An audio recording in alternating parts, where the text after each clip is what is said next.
whisper of gods and monsters. It has been far too long since the legends of Age of Mythology have battled.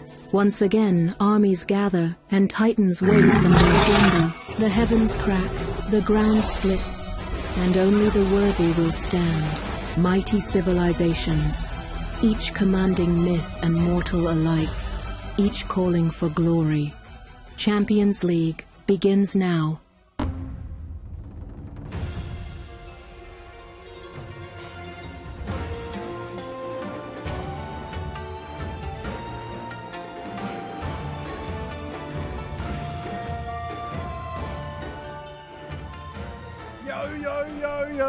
Ladies and gentlemen, boys and girls, assorted members of the jury, what is going on?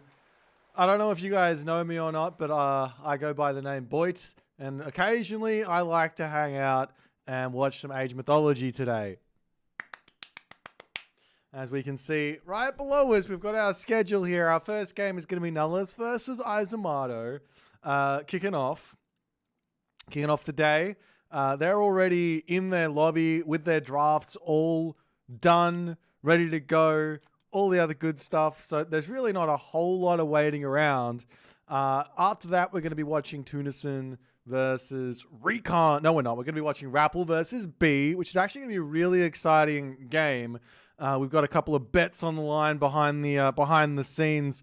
Just friendly banter bets about who's going to be facing... Well, who's going to be getting to the finals is the funny part. Who do you guys reckon is going to be there? Do you think the Mister is going to get through Mosca? Or is Mosca going to be able to do a little bit of his magic against the Mister? There is a bit of a style clash there to some degree. So that's going to be exciting. But we've also got to see there's the style clash here of Rappel versus 3DB. And another style clash with Tunison versus Recon. But these guys are already in their games. They're already starting to play. Let's jump over to the draft, see what they picked, and see what we can learn.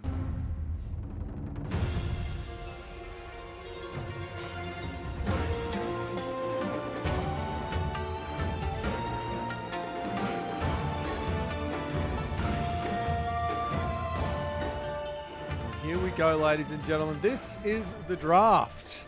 Nullis with the Ferrer ace pick. You never thought you'd see it, but there it is, staring you right in the face. Not only that, we then see the Shenong in for Isamato, Amaterasu and Hades both getting banned out. Then Nullis takes himself Gaia. Isamato grabs Noir and Ra. Then Nullis takes himself the Fushi and Isis. Then we see Loki Zeus. Then we see Kronos Tsukiyomi. And we do see an Odin pick here as our first game on the map key is going to be a really interesting one. We've got Gaia versus Odin here. This is not a matchup I've seen a whole lot of inside of Champions League. There's obviously been 2 matchups throughout the course of this competition, and it is 2 wins for Gaia. Now, it's kind of hard to really look at these stats with any serious shenanigans, just on the fact that, well, there's been some patches that have happened throughout this tournament, haven't there? We've got a little bit of boosted Atlanteans, a little bit of nerfed Norses, a little bit of roughing out around the edges, some patches with some very strong Quafu, some economy for a certain Chinese pantheon, and all the other good stuff. But this is going to be a really interesting one. I think the whole idea here from Isamato was go Odin and pressure the wood with forest fires and things like that. That's not going to be possible here against the Gaia because of Gaia Forest. So we'll see how he's going to go. Nullis, he's got his Gaia, and all the other good stuff that comes from that is going to be very, very interesting to see how it develops. There's a lot of sort of defensive ideas, I guess, for the Odin to sort of play with. But the players are in. Let's jump into the game. We're going into the map key. Challengers League semifinals. Let's go.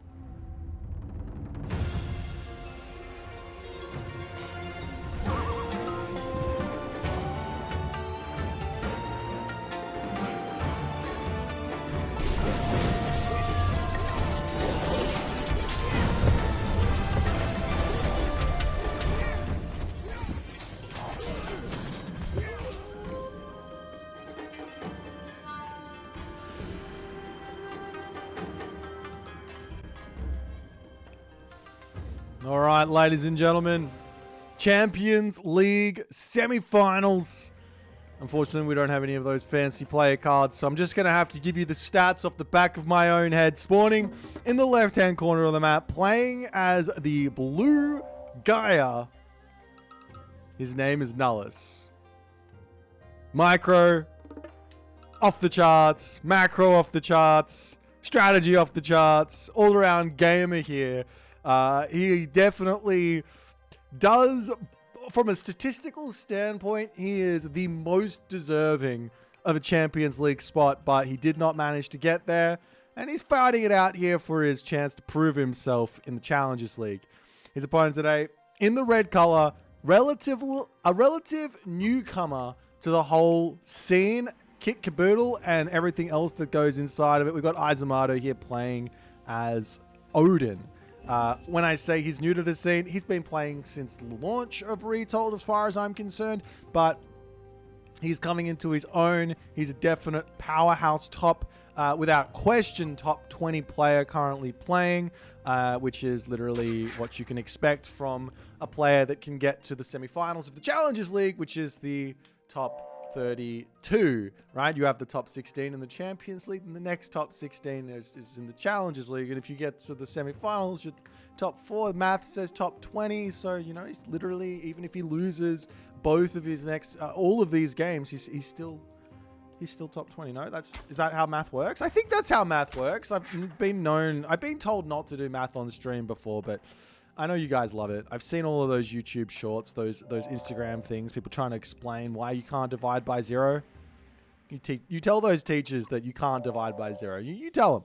Anyways, let's see how the early game has developed here, cow-wise. There's 8 cows here, and in fact, Nullis is already eating one, so he's had 9. And on the other side of the map, for Isamato, he's got 7 cows here. So slight lose on the early game, scouting shenanigans. There are 2 more cows to be claimed, but Nullis will pull his oracles back and probably find that one there and see what's going to happen as the temples to come up. Now, this is a somewhat unlucky spawn, I would say, for Isamato. I find this the most tricky spawn to play against Atlantean right now. Any sort of forward gold. I don't mind forward food, but forward gold, that's tricky. Why don't I mind forward food? Well, I can always just jump onto my cows nice and early, eat those while I set up and get everything going, and then be happy to jump over onto my chickens or berries later. No problems. But gold, I have to be ready. I have to be ready to fight this. Some tricks like getting buildings out in front just to lock this off, putting your throwing axeman behind to block off those early game Millers and things like that. That can be a way to go. We are going to be seeing the Freya to come through and the Oceanus to come through here for Nullis. Nullis has grabbed himself all of his upgrades, and this is a very, very competitive advance time with all the upgrades coming through. This is a 4-minute advance from Nullis with both upgrades. Generally, you're seeing a 4:30 here from the guy, so a little bit of efficiency on the side of Nullis here. As the Ravens just scouting everything out, what does Isamato see? He sees 1 military barracks. He sees 2 military barracks. He knows this is going to be a whole bunch of Mermillo heading his way. So I have to expect a longhouse. Or 2. No. Double Great Hall here for Isamato. This is going to be some pain coming Isamato's way. This is not something you would really want to be opening here. Unless you're going to be going for a whole bunch of Hersa for like max favor route or something like this. Of course, you want to make raiding cavalry and look for raids and things like that. But against Gaia, a little bit tricky to really make anything happen there. Of course, he can also drop a longhouse after this. And these great halls, they are quite large. So they do help defend this position. So maybe he's going to drop a longhouse after this as well and get himself out some units to try and defend. But yeah, this is some spiciness. Over onto this side, house getting knocked down. As you do have a Valkyrie riding in here, going to be searching for a little something to take out, as the villagers and Oracle going to be just very careful. You really don't want to be losing all too much HP here. There isn't an Oracle in to defend, but this takes a very long time to actually kill off a citizen. Sometimes the best usage of this Valkyrie is literally, against Gaia, is literally just to be healing up damaged units. So charging in with raiding cavalry and things like that, taking a couple of hits, no problems. Make sure you don't lose the thing. Get out, heal it up, and have an interesting time there. Now we do see a couple of catapulties getting into the mix as the longhouse, the double longhouse for Isamato coming up over onto the food situation here. A little bit risky as Isamato searching for this lone oracle on this top side. He will be able to spot it, but the army is in red hot. They're coming in red hot. This raiding cavalry manages to stay alive over onto this side. Oracle getting healed up. It's going to be incredibly tough to actually keep that one alive with the Caladria, but it looks like with the rest of those units there coming in, Isamato will need to pop back. And I don't mind this here. You're getting a little bit of favor income as the Odin, a little bit of distraction action, not taking any damage, and you can heal up with both the Odin passive and also the Valkyrie heals a little bit later. However, the most important thing right now for Isamato is to take these villagers off of food, put them onto wood, and get himself a healthy amount of throwing axemen in. 3, 4 throwing axemen, that's not enough. Like, this is needed, and it's needed like yesterday. We are seeing a couple of Godi coming in super early. I don't hate this idea. Super early on the upgrade there, over onto this bottom side, still looking for an Oracle as Nullis does get caught out, does get spotted. He tried to sneak through here. This is going to be one dead Oracle, but some revenge fire will 100% be coming in onto this position because there's no answer for all these units, as we are seeing some Berserks coming through, throwing Axemen coming through. There is an idea of going into like Hamask Berserks to try and deal with this, but you're playing against Bite of the Shark, Murmillos. Berserks, they don't really beat the Murmillos. They will beat out on Terma, they will beat out on Catapultis, but those Murmillos are really, really strong. As now with Isamato's opening, he's going to be losing a Great Hall super early in this game. So that's a big amount of damage to be taking here. 135 wood. It might not seem like a lot, and I guess in the grand scheme of things, it's not huge. The army does come through, and Isamato trying to hold on to this position as the forest fire gets dropped down here in an attempt to actually take out that Carnivora. The Caladria is getting pushed back here. There's just not enough unit for Isamato to be defending here. And when I say not enough unit, not enough of the throwing axemen to actually win on this position. He's trying to utilize this forest here to give him some sort of an advantage. He's got 3 seconds left of it. Probably just needs to bail out on this position. Caladria just dodging those Godi non-stop, flying over the top here.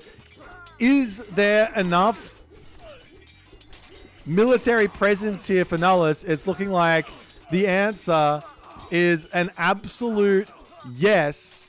And Isamato overstays that fight, loses everything. He has to pull back into his main base. I wouldn't say it's a good trade, somewhat decent trade in the end of the day for Isamato. He lost a lot of stuff behind a big way, but he has snuck over onto this gold mine. Does have this wall over here. Can utilize those throwing axes to get a couple of shots off while he's playing defense. But there's a lot of catching up to do here. Valkyries to come through is a good idea. You just got a whole bunch of favor from that fight. You can heal up the units that are left over. Of course, those Terma are scary. You see the Terma, you're like, I don't really want to be fighting those Terma with my throwing axemen. But that was what those raiding cavalry were for. That's what the Berserks were for. Unfortunately for Isamato, just didn't have the numbers with the throwing axemen to actually make anything happen here. He's now popped everyone over onto wood, like I said to do ages ago. But maybe you could pop up onto this top side, sneak this food. He does have a whole bunch of cows here. Grab yourself husbandry. Going to be putting down a whole bunch of buildings in his main base, grabbing this gold mine yet again. And a couple of buildings will end up falling, giving Isamato a little bit more time here to recover. A little bit more time to recover. So we'll see what Isamato can actually come up with after the dust settles. Because Nullis is just so far in front right now. That's the big issue. having 1-1 fight, having Gaia economy. Does he have the upgrades as well? So it wouldn't be a terrible idea. If you win that type of fight early game as Gaia, just grab yourself Shaft Mine, grab yourself Bowsaw, and just enjoy that economic advantage. It's pretty cheap, obviously as a bonus of Gaia as well. But pretty cheap, not a terrible idea, as the dwarves are going to start moving over onto this gold mine. One thing here for Nullis that he is somewhat missing is the oracles in a forward position. He's definitely got time here to build a couple more oracles. He's got the map control. He's locking Isamato in his base here, as Isamato's trying to get out some units over onto this gold mine here, struggling with that gold income quite a lot, as Isamato says, we've got to take another fight here. Medium Murmillos on this back, so strong. Those Goaty are just not going to be able to take out Caladria here. The Terma taking them out so quickly does actually allow the Throw and Axeman a lot of DPS off, but man, those Goaty are expensive, as Isamato yet again losing out on that fight. And after the dust settles, those Caladria can heal everything up and go from there. Meanwhile, villagers sneaking onto the berry bushes. He doesn't want to give away the position by eating those deers over there. Does Nullis even see that? He doesn't have any line of sight there, but he should be looking for some scouting onto the top side of the map.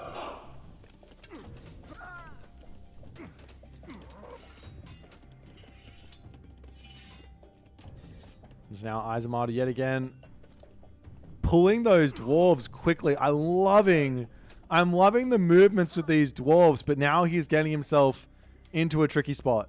Like, he can try and sneak up to this gold mine. He can try and pull these dwarves back into his main base.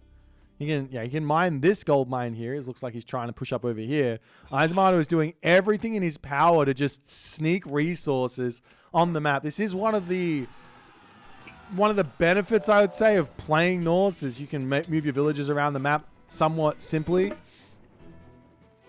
But now without a front line, the Terma numbers are getting big, and Nullis is just going to continue to pick off units. Taking a look at the armory situation, Nullis has got his armory upgrades over on the other side. Non-existent there for Isamato. Yeah, has moved over onto these berry bushes as he goes, okay, this is going to be my spot. Not over here, not over there. The Oracle will be now spotting the gold getting grabbed. But man, 2k resources to have to catch up. Rhea on the way does give a tiny, and I mean a tiny, glimmer of hope here for Isamato to actually build up an army that can fight back. Because this is, what, 1,300 resources. If you can put all of that resource differential into army, maybe. I don't even think that's possible because, well, he's already in front. So it's just not going to happen. The dwarves getting pulled back. So much idle time here from Isamato playing around with these villages. He hasn't really lost any, but just the idle time here has just been absolutely terrible. The Valkyrie out, though. They could be a very nice unit here to actually cause some issues onto that back line of Terma. Some houses to come up over here. Dwarves back over onto this gold mine yet again. That Oracle's still got the scouting over onto that side. Meanwhile, some citizens will move forward, and we'll be seeing some red units on these berries. Sending a couple of Murmillo up there to deal with that is a perfectly fine way to move forward in this game. But Nullis has got Isamato where he wants him. Trade is one of these cheeky little Valkyries, another Carnivore to come in over onto this side, as the Hearser are going to be chasing down all this stuff. Good shoot and scoot here from Isamato. He's got to be dodging those javelins to some degree, as the front line there of Nullis does start to thin a little bit, but the entirety of Isamato's army here dies yet again, and Nullis does manage to run away with game number one very, very quickly here. I have to say, I think this game, it did all come down on this first fight here. All of these problems arose from Isamato, simply put, not having those throwing axemen out. I don't think you really want to be looking for fights either. Allow the army to come and bash your buildings down, and use your throwing axemen to take good trades on that. Force them to have to use the Terma in a proactive way to zone you away from the buildings, and and maybe, just maybe, you're okay to hold. And basically, if you can hold for long enough, you get your army together, that's when you're starting to find something here. Running around with raiding cavalry and all that stuff, I really don't know how much I rate the raiding cavalry idea with Odin against Gaia. Berserk, throw an axeman, Hersa, to me, seems to be the safest way. Why? Well, you don't have to worry about the catapulties.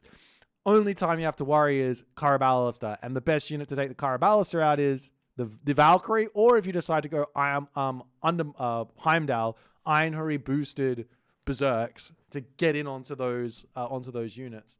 But yeah, a really well played game from Nullis. We've come to expect that from him. We will jump back over into the draft and see what's going to be happening there.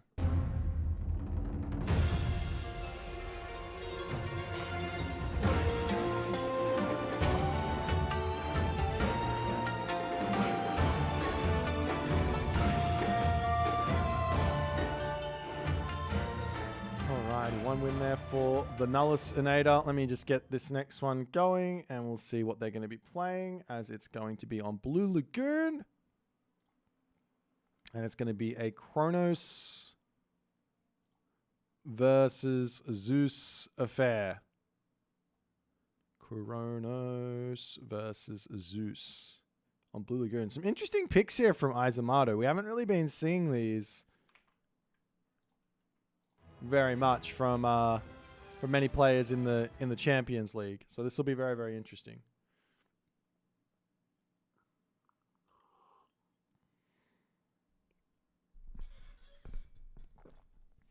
Alrighty, so onto the map. Blue Lagoon. This matchup's actually been seen once. It must have been on a water map. Not sure, but yeah, we'll see. But Nullis is run off to a quick 1-0 lead here. He's guy very, very powerful. That Odin, they're not working out, as Isamato is currently working through his god roster backwards, it seems. And we'll see if Nullis is going to be continuing the trend that it seems that a lot of other top players are going for, which is Kronos has got one really strong idea, and that one really strong idea is Kronos Rush. Zeus, to be honest, just advance quick. There's like literally zero problems with a fast advance here from Zeus. What's a fast advance from Zeus? It's going to be like a 13 pop or a 14 pop advance at either 344 or what's 18 seconds before 344? Come on, guys, help me out. I can't do that math. That math is too hard for me. It really is. Is that 326 or something? A 326 advance or a 344 advance? Why is it fine? Well, you get yourself out a Heracles with the Olympus parentage or whatever it's called, the unique Zeus upgrade, and you can just hang out in the Kronos base if they go for a greedy advance, while leaving your Jason at home to defend anything, and then you can look for your talent center, or you can look for your own sort of ideas here. No problems. Now we're in onto this Blue Lagoon map, so let's jump into it and have a little look-see.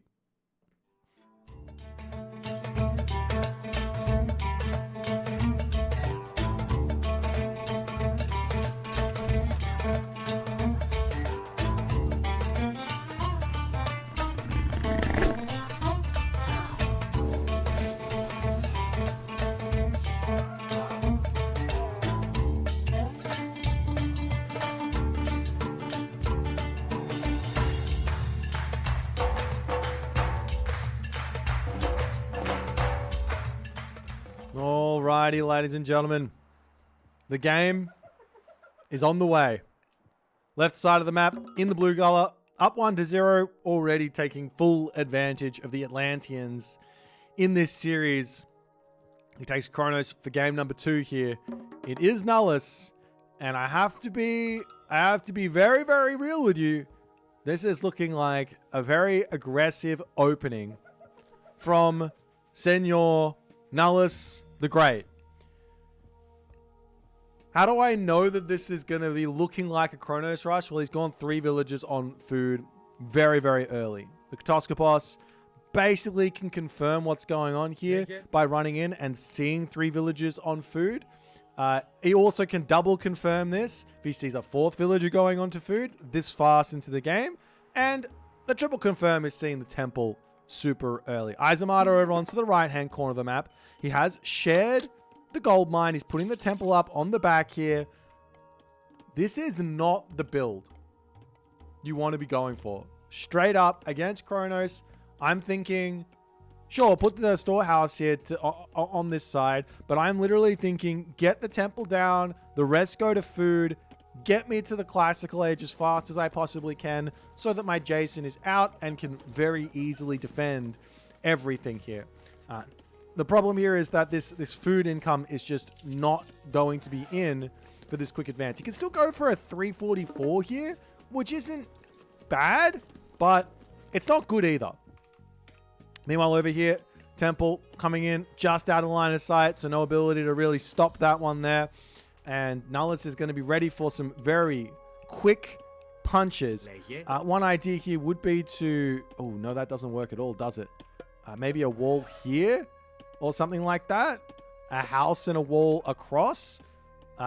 Something like that could be an idea, but realistically, what Isamato needs is a Jason very quickly, a Heracles very, very quickly, and this technology as fast as he possibly can. If he has both of those, he's good to go. Now, the question behind all of this is really, what is Nullis going to do after this? Because he should not be expecting to get any huge damage from this. Just a little bit of idle time and then go to his next thing should be his decision, as the Promethean up to the top there. Temple does get deconstructed. Isamato will need to be pulling back with these villages. There's no bolt that can be used over here. He turns around. He's messing around with the village. Almost loses one. Temple coming up over onto this side as this Promethean up here causing some problems, and the villagers will drop over onto the herdables. And all of a sudden, Isamato in a lot of trouble against, simply put, 2 Prometheans getting split up. Now the classical age has been hit. A Minotaur is through. And I would actually recommend here, just come and slap the temple. This is so much value. Just, of course, don't lose the villager. That good control there from Isamato. But just come and slap the temple with that Minotaur. Otherwise, he can just run away with the temple there. And he gets that back for free. Gets his damage done. He's out of here. I would argue here that while Nullis has lost a Promethean for that harassment, which does cost something, I think he's done the damage that he wanted to get done there. So after all is said and done, it's a somewhat equal position. Military barracks coming up, town center coming through, and Isamato has eyes on this. This is where some revenge fire comes in. Isamato seeing this. This is a problem for Nullis. Now, what Nullis can do here is he can time shift the temple to block these villages in. Time shift the military barracks to block these villages in. There you go. And then one more little time shift over here is perfectly valid. That being said, there is somewhat of a world here where this is still an issue. 26 seconds to get the town center up. The Minotaur charging across here. We are seeing units getting built by Isamato. He wants to put pressure on as the Heracles making its way over here. Valor coming down. Citizen onto this side. Going to start getting beaten up as this mana getting targeted down. But there's just not going to be any way to be putting a stop to all of this. And Nullis gets his second town center up. Takes a little bit of damage. But I mean, to some degree, just idling those citizens is quite nice, because you can see that the citizens are coming out, so maybe not. But it looks to me like Isamato's plan, following this all up, is massive pressure. There's back food, back gold. This town center for Nullis is as good as it gets. But Zeus is incredible at putting this massive pressure on, especially versus a especially versus a Kronos that doesn't really know what's going on. He hasn't seen the military academy. He hasn't seen what's coming. That being said, if Isamato reveals this, then he's going to know exactly what's coming through. And, well, that's an issue in of itself, as the Minotaur does send that citizen flying here. Any chance of body blocking? Unfortunately, no, as the counter barracks gets denied. Jason taking the damage there is as good as it gets. You really don't want to be targeting that down with the Townsend because he's going to be healing, whereas the Hoplites or Toxotes aren't.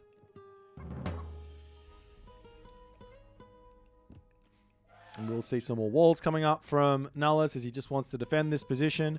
Now, when you're playing this position as the Zeus, you do need to be thinking, how can I push off of food? Don't allow this to get grabbed. Maybe attack this gold mine. Swing around this side to attack the food here. All of those angles to sort of slow down what's going to be coming your way is very, very important. But Nullis now, he's in full defense mode, trying to put up another counter barracks over here as this is going to get denied. Yet again, great control there from Isamato, dodging the arrows. Nullis not paying attention on that one. As a hero, Mamillo does get converted. We'll be able to finish off the counter barracks as cannot stay there for too long underneath that town center. Has to pull back. Over onto the other side, Hoplites searching, picking off oracles and things like that. It's going to be very, very important.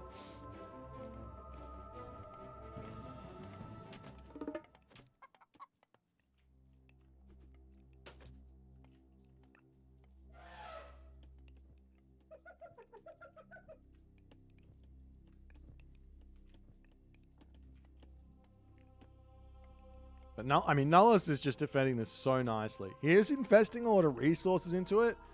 One idea here would be to do something like get watchtowers and then time shift one of these weaker, less important towers into this position. Toxotes coming forward, getting a little bit of damage there, pushing the villager back. We are seeing Theft of Fire coming through, as well as some Caraballister now, as Nullis's defense is well and truly on the way. Now finally being able to swing around onto this side to push off that hunt. You can see the villager production hasn't been stopped at all here. There's a huge villager advantage in this position right now for Nullis. How are you going to deal with the Caraballister now if you are Isamato? Almost picking off a Mamillo. Has to feel good. Taking out a mana on the back here. Also feeling good as the villagers need to get taken down. Charging in. Almost picks off the villager there. Not quite able to do so. It gets valid. A Caraballister getting caught out of position there is a really big pick for Isamato as he's chasing the citizen up to the top there. There is a Jason up there as well who can help out. And now we are starting to see some pretty good idle time and villager losses here, or kills I should say, for Isamato. He's getting some great value charging into the main base over here as this citizen will not be making it home today.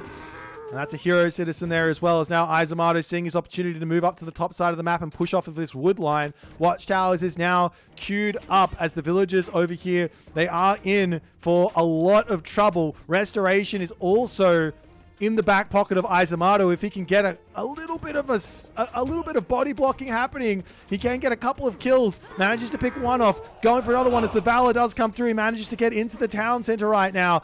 Restoration is still in, holding onto it for dear life though, as the Jason does end up going down. Now Restoration comes through. Caraballister onto the backside here as well. Isamato going after more citizens. There's still a villager advantage here for Nullis, but his villagers have been idled for so long. That being said, now there's no restoration on the cards here for Isamato, and Nullis, well, he just has to keep playing defense. He's got a large gold mine. He's got berries back here. He's got so many resources to sit back and enjoy. Oracle has been spotted. Isamato, though, he is doing damage, so he's giving himself that time. One idea here for Isamato now.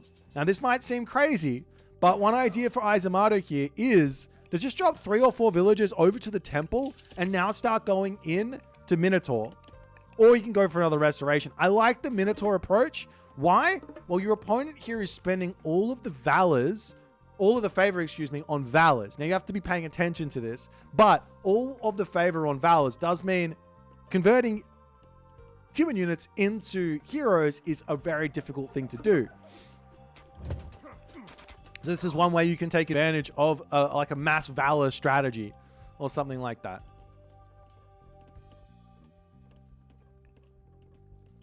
There's also a bolt that can be dropped in onto that hero Caraballister there as well for mad value. Look at how expensive this guy is.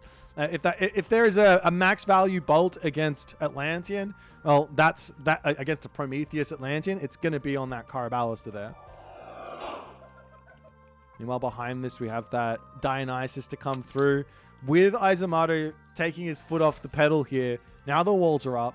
Nullis' base is looking absolutely beautiful with the exception of these two oracles standing hand in hand, really not helping each other out. So that's 0.003. I've never seen double zeros. Nonetheless, Isamato moving out across the map, looking for something to do. He's got so many villagers on gold here, not spending that. Nonetheless, the hoplites will be able to come over here, take out the wooden wall as the Toxotes distracting here. And now Nullis is getting pulled to the right, pulled to the left. So a little bit of damage here going to be getting forced or caused. Got to be careful not to overcommit with those hoplites though, because the Caraballister will be able to take them out very, very quickly. And running into this is a big trap here from Nullis. Running into this thing is going to be a bit of a difficulty. He does manage to snipe one citizen before going after the oracle here. Got to run straight through the main base. There's now room for time shifting shenanigans as well as building blocks. Farms coming down though, as Nullis not going to be going for it. He's charging over here with the Terma though to get just a little bit of return fire in.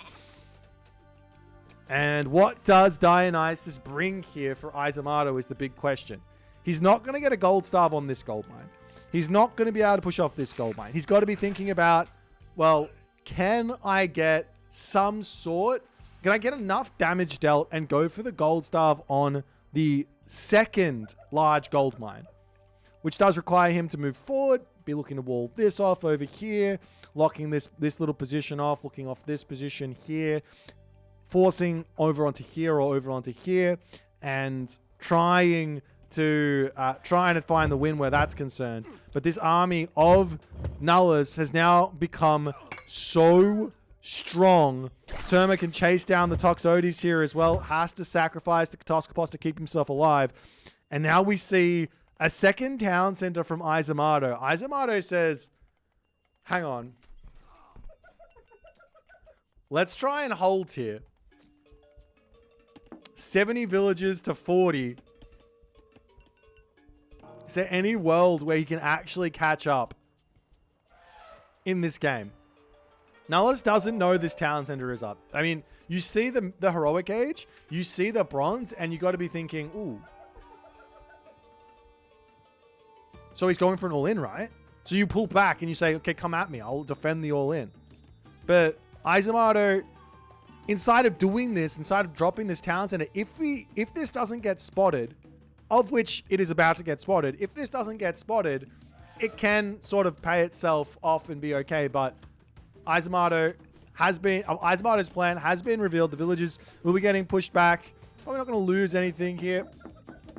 A little trick when villages are running away horizontally or perpendicularly to your Terma.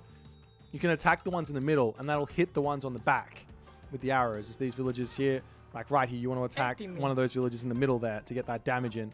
Nonetheless, the hoplites come through onto the back. They are so quick here. Isamato does manage to get a nice little trap there, getting a big amount of damage off. 2 Terma falling. A 3rd Terma also going to be going down as the rest of these units making their way up here to try and get even more damage on. You got to be careful with how many of these Peltas you want to be making. But actually, no, you need a lot there to take out those Caraballister there. So all of a sudden, yeah. Nullis is in a commanding position right now. An absolutely commanding position. But Isamato's done well. He just has to play some defense. Get himself that really strong Greek army. He's almost got the resources or the favor for restoration. So bronze restoration on the cards. So is there going to be some world where he can look to get that gold stuff? Now, Nullis is such a good player. I'd have to expect him to be thinking about, oh, let's just push forward, drop a palace here. those types of things. So Isamato does need to take a pretty aggressive approach here and be locking these off. Maybe a Pegasus as well to be in will be very, very important. Now the Behemoth popping out. We've got the Palace to come through here for Nullis. Walls coming up all over the place. Heavy infantry, heavy archers, ballistics, all of the good stuff on the way here for Nullis as Isamato wandering forward here. He does have a lot of those peltas, but you have to pull the hoplites back here such that you can get in onto this spot. Trader onto the Hydra there as the restoration will be finishing up. Bolt onto one of those behemoths as bronze comes through. Isamato looking to clean up this Atlantean army with the might of all of his god powers as the behemoth does end up falling. Walls over onto this side getting targeted down, but there's no way to break through this. The palace is up. The citizens are on this gold mine. Going for the main base with this bronze probably would have been a nicer amount of damage, so to speak. Now no restoration for quite some time. 77 seconds on the cooldown, plus he needs to get to 120 favor. It's Nullis looking to push back in. He can make a whole bunch of Contarius here, which does make a whole lot of sense. There's the Peltas to come forward, trying to take out those Caraballas to there as quick as he possibly can. Good micro from Nullis, though, as the Contarius come over onto the back, picking off yet another Contarius, another Caraballas. So all the Caraballas now are finished off, but the military differential here is heavily favoring Isamato as he turns in and he says, yeah, I can take this fight. These are some weak units. Arcus, Terma, population differential is equal, but the army for Isamato is looking nice. And from here on out, Isamato does start catching up on economy. The problem is that Nullis is getting, at the moment, somewhere in the vicinity of like 1,200 to 1,800 resources advantage per minute while Isamato is catching up. So that's going to be all the armory upgrades. Isamato's done a decent job of actually getting his upgrades in, though. As he's going to grab the high ground over here. The army of Nullis says, let's take a fight while you don't have that restoration. I know you don't have it. But he could just be thinking about the town center. He could be thinking about a mythic age. Implode here wouldn't be a bad idea. Going for raids with a Contarius, as we are going to be seeing a fortress coming up. You've always got to be careful with these. Deconstruction is on the cards for only 10 favor as Atlas is queued up. And these villagers over here, they are not safe. The walls have not been finished by Isamato. And the villagers, they're ripe for the pickings here as he does break for this side of the wall. I like that defensive move there as the hoplites will come in. And if the Contarius try and whack this wall down, you turn around, you repair, and you try and catch the Contarius out on the retreat as they move over onto this side. Villagers popping through yet again a little bit too early. One more villager falling. But these Contarius look like they will get caught out in this back corner. But this is sort of fine for Nullis. He's buying himself time here. He wants to get Atlas, and we see a palace looking to come up over onto this side as Nullis says, maybe I can grab this, grab this. He's trying to do a lot with this distraction because, I mean, this is a lot of resources to just throw away in the corner of a map. So take some of the map, enjoy that. And once this palace is up, which I'm surprised to see him not trying to shoot it up, Isamato is going to have a lot of trouble actually breaking through that. And we've seen this time and time again. As over onto this side, a little cheeky deconstruction comes in as the hero Contarius will be able to take out a random Metropolis to come through there from Isamato. A bit of a strange one to be building at the moment.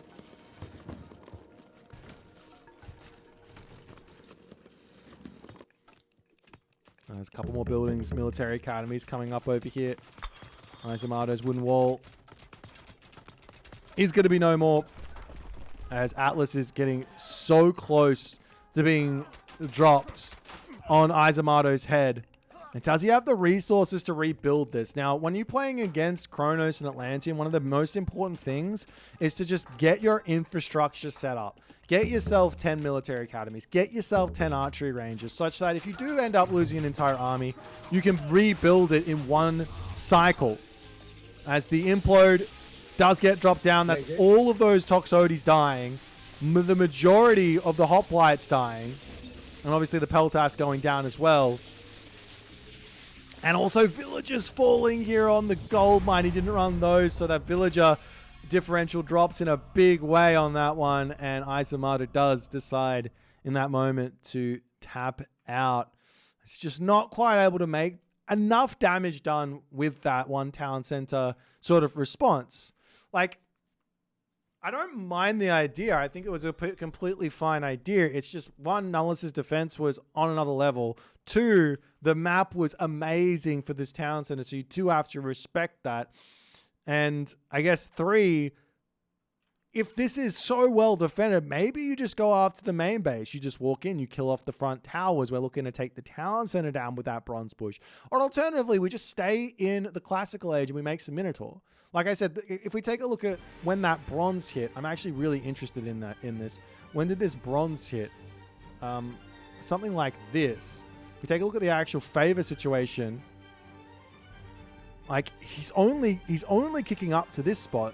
So if you're getting Minotaur out instead of going to the heroic age here, you're able to catch your opponent out in a big way. You really are. Of course, you have to hide that you're building them, but what's he going to do? You see a whole bunch of Minotaur coming through, and then you lose, and he loses the entire army, and then you're in a good spot, and you're able to maybe take a town center out and find another spot. I think that was probably the better play than this heroic age type thing from Isamato in this moment, but nonetheless, well played from Nullis, rushing away to a 2-0 lead here in this game. We're going to jump back over to the draft, see what they're going to pick for game number 3. Let's get it.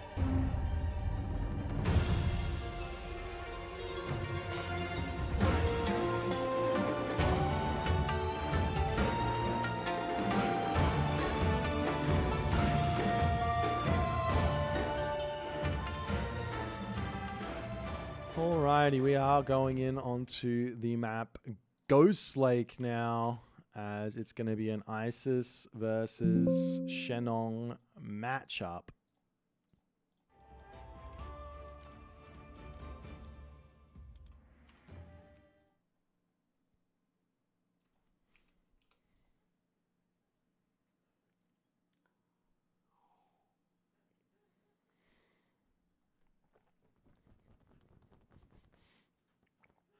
Oh man, it's very very warm in here. I'm gonna have to turn on the aircon.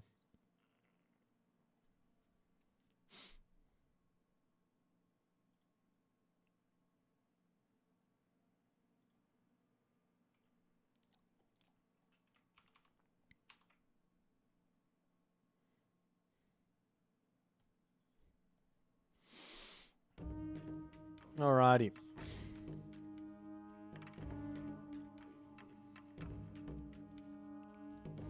Onto Ghost Lake. Oh, we have to do this as well. Did I ISIS and stuff happening here, right? So we got that. ISIS having a lot of wins in this one versus the versus Shenong, but you know, one Shenong win does mean there's a lot of ways through here. So there is all of that, but nonetheless, let's jump into our third game here. We'll see if Isamato can hit back, as we will jump in onto Ghost Lake.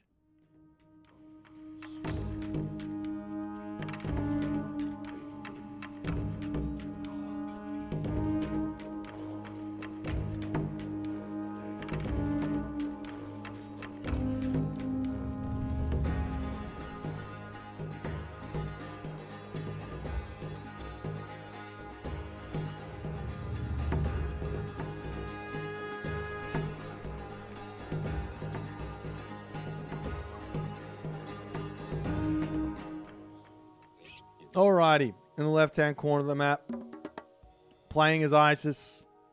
It is Nullis, up 2-0 right now.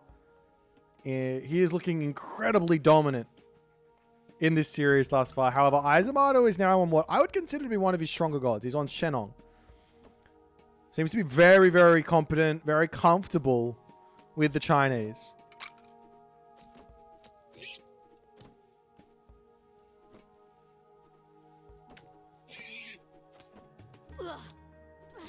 And I guess we'll see how it's all going to go. Let's take a look at the relics over here. We've got the Nine-Tailed Fox Charm. This one's quite nice for... Actually, it doesn't really matter in this matchup. I was going to say, this one's quite nice for gods like Zeus or Greek. Or maybe not even Japan, but like for Greek and for Atlantean.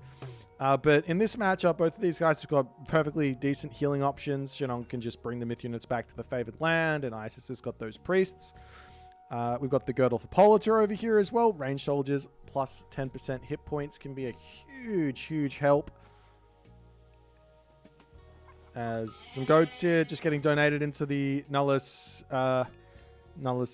Farming Society. Relics at the top of the map as well. Got the Ankh of Ra going to be boosting up the favor. And finally, we've got the Hestia's Hearth over here. Train time minus 5%.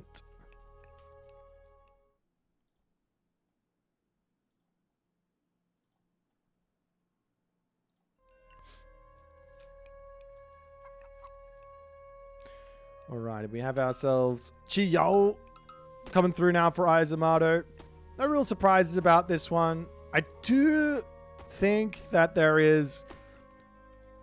Actually, you know what? I think this is probably the right call in this matchup 9 times out of 10. Because you want to be having that Master of Weaponry for your Halberdier, just in case, for whatever reason, the ISIS player decides they want to go into Camel Riders. And also Lightning Weapons can be a really, really big help. It's 2 Goldmine Ghost Lake, though. So generally speaking, these maps tend towards the 2 TC play a whole bunch more because there's just so much gold in the main base, and it's quite difficult to be able to just walk in and kill someone who's defending themselves.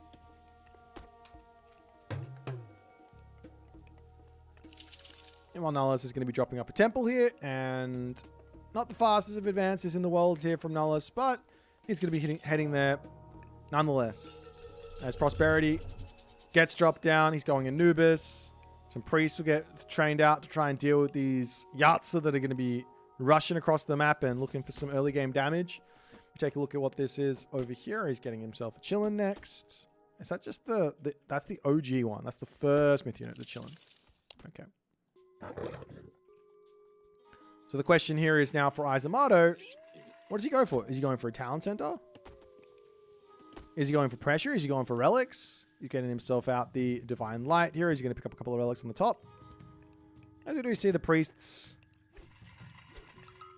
getting just a little bit of damage in as the Yatza dives over onto this spot.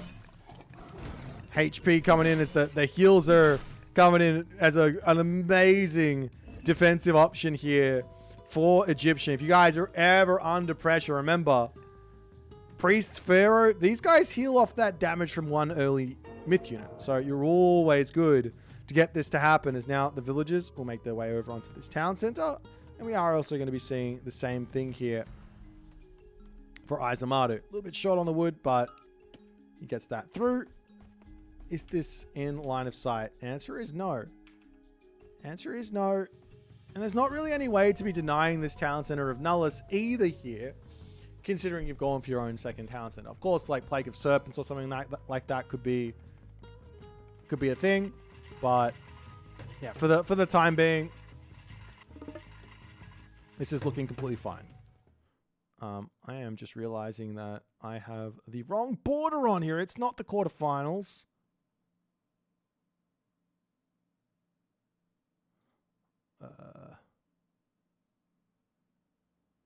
I don't even know where it is. I give up. That's fine. Maybe I'll fix it later. Alright, Villager's going to pull back over here onto the granary, doing all the good stuff. As into the main base, we do have a Plague of Serpents getting dropped down. Got to be careful not to throw away the Pioneers. Generally speaking, if this happens on a map like this, I'll just leave this area and wander over here, drop the granary, drop this, let the Talent Center clean up those snakes for me. It's really not that big of an issue.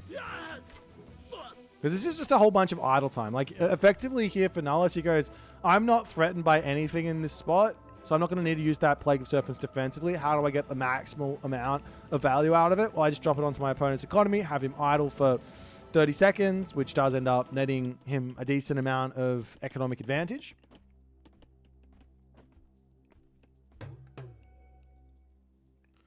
But nonetheless, on the back of this town center, Caribou coming through. We've got the Yarts over here getting pushed back.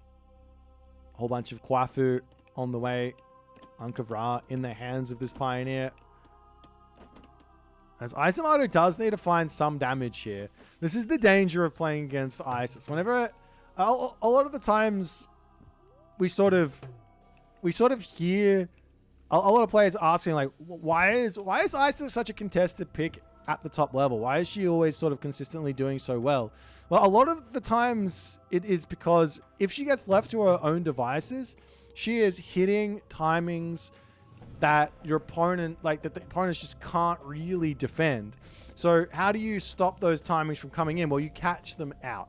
You look in and you try and get some damage done, delay the timings, or you stop a Migdol from going up. You just got to get some damage somewhere. And at the moment, if you take a look at Nullis' perspective, Nullis is actually the one who's getting damage done.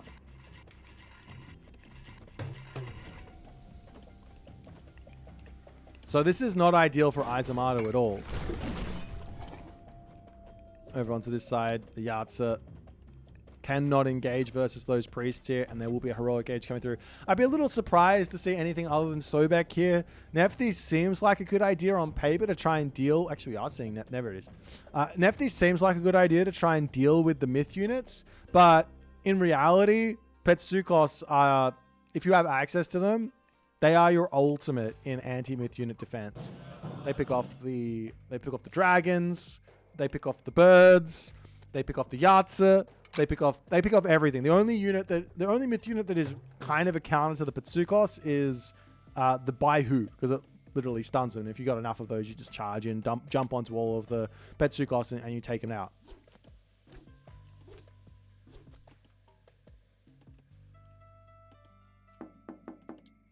Is the mining camp up? It's okay, guys. It's up. Just let's... Have anyone ever wondered what it looks like to be a pharaoh just empowering a... Oh, he's busy. He's busy. Okay. He's busy. Another monument coming up. So it's going to be monument to the priests here. So a whole bunch of myth units definitely planning to come through. The only problem for Nullis at the moment is that he's already dropped the prosperity. So he's not going to be able to get a huge burst of gold to get the Petsukos out at this point.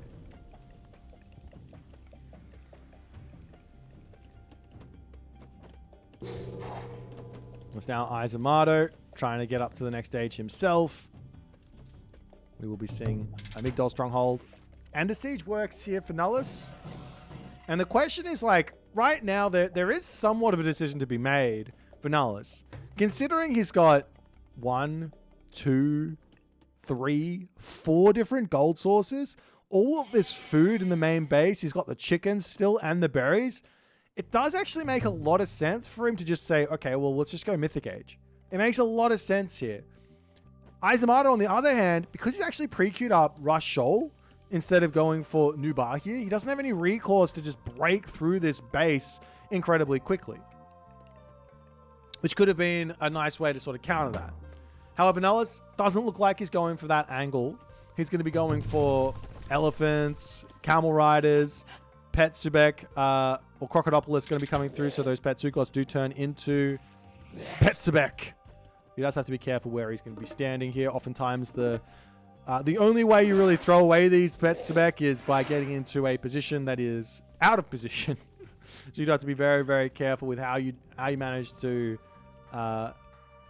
where you're putting those units, as the Migdols should probably be getting placed up next to them, and you slowly walk forward and you find some sort of an edge where that's concerned.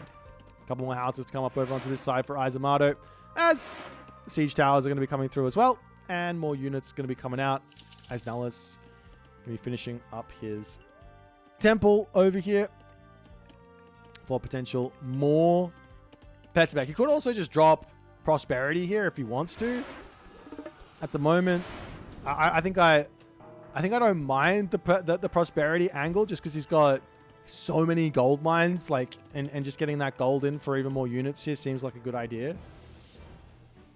But nonetheless, Isamato here, he needs to just keep playing defense, get himself out his heroes, Sage, Pioneers, those types of things could be really, really useful. One Sage to take away the Petsabek and then target it down with the Petsabek or the stolen Petsukos, and that Sage is a completely valid way to go here as well. We see another Siege Works coming up. Nullis is continuing to mass out these units.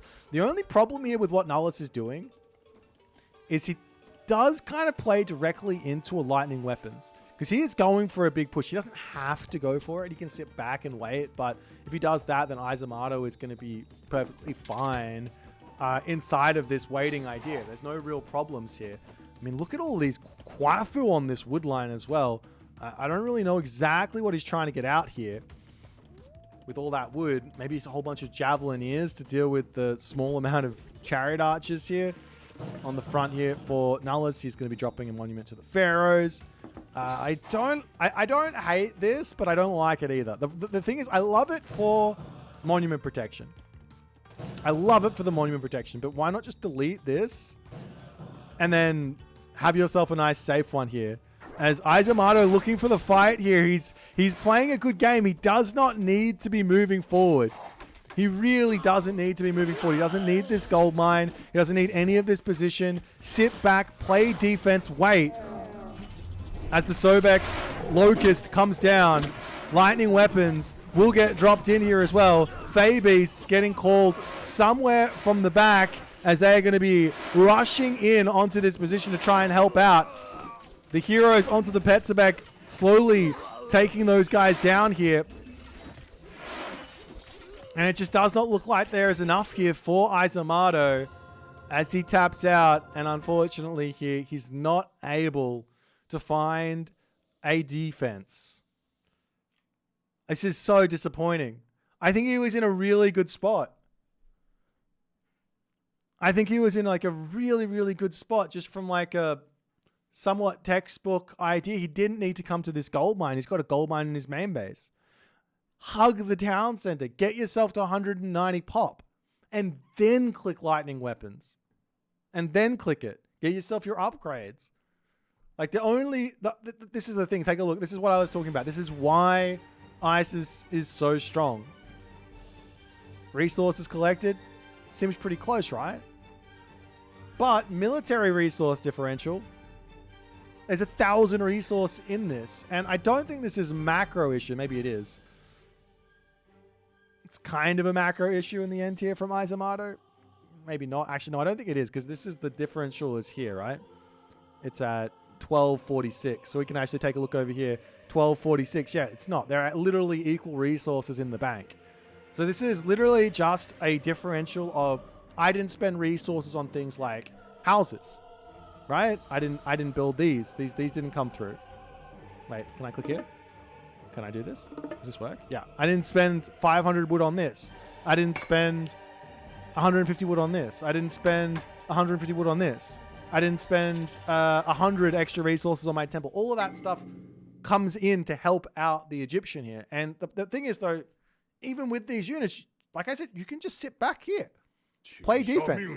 Wait. Because you're going to be able to catch up, and it's going to be advantage for you in 2 minutes, 3 minutes time. Just play defense. Even sacking this town center and keeping all the villages alive while we rotate over here is a perfectly reasonable way to play against this as well. But nonetheless, congratulations to Nullis. He will be moving forward into the finals of the Challengers League to meet either the winner of the other match, either Tiger Boss or Deceive. I do have to preface this with there might be some administrative issues that need to get sorted out. So if you are interested in what's going to be happening with that, make sure you stay tuned on Discord. We'll be making some announcements on what happens there. I don't know just yet. I'm going to preface that with I don't know just yet. Nonetheless, we're going to be moving into our next series shortly here. This one did finish very much ahead of schedule. So we'll see if the players are ready to go for Rappel and B. But Yeah, don't you guys go nowhere as I do a little cheekiness here. Just the screen will go black, but we'll be back. Don't worry. Look, we're back. See? I went nowhere.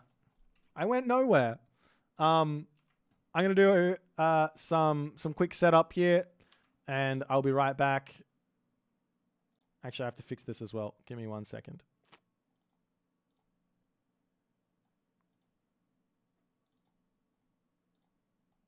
I think this worked. I hope this worked.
All right, guys.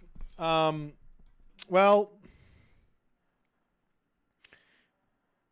we can talk about the draft. The players are not quite ready to go. We were planning for a, at the very sort of earliest, a 15:30 start, but they've done their draft, which is nice. We are going to be going in onto the map Giza here.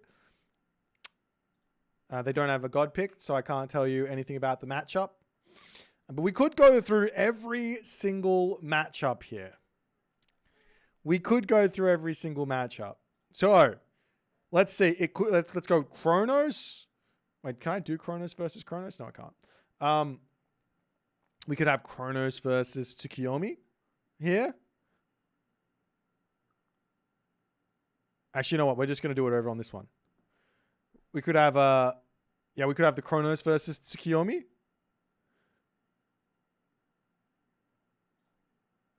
Actually, never mind. They're now picking. I think. Okay, never mind. We're not going to be seeing Kronos versus Tsukiyomi. We're going to be seeing Isis versus Tsukiyomi.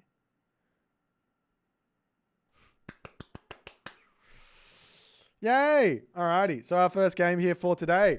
Well, I mean, this is our second series, but we're back into the Champions League portion here. This is the losers bracket quarterfinals.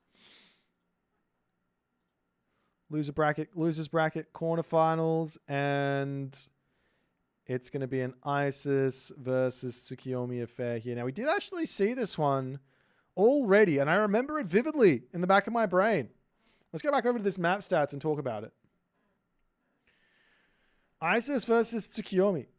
We saw one win from B inside of this matchup. We saw one win from B inside of this matchup against Kvov. So there is a very, very real threat here from Tsukiyomi in this matchup. And I mean, B, I have to say, he's got the understanding of this god down, in my opinion. If anyone has got Tsukiyomi down in like a unique way of any sort, like obviously everyone was like obsessed with that fast, heroic Tengu style, right? That's what people were obsessed with. B, he didn't really care about the fast heroic. Like, of course, fast heroic is good and all, get there quick and it's fine, but that wasn't what he cared about. He cared about Tengu numbers. He cared about healing the Tengu, keeping them alive, and overpowering his opponent where that's concerned. Now, this sort of idea is still valid, still strong. It's been slowed down a little bit because now the favor of the Tengu is 15 to 20. But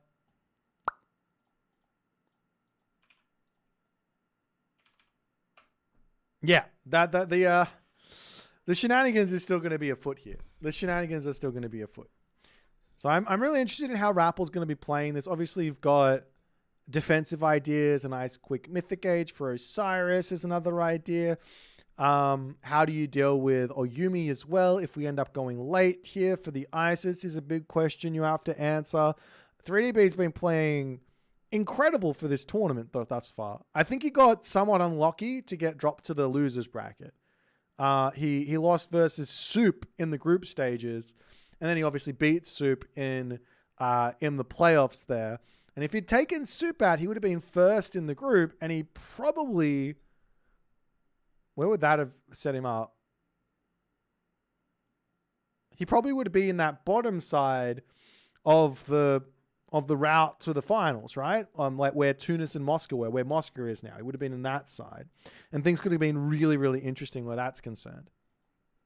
But the players now, they are off to the races here. It's going to be a short little timer, and we are going to be in for our first game. So make sure you guys get your popcorn, your tasty beverage, and any other sort of thing that you need to get yourself comfortable.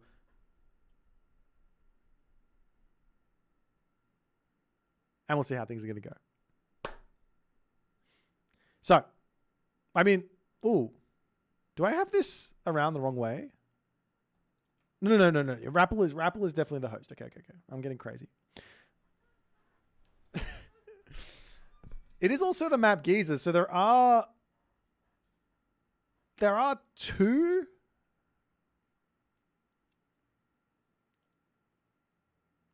How do I put this?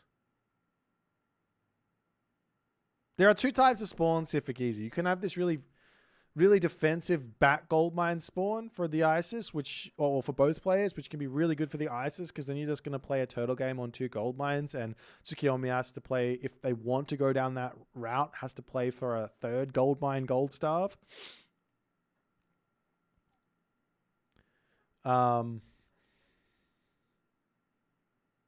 But there can also be very aggressive variants where there's no back gold mines. It could also be no back food as well. There could be back food, or there could be back food, there could be back gold mine, and all that stuff does play into a boomy sort of Giza. Let's jump back over onto this map stats thing and taking a little look. And we've seen a lot of games thus far in this tournament.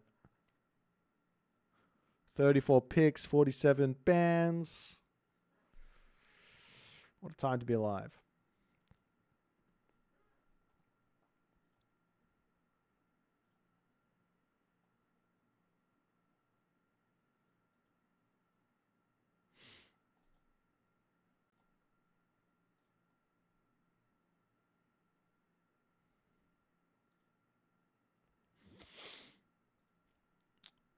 Alrighty.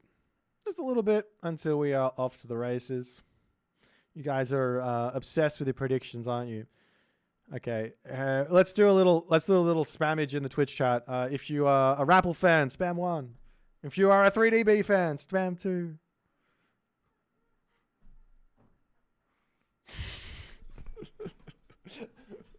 Where's the spammage? I expect more spammage. All right, thank you guys. I appreciate you playing along with me at home. But we don't have to wait any longer. Let's jump in here. We're on the map Giza. Let's see how it's going to go.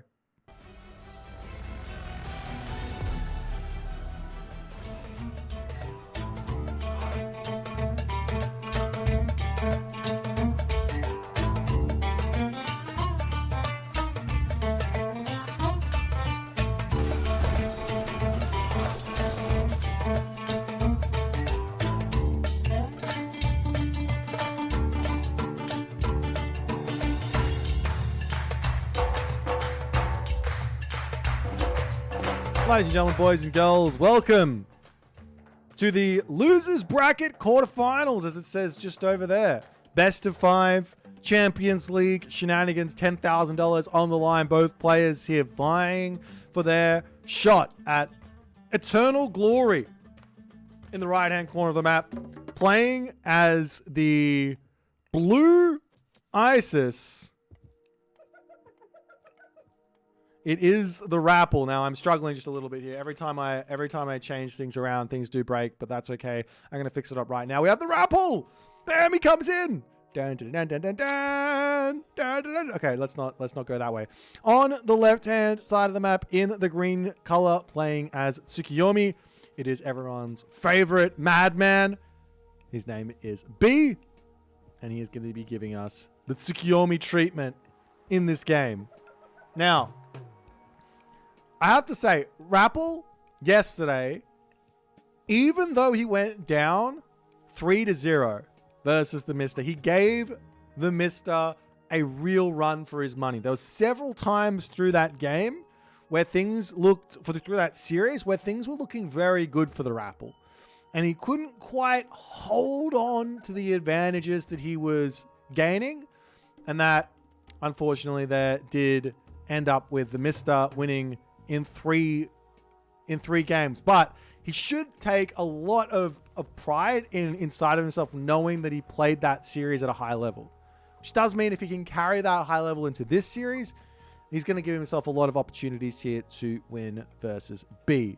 B, on the other hand, yesterday, he played against Soup.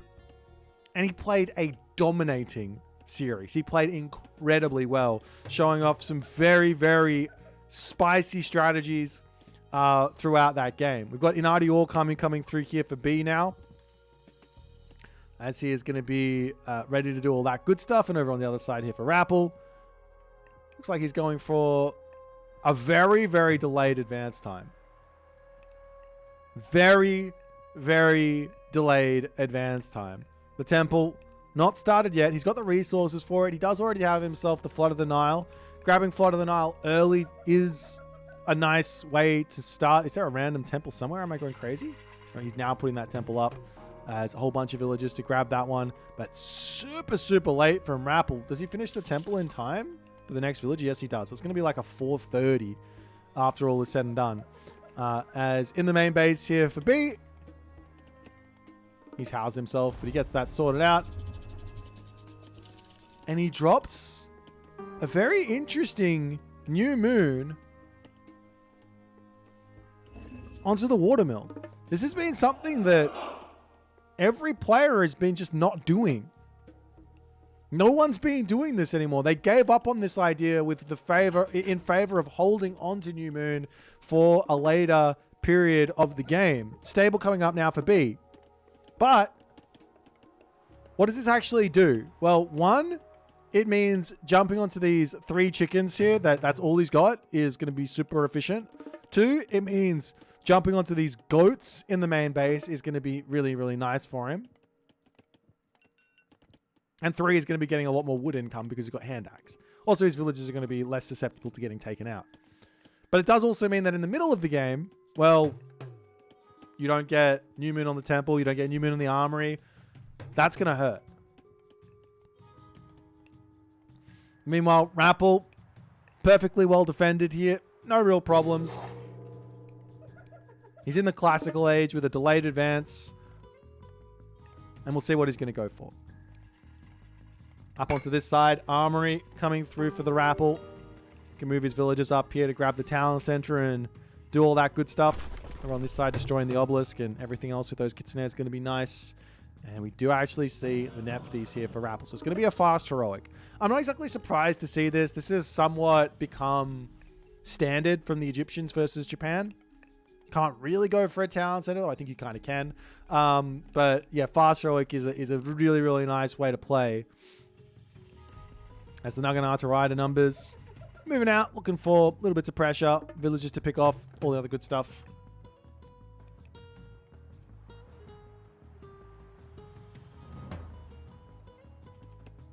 As in the main base here, this Anubite trying to get some damage done. The problem here for the Anubite is twofold. One, a Kitsune can come in and nibble him down, and he can't get out of there.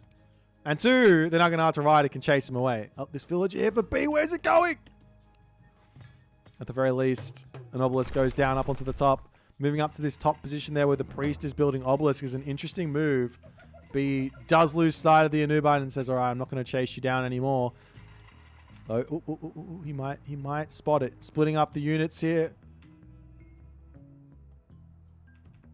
As he runs over onto the side, still searching.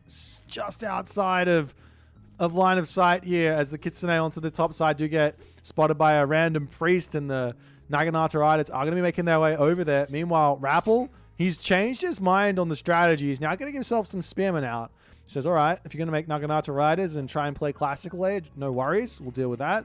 We do see a Ivory Netscape technology coming through for B. Not surprised to see that. Still one of the strongest technologies in Arior Kami's package there. As the Kitsune trying to come in and take out this Anubite, not going to be able to do so. It does speed up the cav to get out of there. So it's not really an issue here. So he's going to be able to pull back to his main base, get himself some HP back, and make things happen here. Now, I guess the question after all of this is, do you keep on building these Naginata riders into full spearmen? I don't think so. Don't think that's what you want to be going for.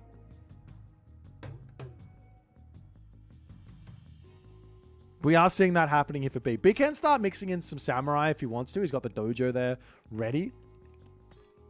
But he's just going to be roaming around the map, making sure that Rappel is not leaving his base. Rappel can't leave his base, actually, here. He has to maybe move over onto goats, over onto chickens, and wait it out, sit onto this spot. And then there's going to be this problem of swampland here. As what B has spotted here is really interesting. He goes, hang on. You're not going to be able to go for food. This is a really, really weak point here for the ISIS. As the villagers are going to come over here. Spearmen are going to come in for the defense. And, well, B... Oh, I like this play here. Yeah, very smart from Apple. He actually deletes the monument to the villages, gets that up, and that's going to allow him to get this granary. I was going to say, this is a big problem situation for Rappel here because of Swampland. But with the monument, Swampland could get dropped on the outside here, but then that's easy to just run away from. Swampland could get dropped over on this little area here, but, I mean, realistically, that's not going to be able to be done. A couple of Juragumo actually coming through as well as a little spicy innovation from B as well.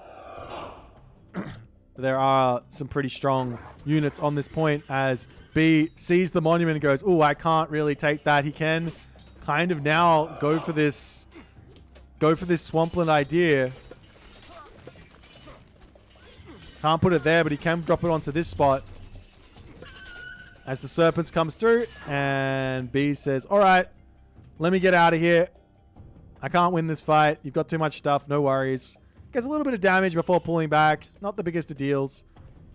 But the food has been secured by the Rappel. The Juragumo charging in, trying to get little bits of damage here. What is B doing? He wants the gold, but he's taking tons of damage. He can speed walk these Juragumo out of here. But obviously B is feeling like these guys are well worth going for in this game. He's got a fourth one here. Okay. I mean, they did become somewhat cheap. They cost 16 favor. Walls coming up all over the place as houses are getting dropped down up onto the top here. Villagers making their way over onto this gold mine as the Naginata Riders will try and sneak around. But, I mean, the vision here from Rappel, very, very good. Though, if the Naginata Riders can charge in from this way, it's going to be nice. Though he does get spotted. But Rappel, he's out of position over onto this side. So, Naginata Riders can, at the very least, deny the walls for the time being. He might be able to pick a villager here as well, as she is far from home. Though the Spearman coming through, is that going to be a kill? No, he doesn't want to risk losing anything to any Spearman. Pulls back, no problems. Into the main base here. What's B doing? He's not going for his food. He's finished up on his gold mine. Has to move over here. With a lot of villagers, actually. You have to remember, he's been spamming out the Juragumo. They're only 400 HP. Now, I do like these in some situations. But against Isis, who's got Nephthys, well, it's going to be a whole bunch of priests. It's going to be that Nepti technology. The priests are going to hit hard, and those are going to die very, very quickly. Nonetheless, I mean, that they are free income, though. That's the other big thing, though, I guess. As B tries to herd off the Anubites over here, looking for a little bit of an attack into the main base as the Heroic Age does come through. One cheeky little Scorpion Man spawning over here. Scorpion Man spawning over here. As the Juragumo are a nice little counter for that. Up onto this top side, kind of getting caught out. It's full Spearman versus full Naginata Riders. But the Juragumo they're a great counter here because they can one-hit a whole bunch of those Spearmen. Of course, it takes 3 seconds for it to come through, but still. Temple getting sniped here is also going to be nice. What's in this temple? It's a Cathar of Apollo. Not the biggest of deals to be losing that one for the time being. There is the heavy infantry. Does come through. Picks up 1, 2 spearmen. And look at that gold just pop up. Just a little bit. Gets a little bit of gold in. And a villager gets stolen away. I think that died. No, maybe it doesn't die. Does it die from the special? No. Stays alive with 3 HP. Just barely. But on the back here, Migdol Stronghold down. Monument to the Priests down. Rappel still turtling up, playing defense in an amazing way here. Prosperity gets dropped down for the first time with a lot of favor in the bank. What are you going to be doing with that is the big question. Into the main base, cheeky little Scorpion Man is in there. There is the Miko through to defend. This Scorpion Man wants to come up here and kill these villagers on that food there. The question is, has this been spotted by B? I mean, this is literally just walking through his main base causing issues, but still, no reaction from B just yet.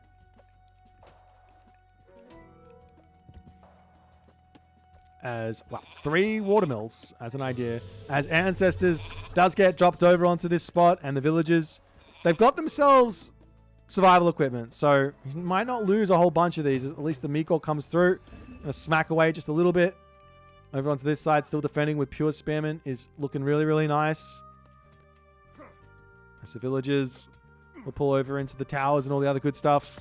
This villager does manage to get into the tower. And B keeps himself alive to some degree, but a huge amount of economic damage comes in. As the Ondamusha are getting trained. The thing is here, there's no rush for B to really get any damage done here. This is the really interesting part about this game. Because Rappel has used Prosperity, because Rappel's playing 1 TC, and because B is still just continuing like this, like, he doesn't have to go for the kill here. This gold mine is going to expire. So playing for a 175 pop type fight is perfectly within reason here for B. He is a ways away from Bushido tier 3 though. That's the only problem. A couple of camel riders are going to make their way over here. They see the villagers on those rhino.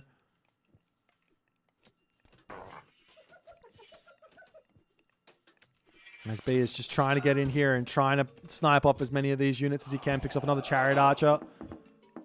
This little 2 camel rider raid.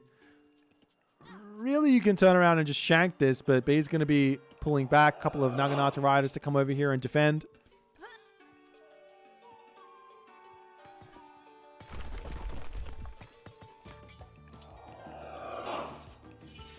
Another villager going to be going down as B decides to turn around. Another low HP villager to go down. Nice little picks there from Rappel. Rappel does now have himself queued up. The Thoth minor god here for the Mythic Age. As B comes over onto this side. Taking out these serpents does help out the Bushido here. But funnily enough, deleting those would have not been a terrible idea for Rappel on that little move. But Rappel doesn't need it. Like, he doesn't need to take any fights. The only problem here is he's farming, which does cost him some resources. Cuts into his gold. 1,600 left there. And B is holding out for his next age. Fujin!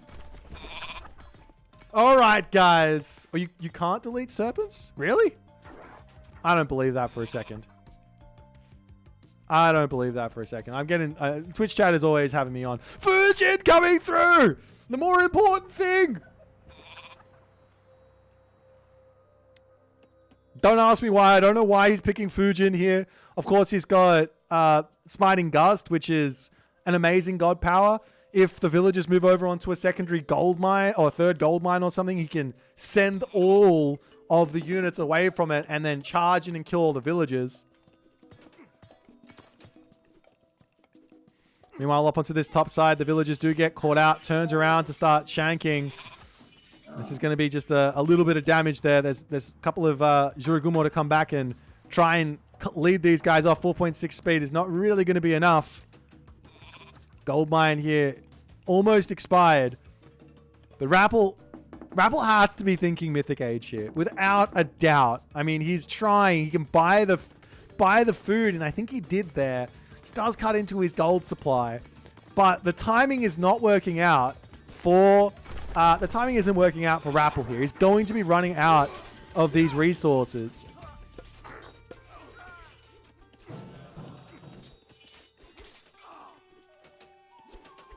As the Oni Master come through for the Shiroguma. They go up to 480. Wait. No, 480. They go up to 580 HP. Is this the whole idea? A whole bunch of Miko to come through as well? Oh, this is some spice. Like the Meteor here from Rappel. I mean, you've got Smiting Gust to try and pull all the units with you away from whatever defensive position Rappel's going to go for. Right now, Rappel is gold starved. He will have full population. Town center over here is up for B. The obelisk sees this. B is literally just like, dude, have full vision of my second town center. What are you going to do? What are you going to do here? Yeah, why not Son of Osiris? Son of Osiris makes a lot more sense here for the answer to all these myth units. Of course, he's got 10 priests. But is 10 priests even enough here? You have to ask that question. B's still waiting. I mean, he doesn't like... Yes, there's a Mythic Age coming, but you don't have to worry. You're on 2 TC. You've got him locked in the base. Like, there's no advantage here for Rappel to really gain. He can't, like... Value of the Kings doesn't do anything because he's at full population. So what does he get? Just more tech? Not a problem. Why do you don't care? You shouldn't care. Fortified town centers coming through. Levy stable soldiers on the way.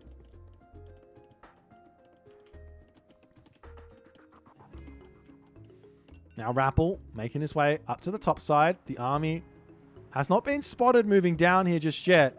But shrines popping up all over the place to lock this in as the villagers will be coming through here to look for some sort of a Migdol stronghold. As Valley of the Kings will be coming through. Does he have his upgrade for the Oni? No, he doesn't have it. He's going to be grabbing himself Gale's Fury as the villagers move into the center of the map. Man, this game is so tense right now. This game is so tense. There's no monument up on this side. He's trying to get it up with the with this one at the very least.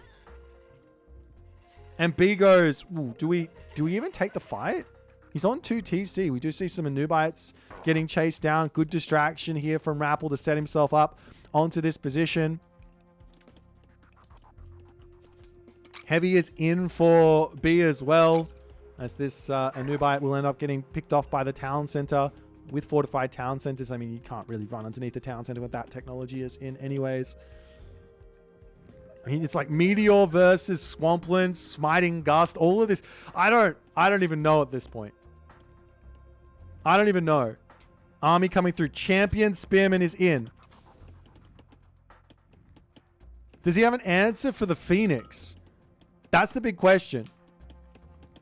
He's got 3 Yumi Horse Archers to try and take out a Phoenix. I don't know about that one. These villagers on this gold mine as well. This could also be a problem for B as well. As the Meteor gets dropped onto this position here. Can he Smiting Gust away? He can. Right here, Smiting Gust away. You have to click it like this. He doesn't go for it. He stays on this position. All the units falling here and B's army disintegrates. B's army disintegrates.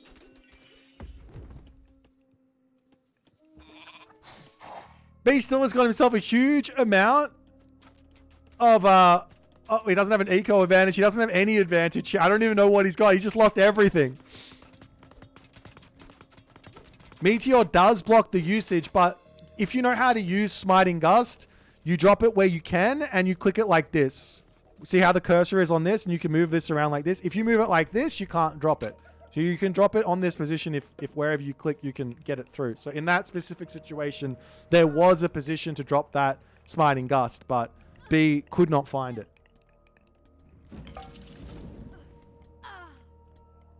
That's the Yumi Horse Archers to come over, trying to defend on this spot. He needs an answer for the Phoenix and quick into the main base now. Villagers are getting pushed back and B is in a ton. He's in a real big issue now.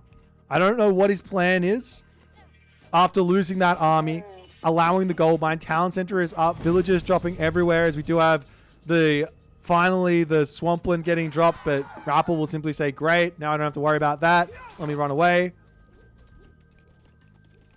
Do we see a whole bunch of Oni or something? It doesn't have the food income for Oni. Yeah, down the bottom there's gazelles, so we can take the villagers off there and try and get some of those out. But even so, at this point, I mean, the priest numbers? Does he have any? He's still got tons of priests, so myth units aren't really going to be an option here for B. So villagers dropping into the tower. Over onto this side. Samurai to come through. Defending everything. Up onto the top now. Stables coming down there as well. And Rappel going up to 3 town centers very, very quickly. One thing here that Rappel's doing very well is he's not going... Well, he's kind of going to full pop, but he's not rushing to full population here. Which does allow his villager count to grow. Which is going to give him much more of an advantage than a really large army at this point. As the Shurigumo coming back out yet again here for B. He's trying to get himself together an army. I mean, one idea is to smiting gust the actual army into your base and kill it in here. But that does not appear to be happening anytime soon. As the Oni making its way over here. The Jiragumo picking up units, getting damage done, picking stuff off. The army for B is starting to look somewhat respectable here, though. The Camel Riders charging onto those Yumi Horse Archers. It's like a double damage bonus or something, right? Yeah, it's a double damage bonus onto those Yumi Horse Archers because the Cavalry are doing damage versus Cav and Archer. So that actually multiplies together for just an insane amount of damage. And B will not be able to deal with all this. All of his units falling. And any hopes of winning this game just seem to be going down the drain.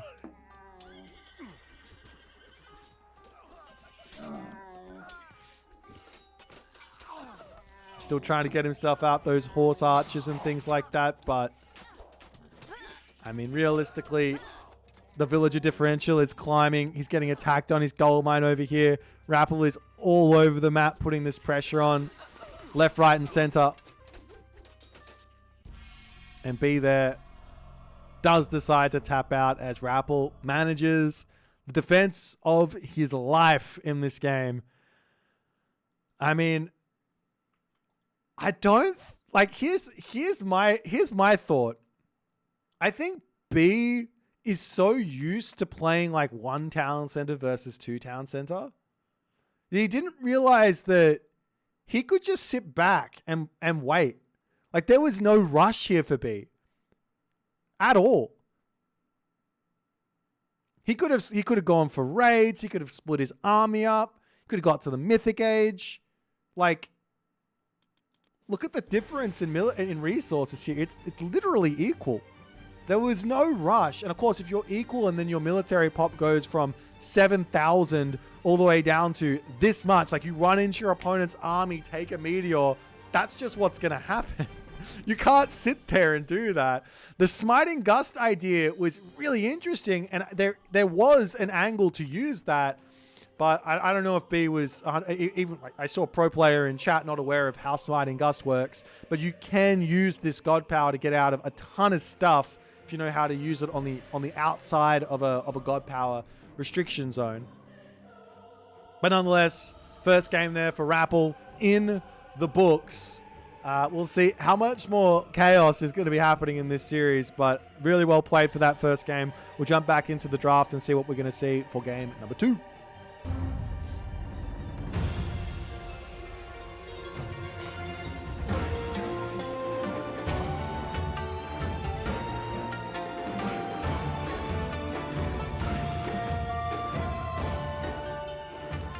Alrighty, our next map is going to be on Okuch Ichibu, and it's going to be a Kronos versus Gaia. A Kronos versus Gaia. I'm literally blind. Okay.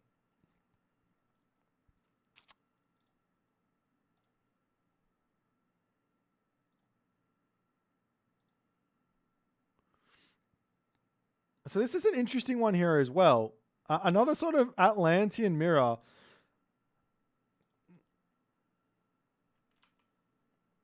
Now, Rappel has had practice here, I guess. Rappel has had a lot of practice against Atlantean. He even played Mr. literally on the tournament front against the Uranus. Now, Gaia versus Kronos versus, as compared to like Uranus versus Kronos, well, Gaia's got a lot of the same sort of ideas, so to speak, that Uranus has. The only difference is you don't have Shockwave, which does end up being a really, really big problem. But what you do have is Gaia Lush. So a Kronos Rush here from Rappel, probably not the best of ideas. If I have to take a guess, there's also Gaia Trees to defend your base against the Rush. You've got all the buildings you can put down. It's really, really hard to get any damage done. There's the Hero Citizens as well. Sure, you can then just rush into a whole bunch of Terma, but in playing defense and with the channels upgrade to boot, you've got ideas of going for Catapultes as Gaia, which works even better than Chronos. Oh, sorry, than Uranus. Now, of course, Uranus has got the boosted things here. This is all wrong. Excuse me. This is all wrong.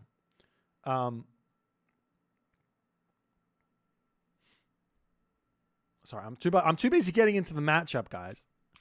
So yeah, you can go Catapultis because you get 15% boosted movement speed on top of the Gaia Lush, and if the Terma ever sort of walk forward to try and get any snipes, then you're going to be able to get through and take them out. So you don't have to go for Terma Wars here for Gaia if you don't want to. But let's take a quick look at the map stats. We have seen Chronos versus Gaia a handful of times. And it's been a pretty close matchup, it can seem, as both these gods are quite close. There's also a nice map here for Rappel to actually just play a boom. There's a little bit of a misconception about how the economy works in this matchup. Now, Gaia gets fast tier 3. That's her economic advantage. Tier 3 economic upgrades. Chronos gets Prometheus, which is just better than fast tier 3. So it's if you just want to enter into a boom war, the advantage from Gaia doesn't actually come from the economy. She can kind of compete, but the advantage actually comes from basically it comes from Oceanus, from the Bite of the Shark Murmillo, from from the Carnivora, from the Caladria. All of those things are helping your economy out as well, the more unit effectiveness and things like that. But yeah, Cronus has got the Prometheus. You can build the talent center faster. He's actually got more economy in this matchup.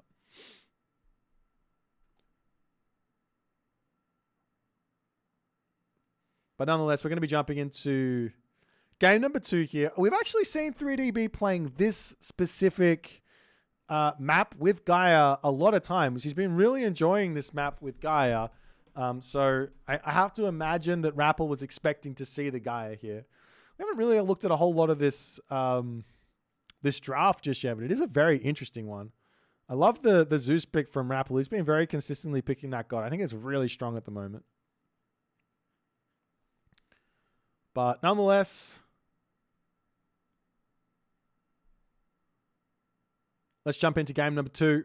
Rappel up 1-0. Chronos versus Gaia and all the other good stuff on the map Okuchichibu. Where is it?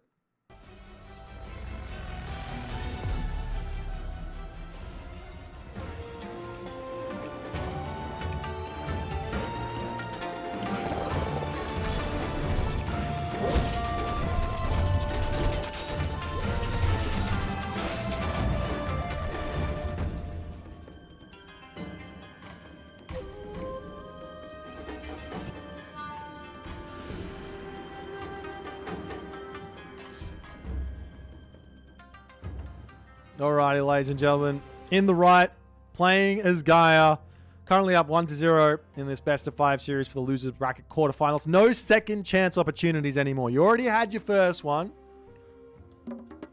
I'm generous, but not that generous. It's the Rappel. He's playing as Chronos. In the left-hand corner of the map, it is B, playing as Gaia. So yes, the map, Okuchichibu.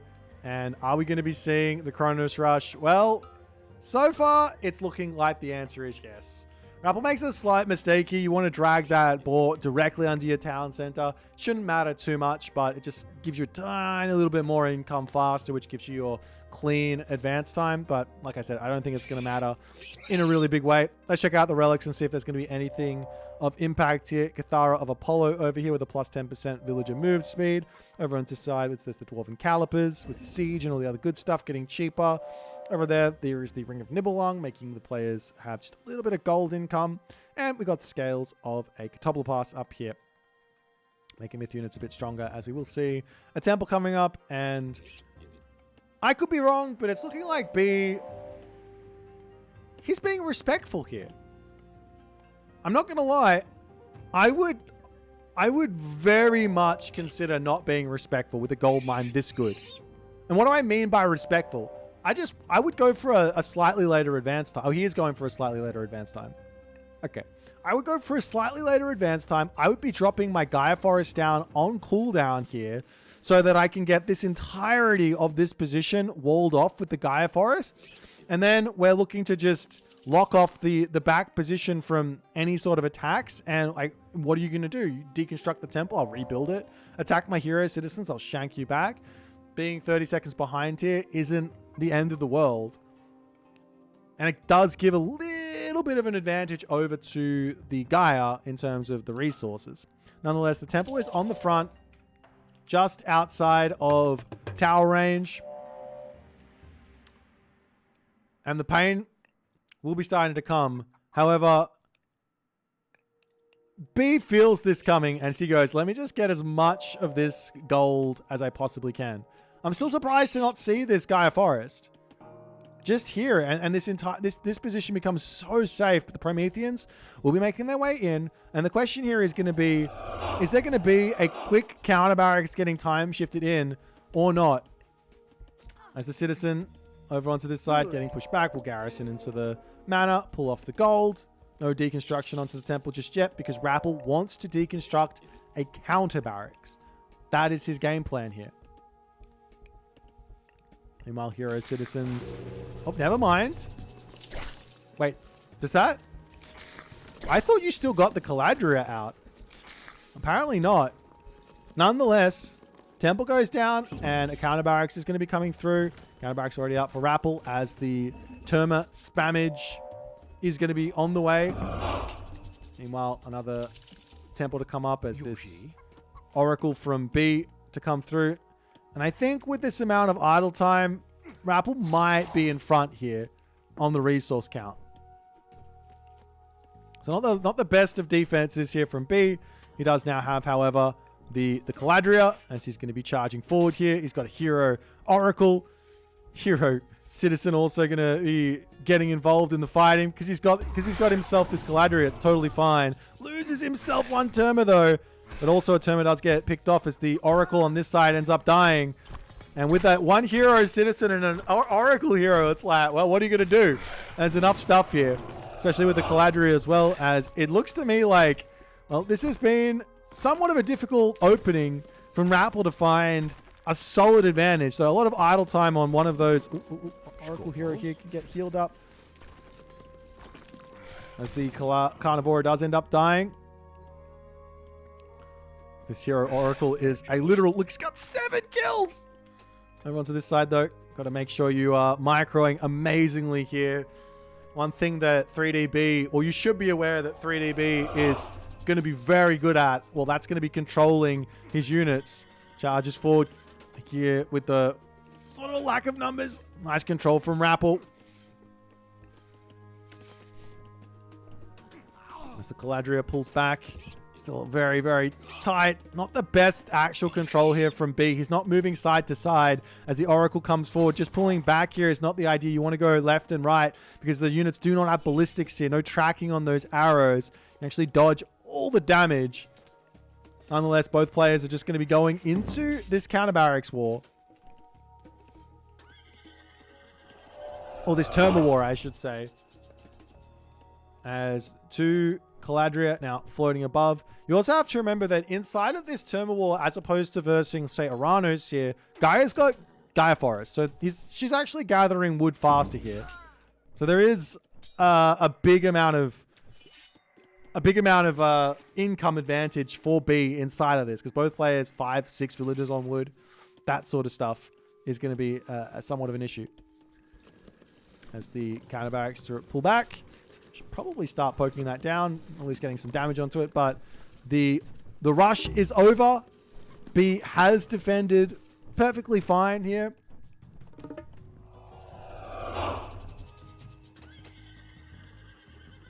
Good control there from Rappel. I'm saying you have to be dodging left, right, back, forward, up, down. And the really important thing here actually is to get yourself somewhat early medium archers.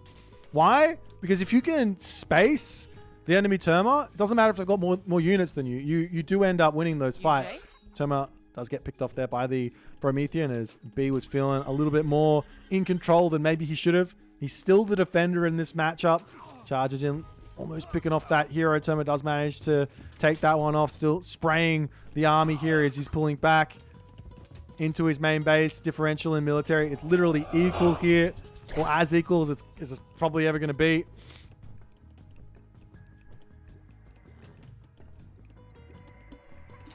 Yet again, we saw this yesterday as well. Heart of the Titans coming in super early from the Rappel. Now another Carnivora is available, so B is feeling like he's ready to take somewhat of a fight. Still no medium Terma is making me somewhat worried as the Carnivora gets dropped onto this side. Terma here have to actually ignore the Carnivora as the Prometheans can get a lot of damage done there as well. Who ends up winning on that fight? It looks like B does, as the Catapulti heroes coming through, and they're going to start being able to beat up the Prometheans as well as dealing with those Terma. But the numbers here for B are starting to slowly go down. Can't really charge into that ball of Terma, but this is literally just as much of a microfest as you will see in a game of Age Mythology. Whoever can control their units the best, put their units in the best position to succeed. Like Prometheans versus Caladria is such an interesting dynamic as well. But now that the Catapultis are getting mixed in, you do need to start thinking, okay, well, do we end up grabbing ourselves some... We also got medium Terma in. Do we end up grabbing ourselves some Carabalista here or not? Kind of Caladrias do end up getting picked off. Good control over there, retreating with those Terma heroes. Just the Catapulti hero in hot pursuit. But funnily enough, like, the Catapultis don't counter the Catapultis, right? They sort of just tickle each other. So what do? This one Catapulti hero could get healed back up as well. And B's going to be able to pull back to his main base and see what he can do here.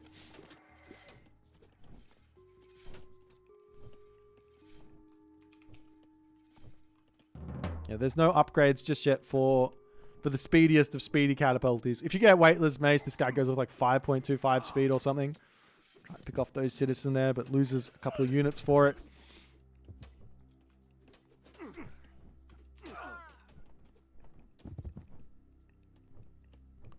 Nice B to pull back. Now, there is one big issue coming up here. And that issue is this gold mine is going to be expiring. That same issue is prevalent here for Rappel as well. But both players are going to have to find a gold mine. So, in the center of the map here, Lush everywhere. Maybe an extra Oracle out as well to start working towards another Carnivora for the next big fight. Taking out this temple is obviously another good idea. As the army wanders forward here to take out the Carnivora in the middle of the map. Another random idea would be to sneak a gold mine over here with a mana, as this Oracle hero has been spotted, and B is like, get back here, Sonny Jim. We aren't going to be having this this little spy infiltrating us. And Rappel will say, all right, I'll turn around and just fight you. At least get a little bit of damage done before that one falls. As units have to pull back into the main base. Weightless Mace now on the way. 200 gold left. I mean, you can sell. You don't really want to, if you can help it. But yeah, I mean, this is really, really risky. Center of the map here, B doesn't spot the army. He's charging straight into an army on this side as Rappel sees his opportunity to strike. B needs to pull back. He does do so quickly.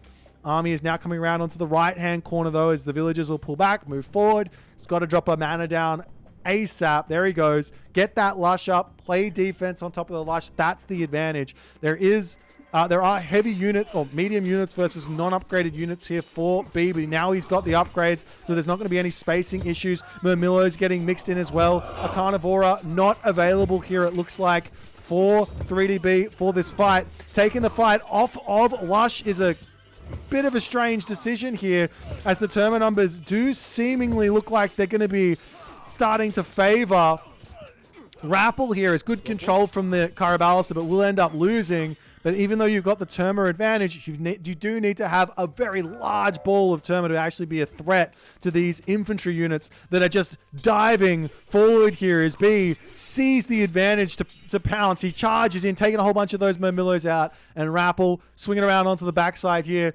He's not going to be able to get that gold starve in. The Gaia Lush will get spread out. That position on the back there should be completely safe for him. Charging going to be able to pick off a citizen as well onto this position there. Maybe overcommitting a little bit here from B, as Rappel does have defender's advantage. But there's no bite of the shark yet for B either. So these Murmillo aren't really anything special. As B does decide now it's time to pull back. He's got to be somewhat careful. Rappel is caught up on the military differential. And you have to remember these Caladria, I mean, they're good, but they aren't doing damage. So you do need some units here after all is said and done, as Caraballos is starting to get mixed in. Terma coming through as well. B does have himself set up over onto this spot with the Lush, with the Manas. There's an angle to actually drop Deconstruction down, but you kill off the mana and then you still have to wait for the Lush to disappear. It's not like it just goes immediately. As the counter barracks comes through, medium infantry is in. Is there bite of the shark? Still no bite of the shark in. This is such an important technology which B is missing, as the units do come over onto this side. Bit of a raid onto both the villages, but who wins out on this? It's got to be the Murmillos winning out, because they're doing huge damage here. 4 more favor up until another Carnivora, as the hero Terma gets sniped on the back there, charging to take out even more citizens.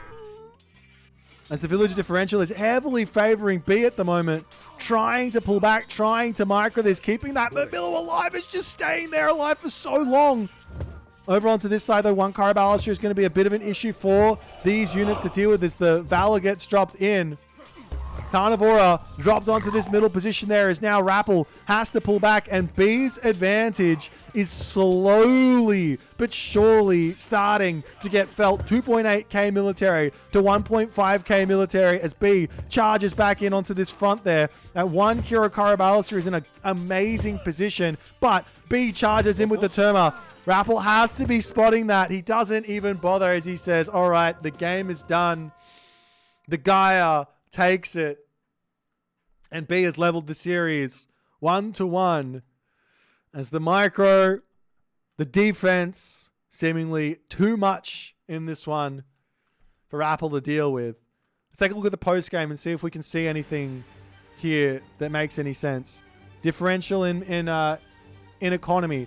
You should actually expect, well, I mean, in this sort of a situation, because it's Terma micro, Terma on Terma, the Gaia forests do actually end up being a really big deal. Can I see this? Yeah, 1.63 here. Unfortunately, I don't think I'm going to be able to see these villages. Is there any villager on a random tree here? No, there's not. But yeah, these. Actually, I can do this. Gaia trees gather 5% faster. So it's only 5%, but it does get felt in this matchup. And that's why this is just a tiny little lead here for 3DB as the game continues along. In fact, here was the actual advantage that Rappel managed to extract from the Kronos Rush. 200 resources. That's it. A 200 resource advantage from the Kronos Rush. That's all he got from it. So, say what you will. I don't. This is not enough to win a game. Clearly, as B manages to pull himself back with the Caladra and all the other good stuff. Nonetheless, let's jump back to the draft and see what they're going to pick for game number 3.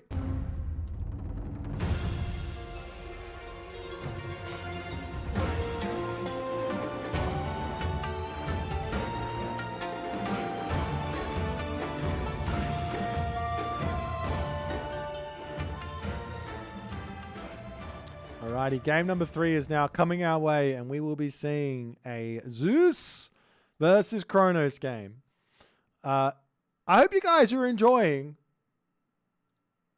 These are some really, really interesting matchups. We haven't seen a whole lot of them before. Lots of Kronos. Like, I got to be honest, from my perspective as a viewer right now, watching this stuff and seeing this Kronos meta evolving, I'm scratching my head as why this is such a priority pick. I am scratching my head on this quite a bit.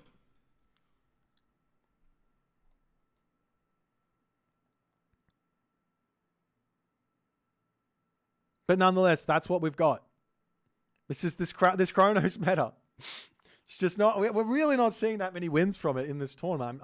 Let's have a quick look here at the actual map stats inside of this matchup. It's 0-1 for Zeus. Chronos is 1-0. For anyone wanting to see just a little bit or hear a little bit more about how these gods are going, you can head over to aomstats.io and check it out yourself. In the main event stage here, Chronos does have a 64% win rate. So he is performing very, very well in this tournament thus far. But towards the later stages of the tournament, is it going to stay the same? I don't know. I feel like this is like one of those ones where it's like, yeah, I mean, just if you want to rush someone who's not prepared for this, then it's going to be working. But as soon as this becomes the flavor of the month, then everyone remembers how to deal with all this stuff. And now the Chronos has to start finding different lines to play rather than opening with the aggressive moves.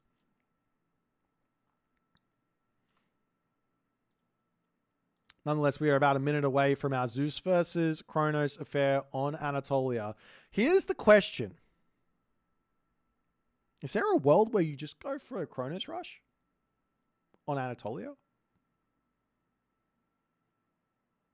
It's super telegraphed. My suggestion here for any player playing against Chronos on Anatolia, send your Katoskopos, send your scout directly to the Chronos player's main base. If you don't see any villagers on wood, well, you know it's a Chronos rush because it can't be anything else. Alternatively, if you spot a dock coming up, then that means he's not going for it. There is one interesting idea, which is a dock with a small amount of fishing ships and a quick advance for like a 4-minute advance, which you can kind of bait your opponent into playing a very greedy, like 5:15, 5:30 type fishing boom. You can get your fish out after you've done the damage into your opponent's base and things like that. I'm really, really interested in what 3DB is going to be going for here in this game. Let's get in onto the map, Anatolia, and see what it's going to be.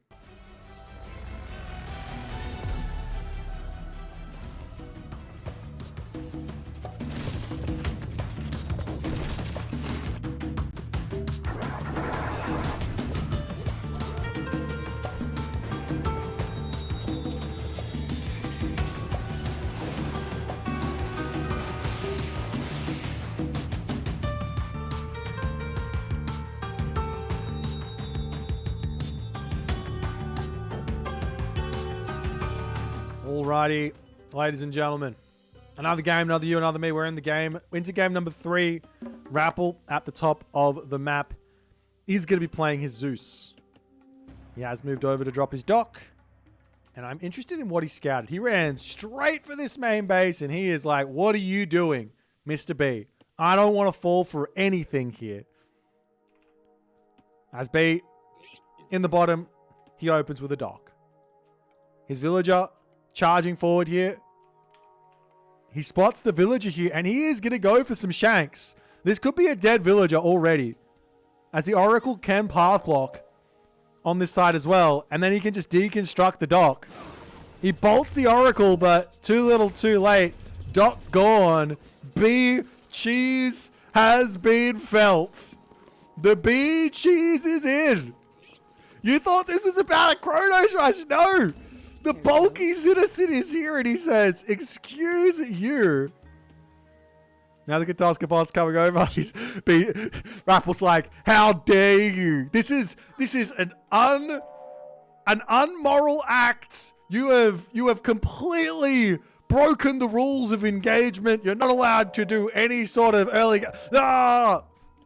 Okay, now his Katoskopos is almost dead, and he's going to have a dock up onto the top and a dock onto the bottom. Now...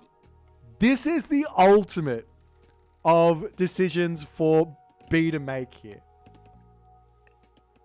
Take everyone off of wood. Get to 150 wood, right? Or 100, however much you need. For maybe one more citizen. Everyone off of wood, over onto boar. Get the temple up and go for a 4-minute advance time here. Because Rappel's just dropped double docks and you know it. Well, does he know it? He doesn't know it. Well, he does. No, he knows it. And then you just temple, and then there's no bolt for the automaton, and you just run rampage in the main base of the Zeus, and that, like, yeah, you can get a Jason out, but you're going to be hitting like a 6-minute heroic, 6-minute classical age.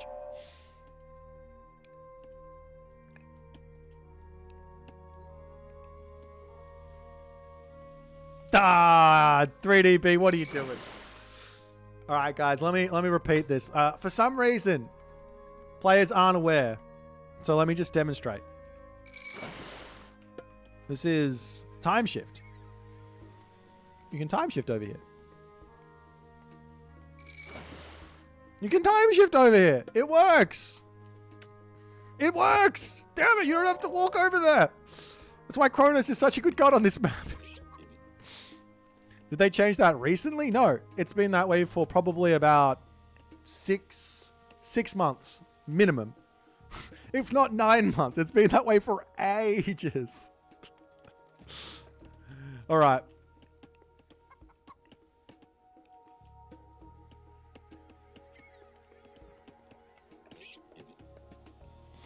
Nonetheless, it's looking like B is actually playing somewhat standard here. His temple is coming up. He can still go for a Leto angle to put pressure on. I imagine he's going to go Prometheus though, considering what's going on here. Villagers are still sticking onto the food after all is said and done though. So I don't want to pretend to try and guess what's going on in the minor 3DB. But if I had to guess, I would say some sort of a classical fight with a whole bunch of barracks units here. He's literally got himself a grand total of 9 fishing ships. Meanwhile, Rappel, 10 fishing ships, still building them in the main base. The temple is on the way. He's looking to advance. It's going to be late. He's going to take some damage from a temple that gets shifted forward, as it does get, that temple gets deconstructed immediately. Athena is on the way. Another mana to come down from B. And he's taken all the villagers off of food now. Lots of food in the bank, and I'm just super confused. Jason is out, going to come and harass this Oracle as B has overstayed his welcome in a long, with a really, he's really overstayed his welcome here. You can heroize the Oracle, I guess. There's now the Prometheans make their way up to the top side of the map. Not seeing any boats coming out. It's per scene. Will start to come through. Onto the bottom of the map. Military barracks coming up. He's looking to put some pressure over onto this side. Surprised to see the Promethean coming this way when the Jason has been spotted here. But nonetheless, this is the angle that B is going for. He wants Promethean. He wants Murmillos. He can time shift over onto this side if he wants to put all the pressure there. But Rappel has managed to get himself out a grand total of 16 fishing ships. B is at 11. He can keep building those as the Jason is on the way. The Prometheans will have to pull back. Gets away from that position as now the Hero Murmillos and Murmillos to boot will be making their way up onto this spot.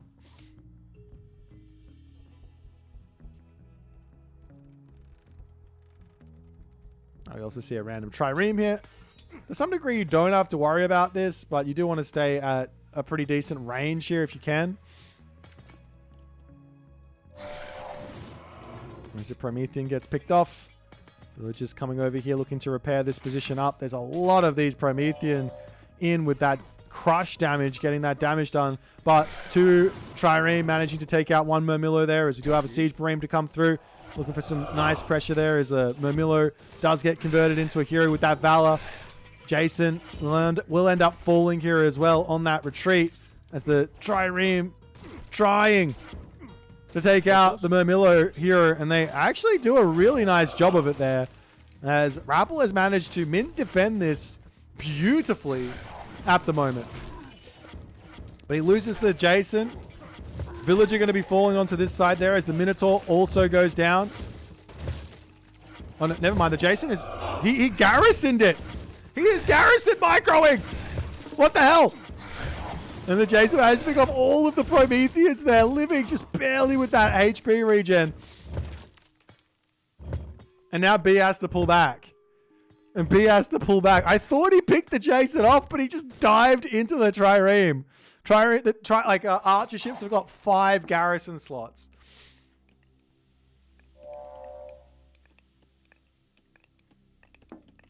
As the hoplites pulling back into the main base, B looking for any amount of damage here. Taking down the temple is going to obviously be nice. Hoplites are in and scary to deal with here. And as Rappel will get a couple of pokes off here, and B will say, all right, let's get out of here. Now, the Hoplites for Zeus do have the speed advantage, so he's taking a lot of damage on the retreat. But with Valor, he can heal this guy back up if he wants to. Attempt to keep him alive. Never mind. He doesn't have it in time, and the rest of the units will get out of there, it seems like.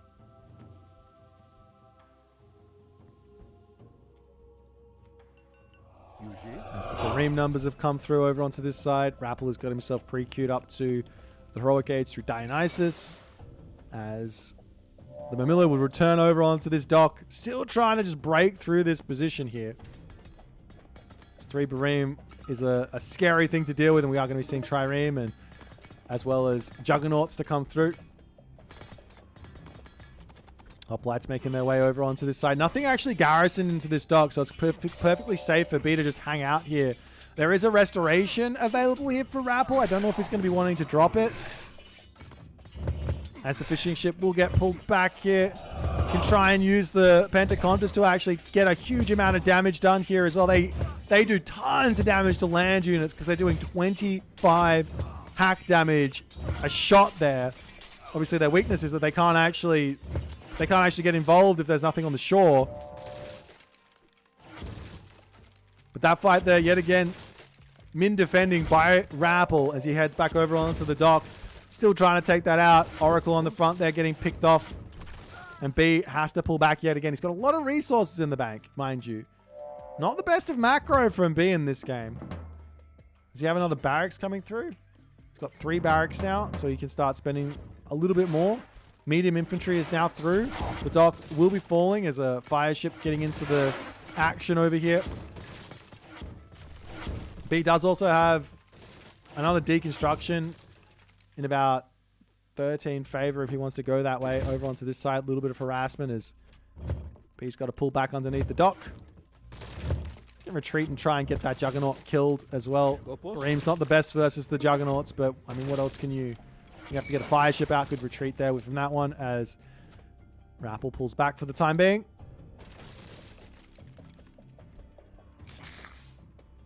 Random Promethean getting sent packing here as B still just trying to break through onto this spot, but it is looking like Rappel has found himself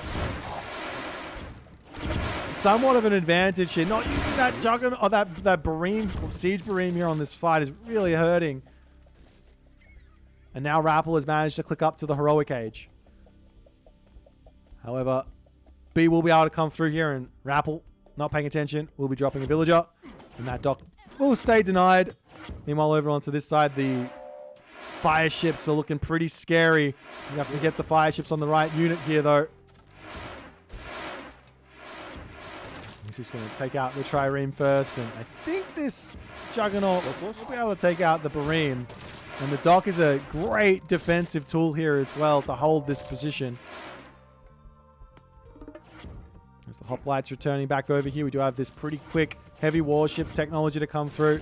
Super effective in these sorts of situations. When you get that tech advantage, you get the heavy warships, and then your boats are just super, super strong. But this does also play into what I think B's plan is. B wants to get Rappel to spend as much gold as he can on the water. This is going to be 150 gold extra and then extra ships to come through. Meanwhile, he's massing up these units and he's going to look for some sort of a gold starve in the center of the map. Because in the main base here for Rappel, well, he's only got about 2,000 gold left there. Now, there is bronze, there is restoration, so it's not going to be simple to get the gold starve in. But that has to be the idea here for B. However, immediately, Hephaestus are going to come through, so B also needs to be thinking, how do I get to the Heroic Age myself? Meanwhile, Heroic Fleet to come through, a whole bunch of Bareem as well. Just got to pull away from that Skull. You don't want to take any fights here if you can help it. And be just trying to harass. I mean, in a way, a Carabalis or two is not a terrible idea here, but you do have to be concerned about things like Peltas, which is super hard to play around. As the Skylar now up to 3 heads here. B continuing to just send Bareems into the meat grinder, but it's getting close to falling. Can he at least pick this one off? It does end up going down there, but still some issues to deal with on both sides as B is losing everything here. The only angle that B has is to lock off the center right here, right now. On the land, 16 hoplites, 8 Hapaspists versus... There's probably a land advantage here for B, but he doesn't have any answer to bronze. He doesn't have any answer to restoration here. As he charges in, he has to force something out and then run. Restoration will be the first usage, and now to pull back takes a lot of damage on that one. There's still bronze available. Town Center going to be getting grabbed by Rapple. Why Town Center here, you ask, instead of a fortress? Well, that's to play around deconstruction. As the Caraballister is in. 2 Caraballister are in, but one's going to get picked off without any good micro there from B. It's right on the front. Bronze gets chopped down, and yet again, B has to be pulling back here.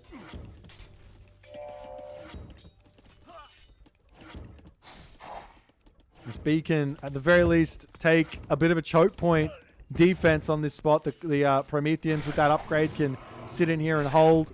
So Caraballister are going to get little bits of damage done from afar. No Peltast in for Rapple does allow those Caraballister to get a huge amount of value.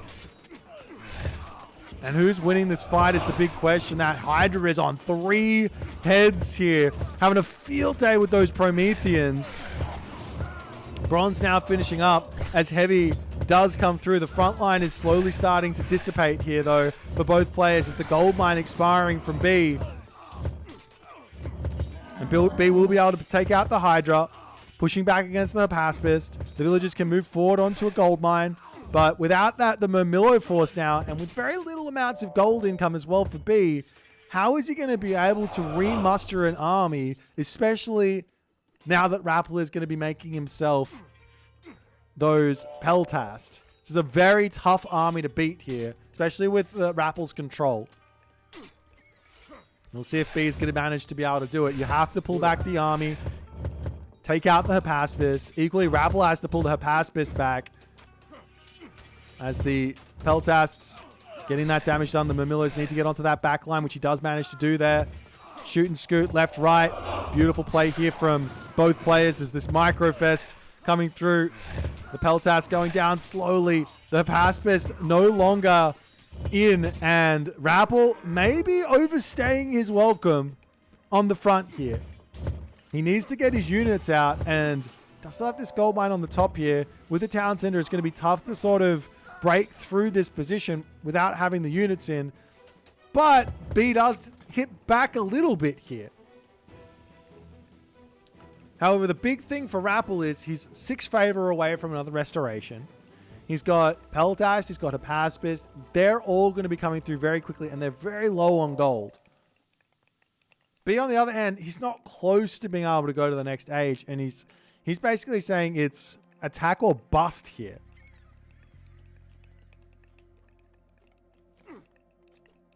There's a late wall there from the Rapple to come through. 1 villager will go down.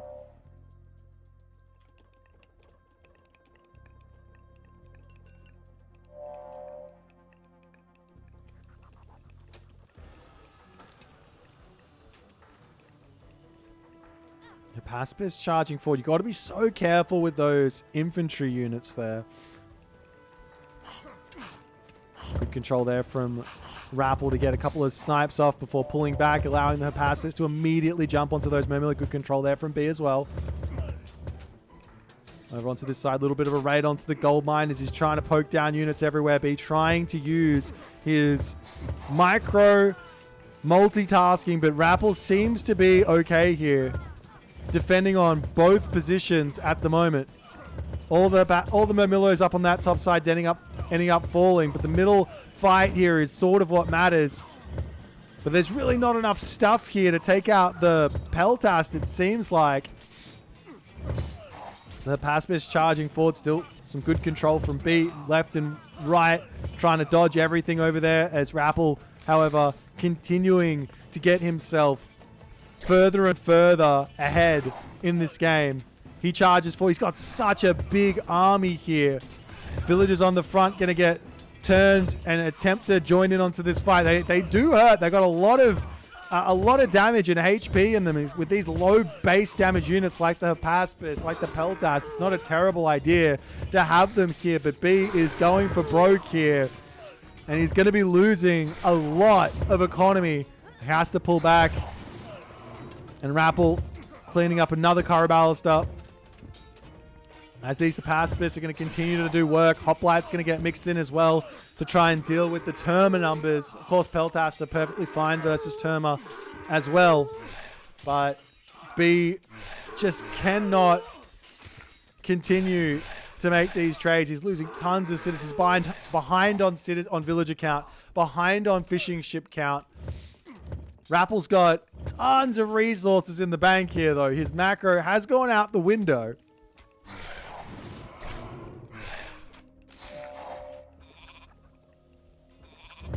As now you can start thinking about fortresses and things like that.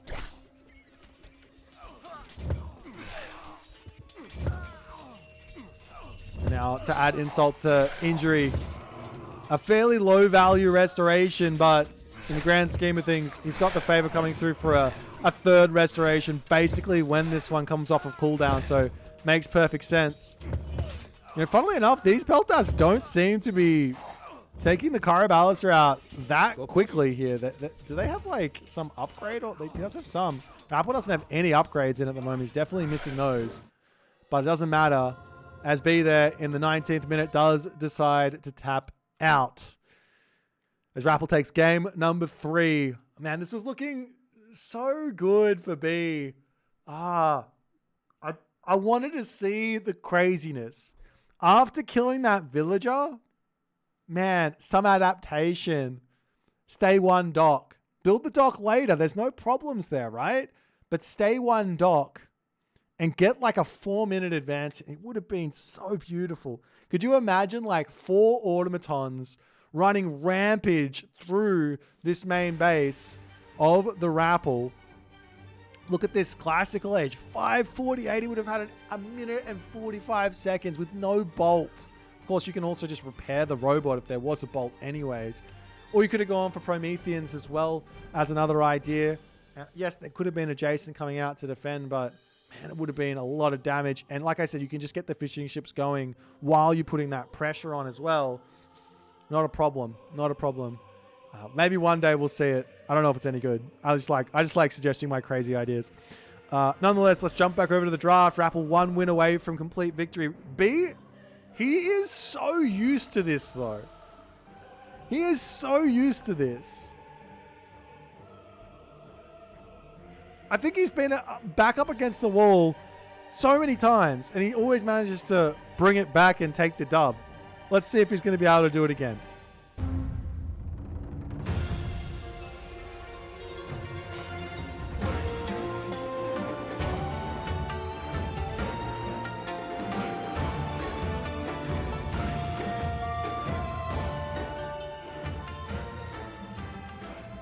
Alrighty, so our next game is going to be a Set versus Amaterasu. So we did see a glimpse into the 3DB mindset with the Amaterasu in the last game, in the last series. But is 3DB just a one strategy type animal? Is that all he does? Or does he have a little bit of something in his back pocket? That is the interesting question. Now, Rappel, of course, he loves the Egyptians. He feels like they're really, really strong. He's very, very good with them. He showed how strong he can be versus the Tsukiyomi with his Isis. Can he do the same with Set? On the map Marsh, you got to feel like it might be the case.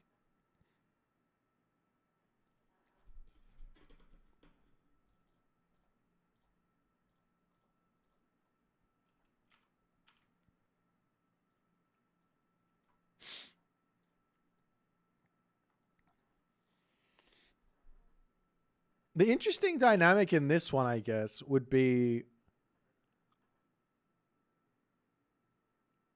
how does one I don't know. I actually played one very interesting game against Hell's Ravage in this matchup on this map, exactly on this map, and it was really, really fun actually. Super interesting. I think Hell's went for Minagata Tomi, which is like, it feels like it's off meta, but the more I'm seeing it, the more I'm like, is it really off meta? It seems pretty strong. And yeah, it was an absolute banger of a game to play.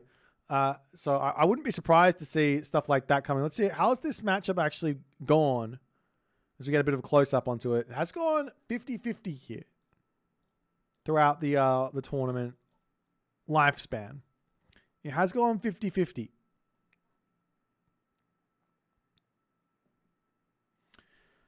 But nonetheless, these guys are off to the races.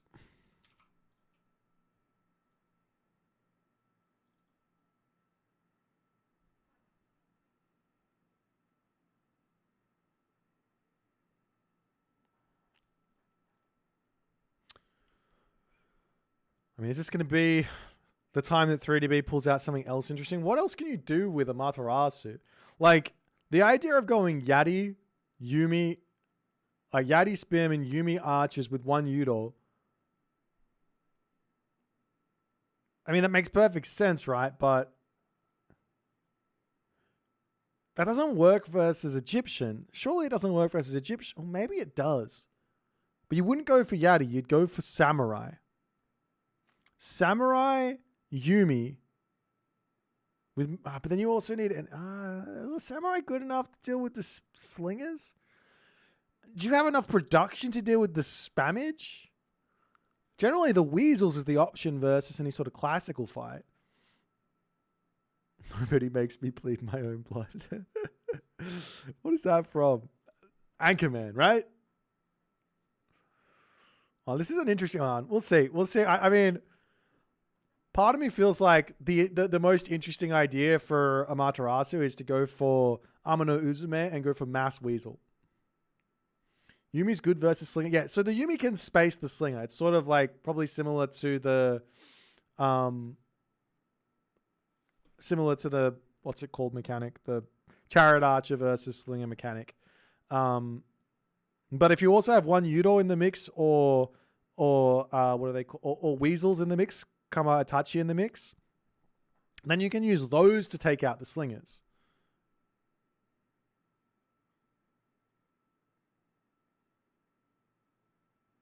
Oh, it's Dodgeball? Okay. Not Anchorman. I guess that makes sense. Oh, it's that guy. Yeah, no, I remember the scene. Yeah, it's come back to me. It's been a long time. What can I say? It's been a very, very long time. Man, I hope you guys are enjoying Champions League. It's been a really fun tournament thus far.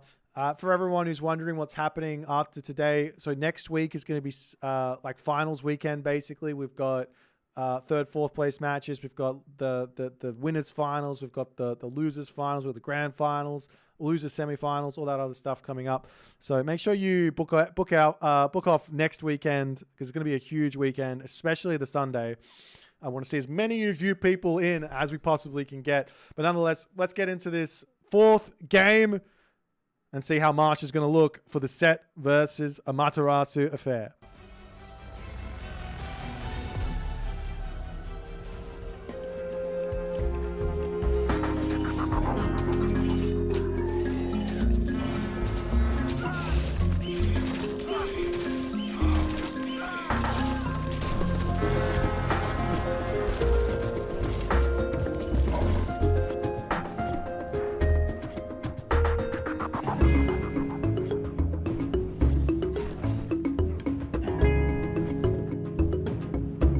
jump in here. In the left-hand corner of the map, Rappel spawns in.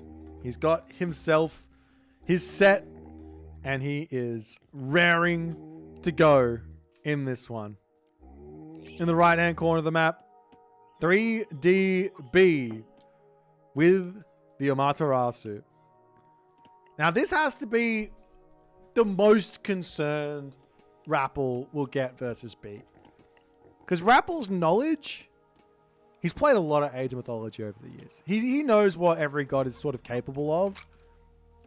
And B's advantage is normally like pulling out strategies that people don't really know. And when it comes down to like throwing things at someone that they haven't seen, well, a new Pantheon is the best time for that to be the case, right? So the question is going to be, what is 3DB going to throw at the Rappel? And what's the Rappel going to do to respond? Now, luckily for the Rappel, he's got set. One of the best knowledge gatherers, scouters in the game, because you've got this vision and you can throw it down basically non-stop throughout the game to see exactly what your opponent's doing and react to it by grabbing a fairly cheap technology out of the temple. Do you see Rappel's already dropped himself the monument to the villages, he's grabbed himself the wood, he's on his gold mine, converting animals in the center of the map.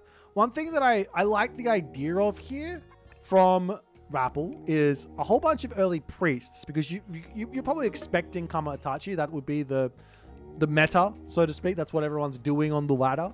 Though you're playing against B, so who knows what he's going to do. But yeah, spamming out a whole bunch of priests, not just to defend against the Kama Itachi, but also to grab all of the animals in the center.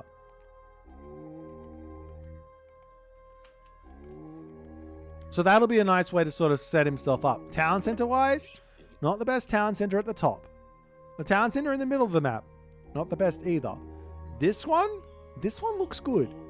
Like a shifting sands onto this town center to grab this and then playing a nice defensive game with buildings and things. You know, it could be an angle here for Rappel to hold on and see what happens.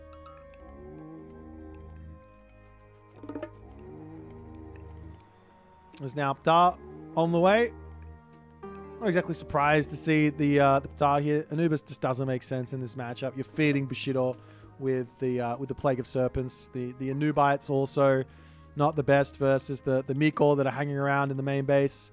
And B, on the other hand, he's up to 3 Mikor already.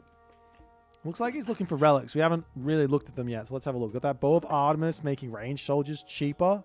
We are seeing Amino Uzume for B, so a little bit of standard shenanigans here for a change. As Ring of Nibelung also coming through with the gold trickle rate of 0.5. Ulla's bow is huge here for Rappel on those slingers. Really, really nice. Big help. Trojan Gate hinge to boost up the walls by a little bit. Armor of Achilles here, making the infantry damage vulnerability to hack minus 5%. This is big for both players. Because, you might... I think this might tilt the Samurai versus Axeman matchup without even any upgrades over to the Samurai a little bit.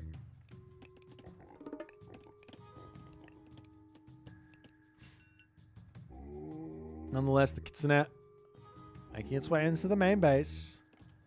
A couple of villages on wood. A barracks coming up.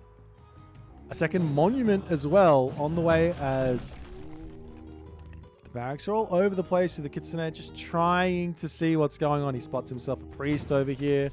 Got the Koshin Boku tree getting dropped down, as the Kama Itachi is going to make its way out across the map. Can move around the back, and we're going to be seeing B doing something he does not do. And he also, for whatever reason here, is on the town center just a little bit too early. Nani? He's going for a town center. And Rappel doesn't see it. He does see this one wood. This could give this away. If Rappel looks at this and goes, why is that tree chopped down? This could 100% give it away that this is a town center. Water Buffalo coming through. Can that get taken out here fast enough is the big question. Charging in another Kama Itachi to come through. Does manage to pick that one off. The Baboon of Set looking to come in as well. And the vision is denied. But, like I said,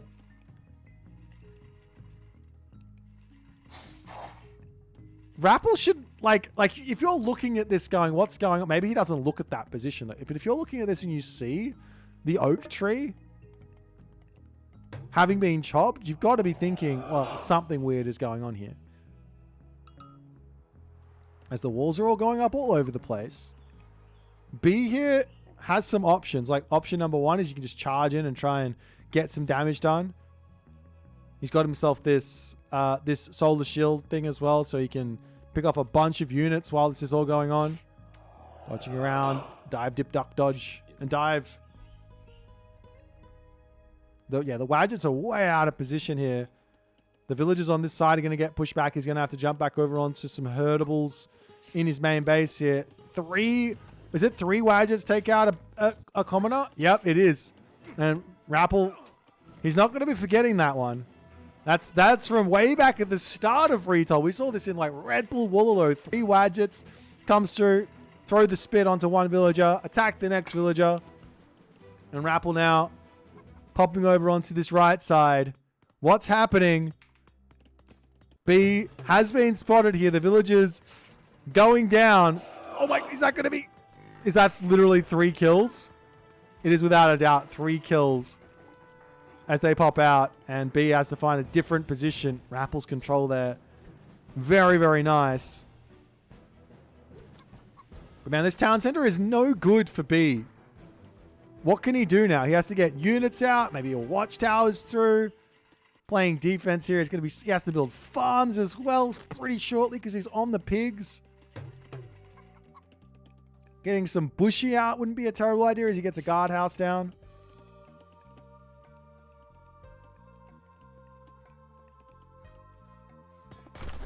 Obelisks will get cleaned up as the Kamatachi searching for units left, right, and center to take out.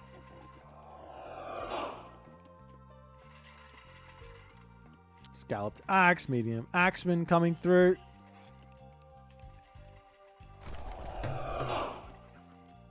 We will see some bushy now starting to come into the mix. And this is good because you can start slowly poking down the Wadget here. But realistically, the big question is going to be, is this villager dead? Oh.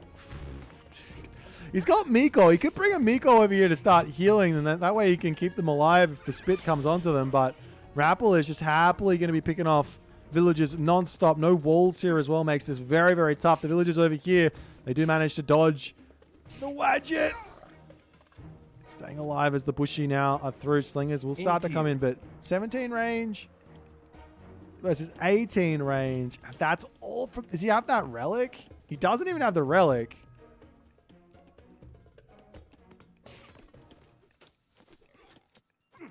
It's the bushy. They're a nice counter to these Wadgets. Good control there from Rappel to heal them back up. And B going to pull back into his main base. Got 4 villager advantage, but he's got a long, long time to pay off this town center. So much favor in the bank as well. What are you going to do with it? Could you just like, let's just pause here for a second and just like ask the question, wouldn't this have just been better with Minakata Tomi? All of a sudden you get Hunt on this position, you get it on the back or over here, and you get the Wolves to defend.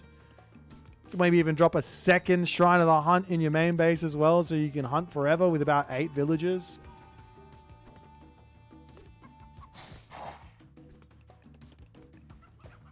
Moves up to the top. Has managed to limit the favor income down to 1 Miko for the moment.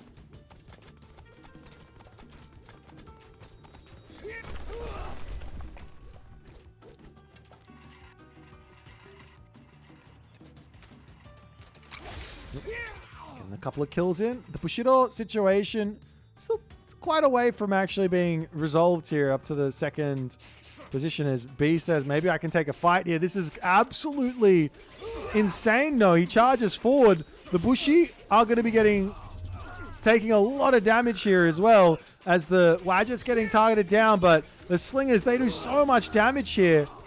B feels like he has to take the fight. Does he have enough stuff to actually win this one? He pulls back. He has got himself to Bushido tier 2, but the villagers, they can't grab that hunt like he wants to. I mean, there is a water buffalo of set in his main base. A little bit tricky to be on that one. As he pulls back, he does force out some more units from Rappel.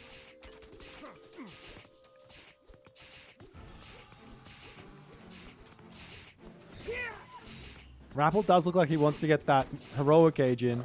There's another water buffalo going down. And B desperately just trying to hold on and get himself through here. Farms all up over onto this side. Like this is the other problem here for B. It's like, yeah, he's got a 10 villager advantage, but with 15 farms, that's a lot of minutes you need to wait for you to actually be enjoying this advantage of villagers. Also, the farms are obviously not gathering as quickly as, say, villagers on hunt in the center of the map.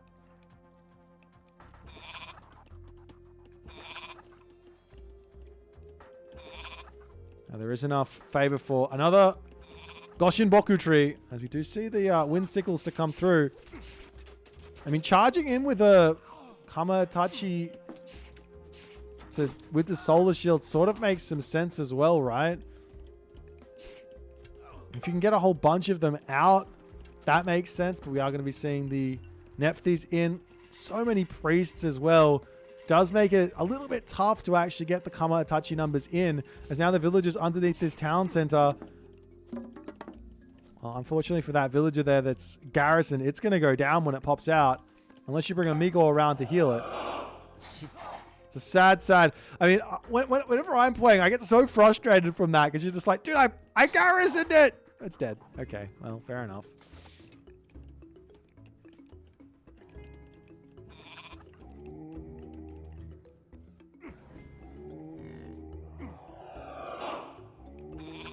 And I think the other thing here, though, for B to take Solace in is he doesn't need to go Heroic Age. He can stick this out in the Classical Age. He gets that heavy Bushido in, and he can be okay here. The only problem is this gold mine, 1,000 gold left. He does have a little bit of gold income at the moment at, 1.5 gold per second. Well, it's not nothing. I'm going to charge forward and get some pushback damage here as B sees the age up. The villagers are coming forward for a forward Migdol. Got to be careful with that one. You don't want to reveal that. A Migdol here and then Migdol creeping forward is not a terrible idea from Rappel. But you also have to remember Rappel is one town center. He does, while he's done damage, he is on a timer here. He has to actually kill the bee. And B's also got a market. He can sell stuff. No problems. On the Musha getting in. I wouldn't be surprised if B's able to get himself a 190 population army here. There's a gold mine on this bottom side he can go for. He can come for this top gold mine. The question is there really an answer for things like chariot archers now? As the Wadgets on to forward.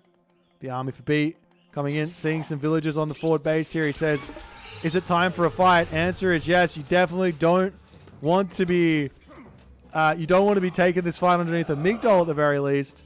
As the Bushi can turn, he can garrison into the town center. He can turn with the Razor Wind Kamatachi and try and get a gigantic amount of damage done with that Area of Effects special ability. He turns underneath the town center as now Rappel says it's time to try and finish this game here with this one push. There's no siege here. There's no towers, however, for B. So it's just a town center. The Bushi can do some garrison shenanigans into the town center, as he does go for that. Popping out onto this side. But this is pure Slinger versus all of these Bushi. The heavy is through now, though, for B. Is this going to be enough? Rappel can just sit out onto this position. As the villagers will return back over onto the gold. Look at that wood situation here. Watchtowers would probably be enough to kind of stop all of this pressure, but it does look like Rappel says, I've overstayed my welcome here. Let me get out. He needs to get siege to actually break through this. And all of a sudden now, B can effectively just get himself out another army. I mean, he doesn't have the gold. That's the problem. Rappel, on the other hand, might want to think about a town center. We are seeing the most random of commoners up on this top side. Don't ask me how she got up there, but she's hanging out. A couple of giraffe on this position as well to be eaten. Another angle here for B. He doesn't really have anywhere to do it. I was about to say another angle is to get a couple more Miko out. And then get some more favor for more Kamotachi. The villagers will make their way up to the top gold mine. But the differential here is very big. Rappel seems to have a big advantage going as the camel riders making their way over onto the right side. The villagers have been spotted up here, but look, there's shifting sands. You don't have to use it. Just wander up there with the camel riders. Save the shifting sands for a bit later, if need be. Be getting as much of this gold in as he possibly can. Pulling back, sacking one villager to try and get the rest to safety here. As into the main base, the siege towers to come through. Goshinboku tree will give him another Kama Itachi, though. The priest immediately erasing two of them before they can even get any damage off. It's the town center to go down. The villagers could join in and try and shank and help out, but it looks like 3DB's path to the finals, his path in his journey through Champions League Season 4 does end up ending with the Rappel, who comes through with some very, very solid Egyptian play. And as cool as this idea was from B, he just couldn't quite get the income he needed to survive here. I would have loved to see this being Minakata Tomi as the idea. Shrine over on this side. Shrine of the Hunt on the town center. Enjoy that food there. And then maybe, just maybe, you're in a better position. One Udo as well, costing wood with the favor. An amazing unit to actually deal with. Axemen, who have got very low stats. Though, I mean, like HP, I should say, not anything else. It's divine damage they're doing. And they clump up as well. Could also take out the slingers with those guys. But unfortunately, yes, B's journey to the Champions League Season 4 Cup does end here. Congratulations to Rappel for some incredible Age Mythology here. We will be moving on to our next series of the day, which is going to be Tunison versus Recon. Don't you guys go nowhere, as we're going to be getting that one sorted out. And we'll see you in the next one.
Well, ladies and gentlemen.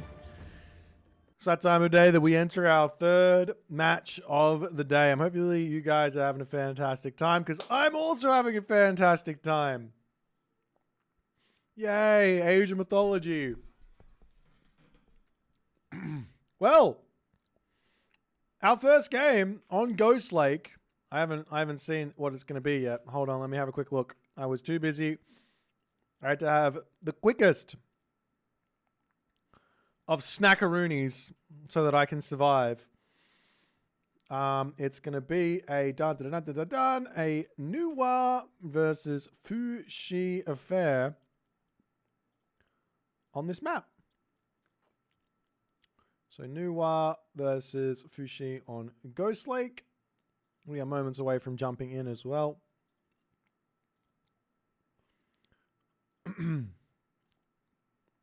And it's on the map Ghost Lake, right? Yeah.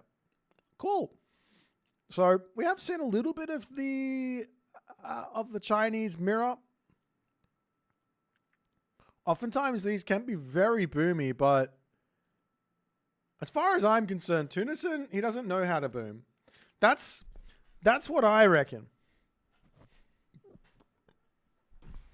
Tunison doesn't know how to boom. That's the situation that I'm seeing.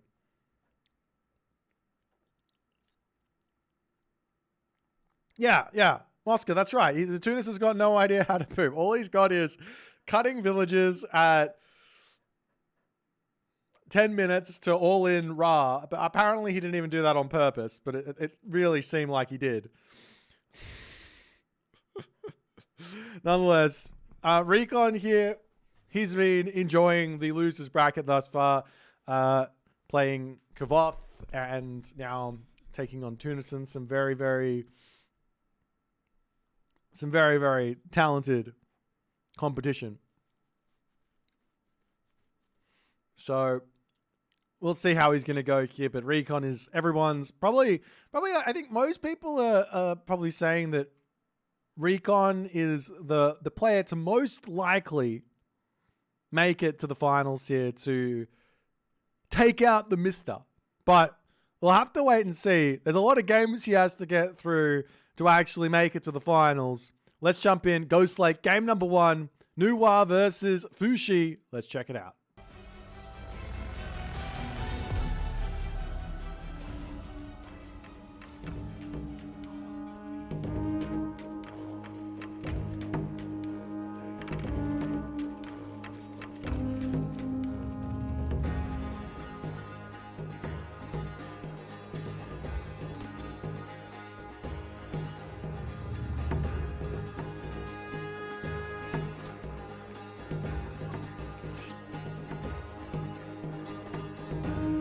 Alrighty, ladies and gentlemen, in the left hand. You know what? I'm just going to do that all again. I keep on forgetting to record the very start of these games. Alrighty, ladies and gentlemen, in the left-hand corner of the map, we do have ourselves everyone's favorite aggressive Age of Mythology player. It is Tunison the Great. Tunison the Wise, Tunison the dropping a house, and all the other good stuff. His opponent today, however, from the tag team. I just love saying the tag team. He is from the tag team, though. His name is Recon, and he is going to be showing us his Fushi on this very auspicious of occasions. Alrighty. Ghost Lake, the map. We are in that loser bracket quarterfinals. For everybody wondering what the pathway to the finals is for these two. Well, you have to win your loser bracket quarterfinals. Then you have to win your loser bracket semifinals. So that's this game, the next game. Then you have to win your loser bracket finals. And then you have to win the grand final. So that's 4 wins in a row that these guys need to get to take the trophy home. So it's a long, long route to that final. Let's check out the relics. Jade hair. Oh, that's such a that is a naughty relic for Recon to pick up. I'll tell you exactly why, There's two reasons for it in this matchup, but it's a very, very nice relic. On this top side, there is the Dragon Palace Crystal. Just going to make the walls and towers a little bit more HP, a little bit stronger. I have Horus over here, going to make the town centers get 4 extra pop cap. It looks like one relic has already been picked up by someone somewhere. No? Am I just blind? I am blind. The Scales of Echidna. Oh! Both of those relics over here. That's really, really nice. That's really, really nice. So, here's the thing. Okay, why is Jade Hair so good in this matchup? Well, for two reasons. You could go for Yatsa, which are probably absolutely insane, as these goats are trying to get pulled back home, but Tunison trying to block it all off. He's trying to get everything back. He's not able to do so, as Recon does end up winning on that. So the Yats are absolutely insane in this matchup because the Pioneers can't really deal with them. And you can just run Rampage around, getting damage done, as the villagers on the front here are going to be taking a bit of damage. But you also have to be very careful with these Pioneers as well, because Earth Wall can get dropped down and you can get caught out on this spot. So we will see a military camp getting dropped by Tunison here. And I guess the other one is the Chillin'. So Matt's Chillin' here. There's no real problems with that. Like if you just don't make any Kwafu and you just make Chillin' here with 5.5 speed, Chillin' gets a villager pick already. Absolutely huge from Recon. Recon has woken up and says, you know what? We're not messing around in this game. What are you going to do about it? Well, Tunison says, I'll take my loss and I'll give myself a +4 villager advantage for 120 seconds.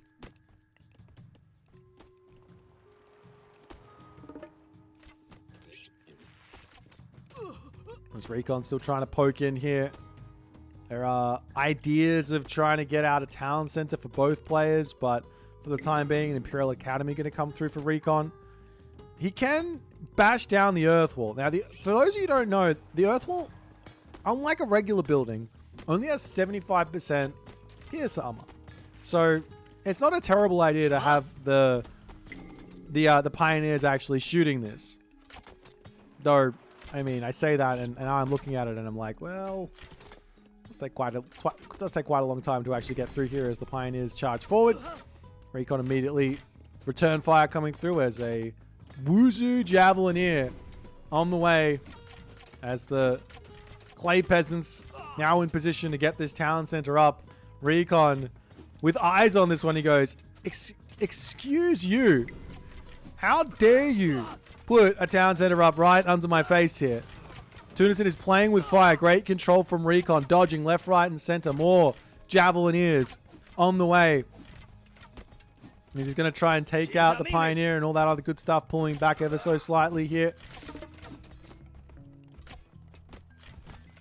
But yeah, this town center is up. Recon, on the other hand, he hasn't gone for his... Well, he has. He's got himself his Nejar out. There's not really anything in the main base for him to attack here. This Earth Wall is absolutely amazing for Tunison here. But it will get knocked down. There will be there will be access here. He really should finish this off though, because it can get repaired back up for I think it's even cheap. I think it's free. Yeah, just repair it back up and then all of that damage is no longer useful. That being said, just attack the gold is a completely valid response here from Recon. He's going for his town center behind this though. As Recon pulls back ever so slightly, there will be... Actually, there's actually quite a villager... Oh, never mind. I thought there was a villager lead there for Recon for a second, but that's not the case. Tunison, after all is said and done, I think he's completely fine here. Taking damage on this gold mine is going to be the only issue. He does have plenty of Wuzu Javelineer out to defend, but the real trick here for Noir in this situation is to defend this. You want to get that heroic agent. You want to get to White Horse Cav, and you want to be looking for those raids. So town center now up for Recon. He's going to be running forward, going for the gold mine.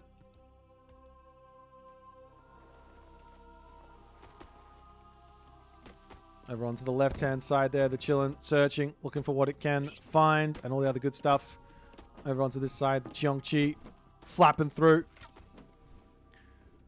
Looking for a little bit of return fire somewhere, but after the dust settles, there's still pressure to come on here from Recon. But Tunison, he's got a 4-villager advantage. So it's not enough for a victory or an advantage, like a serious advantage, but it's enough to build on. It's enough to build something on here.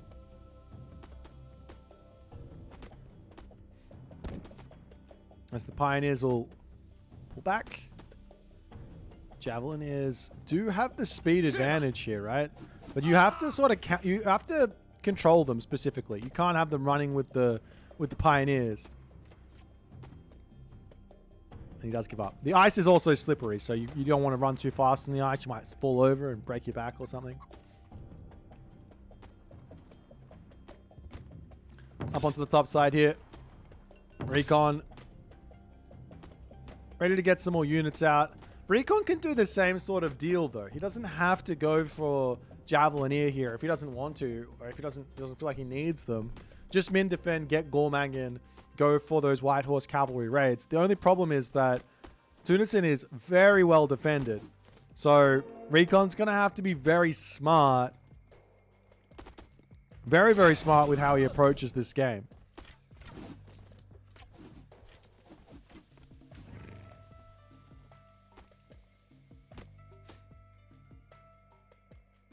Both players are going to go Gormang. I'm not exactly surprised to see that. There is a world where, especially with Vanish, we're going for like a whole bunch of Taltier, Javelineers, and like Nubar with the Drought.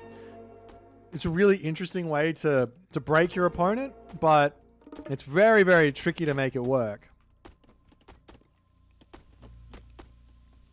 You can kill off a town center, you can force a fight, catch your opponent out, and all that other good stuff.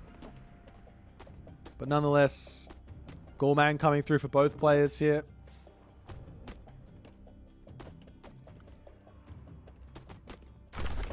And it's a 3-villager differential, so it's not even that big. We are seeing Recon pumping Kwafu out. Well, this is a way to sort of catch up, kinda. Catch up on villager differential in this matchup is just to spend your favor on Kwafu.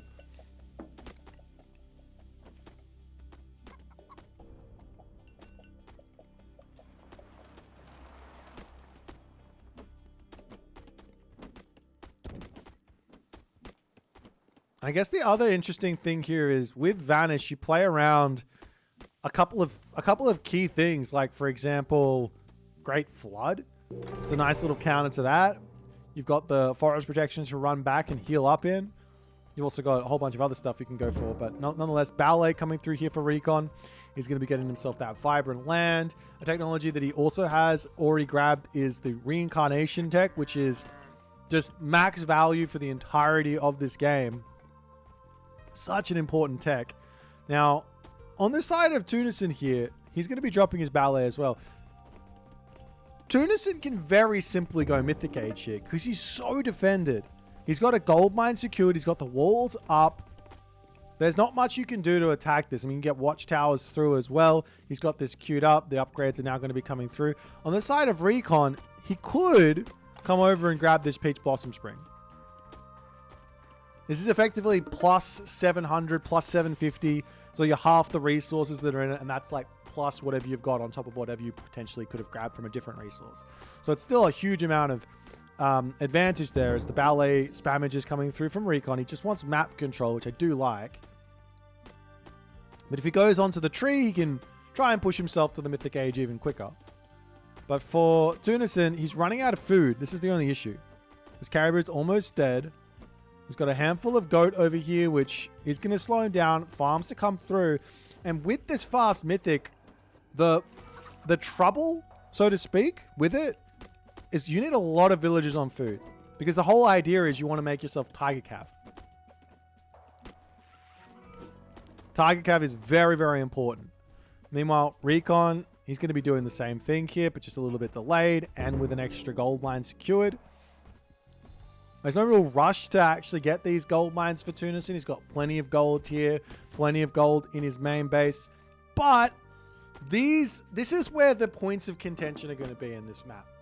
In this matchup, in this map. It's going to be this gold mine here for Recon. And on the bottom side of the map, it's going to be this one here for Tunison and this one here for Tunison. So if Recon can get some security of this position nice and quick now that it's also secured this position, well, all of a sudden, life is going to be a little bit tricky for Tunison. But Tunison does have the Gong Gong speed advantage. He's going to be able to get himself Hooves of the Wind, heavy cavalry, and I guess he's going to go for those early upgrades as well as irrigation is coming through. On the side of Recon, the big advantage is he doesn't have to put farms down. Not for a long, long time here. He's got all the goats in the world. He is eating his Peach Blossom Spring, which they obviously needed to get to the next age, but this is going to be a big boost of food, so he can make a whole bunch of Tiger Cav out.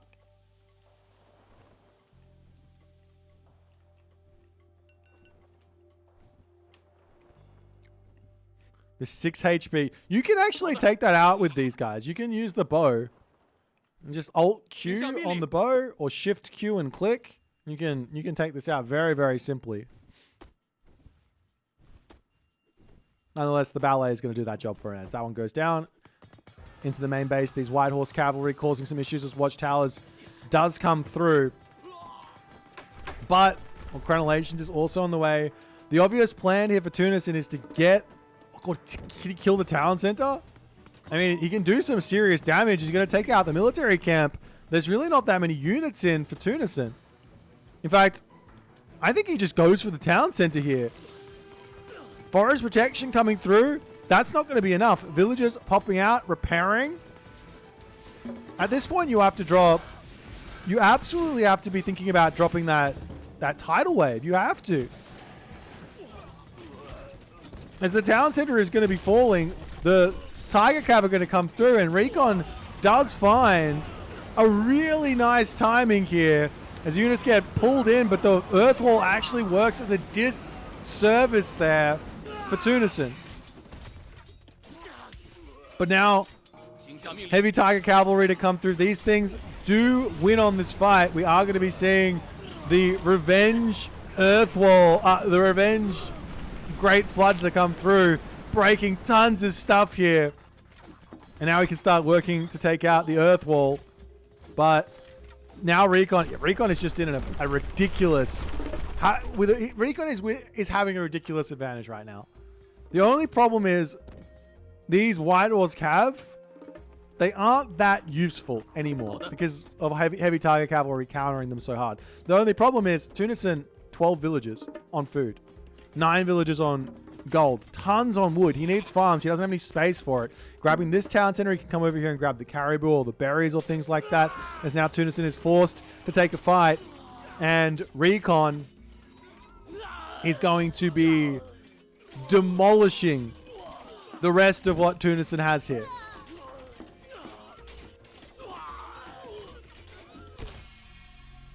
And Tunison does say, all right, GG, taps out.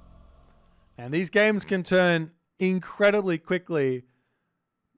Basically, Tunison, in not building any units and going for the farms, I think that's the whole thing here. It might even just be the farm differential.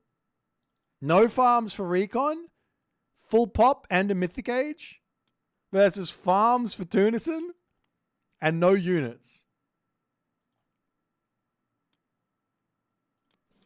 Looking at the post game, you can see this military numbers just growing and growing.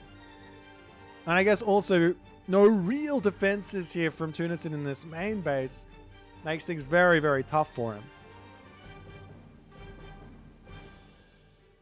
That's the first game there. Recon takes it. He's got to be happy about that one, getting off to a good start. Let's jump back over to the draft and see if Tunison is going to be able to figure things out a little bit better for game number 2.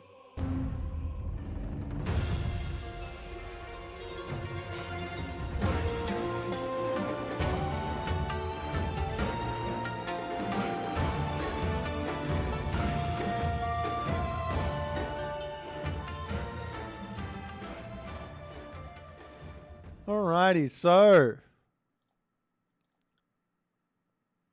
The loss for the Noir, the win for the Fushi. And our second game is going to be on Anatolia, as we are going to be revisiting the Hades versus Zeus matchup. These guys, they are so keen on this matchup. They are so keen on it.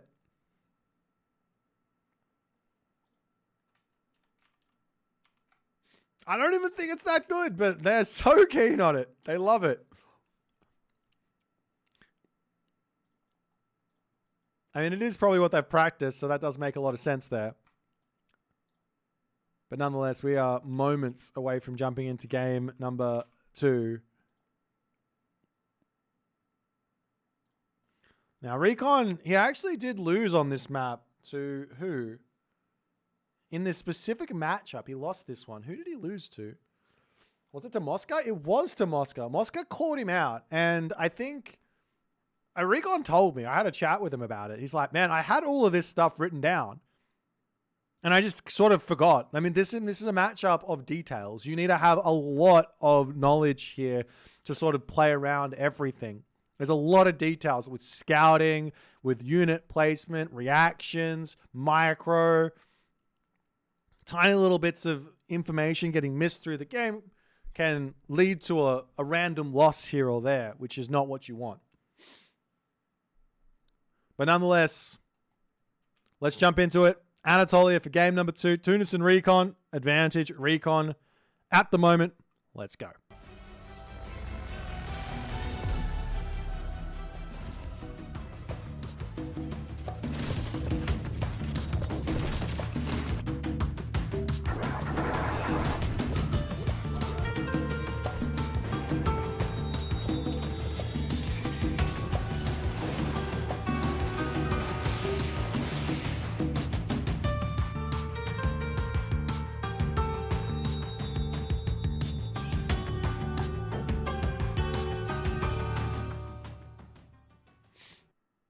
As we move into game number 2 in the left-hand corner of the map. Playing as Hades, it is the most aggressive player in the tournament, Mr. Tunison. Has not been able to show off his aggro ways just yet, though. His opponent today in the red color, one of the most defensive players in the tournament, but has shown that he can play any style if the matchup calls for it. It's Recon.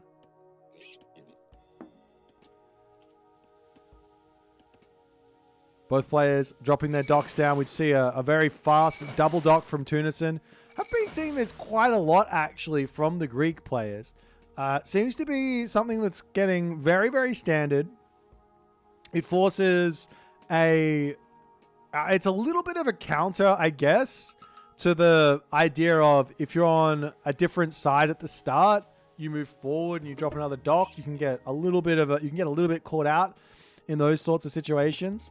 But yeah, in the end of the day, both players are going to have a dock on both sides of the map. It's going to be splitting it 50-50, which is, I would say it's probably the sort of situation that leads itself to the most skill expression. What do I mean by that? Well, if you grab an entire bit of water for yourself and the other player grabs the entire, so one player gets the left side, one player gets the right side, all 18 fish. Yeah, you can sneak a dock in and you can try and harass, but your opponent's got the full advantage over there. So if you want to go down the skill expression route where you're just trying to out multitask your opponent, out micro your opponent, and actually try and beat them on that front, then trying to split the water down the middle is the way to go. Because now you can fight on 2 different fronts, you can fight in the main base, and there's a lot of ways things can go wrong here. Let's check out the relics in the middle. Sometimes these can have a huge impact. Trojan Gate Hinge is not going to be one of those relics. Hit points plus 40% of base. Not that helpful. Titan's Treasure here. This one's actually quite nice. Especially if this is going to be a fast heroic type thing. Makes the heroic age a bit cheaper. That's going to be helpful. Also Mythic Age getting cheaper. You're not going to be upset about that. The Dragon Palace Crystal. Another sort of wall boosting thing. Maybe they're going to see a whole bunch of walls if both of those wall relics get grabbed. And finally the Girdle of Hippolyta. I don't know why I went American there, but this is going to be an extra 10% hit points for the ranged soldiers, which is a big, big help for the Hades, for the Tunison side of things.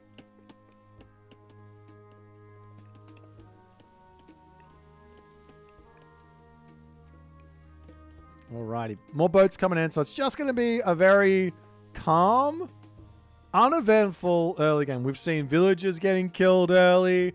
We've seen 3 villagers rushing across the map out of pure rage early. We've seen it all. We're not going to see it in this game as the temple coming down.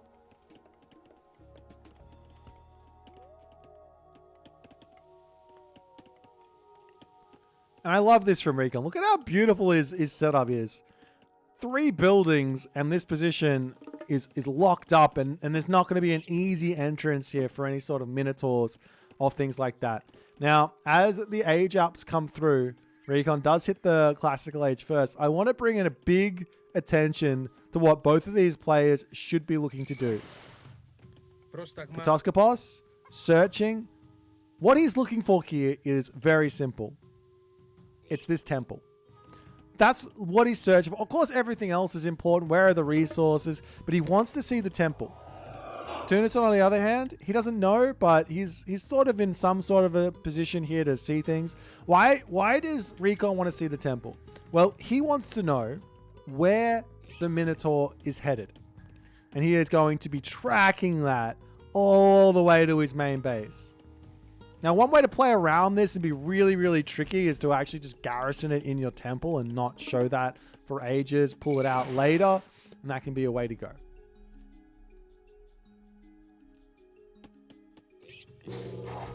Nonetheless, there's the classical age for Recon. Oh, these guys should be flipped.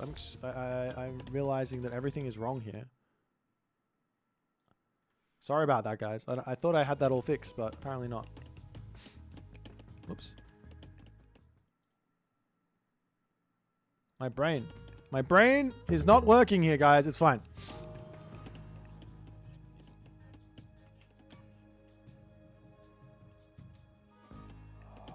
As the Jason runs forward, the Minotaur gets pulled back. The Minotaur for Recon heading over onto this left side as the Sentinels is through. Tunison does get himself out of Pegasus nice and early. Pickaxe coming in for Recon as well. On the other side here for Tunison, he's already got it all. He does have the resources for this Vault of Erebus, but has not queued it up just yet.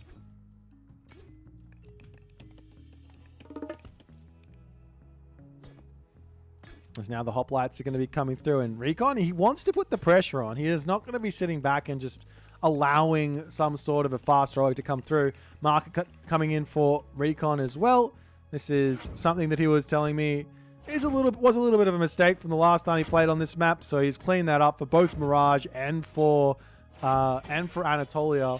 On the other side here for Tunison in the main base, he's going for a market as well. Question is, why do you do this? Well, first person to sell some food is the victor. Because you get yourself the 70 gold for the food, and you don't need all of it anyways. But we're actually not seeing that from Tunison. He is holding on to those resources as the Katoskopos getting involved. How long will it take this villager to react? Oh, there he goes. Okay. Oh, no, he's still not reacted. Too much going on. Too much focus. Over onto this side, Dionysus now coming in for Recon. So it's going to be Aphrodite versus Dionysus. Military Academy coming through. Archery range coming in. And Tunison hasn't sent himself over to this side to try and kill off anything. So Recon's managed to save Bolt, which is kind of a big deal. Now he can bolt a Nemean Lion, or he can bolt a Skylar. And that sort of stuff can be very, very useful. Onto this side, Military Academy coming through for Tunison as the Jason sneaking in onto this position. She's still got to be careful with the Sentinels is very, very strong. Look at this house, wall, markets, and archery range coming through. There's no entrance onto this side, but the houses can get targeted down. As we will see a couple of Toxotes actually coming in for Recon. Hoplites as well. And Achilles to come through for Tunison as the Hoplites are also going to be on the way. Meanwhile, military academies, houses, and all the other good stuff coming through. Tunison going to be dropping a couple more houses in the middle as Recon's pressure can't really deal with it just yet. But the Skylers are going to come through. The pacifists are coming in. Heroic Fleet on the way. As this could end, this top side could end very, very quickly for Recon here. But Recon's also got the opportunity to charge through this way and try and put some revenge fire on. Meanwhile, units are splitting up, trying to hit it onto that wood line onto the left there as well. The pacifists are out. House is getting denied. Villagers on this gold mine will not get pushed off just yet, but the Minotaur to get taken out here. Meanwhile, over onto the right side, 3 Skylar and a Dream here to just start bashing down this dock. Recon sees it. He garrisons everything. He's got laser focus on everything at the moment. As Recon's going to try and get himself out. His own Skylar back over here as a response. He gets one onto this side, but it pops out. That's not ideal. He has to run. Fishing ships to pull back, and that's going to be heads. That's going to be a 6-headed 3 Skylar with 2 heads. 6-headed Skylar on the water after that fight is settled. Big blunder from Recon, unfortunately, on that bottom side. It's the temple under attack here as Recon has to pull back ever so slightly. Hypaspists are in, but the Toxotes are very good versus them. Needs to be some Peltats coming through, which they are queued up. There's also Curse here. I'm surprised to see... There we go. The Curse comes through and Bronze gets dropped down, though. What is... That... What? Huh? Did he think Curse was already dropped? The Hydra is going to drop. The Bronze is gone. Tunison is going to be so happy with that. The Skylar to come through here. There's plenty of advantage. Maybe a bolt onto one of the Skylar wouldn't have gone astray here from Recon. Over onto this side. Triremes to push back over here.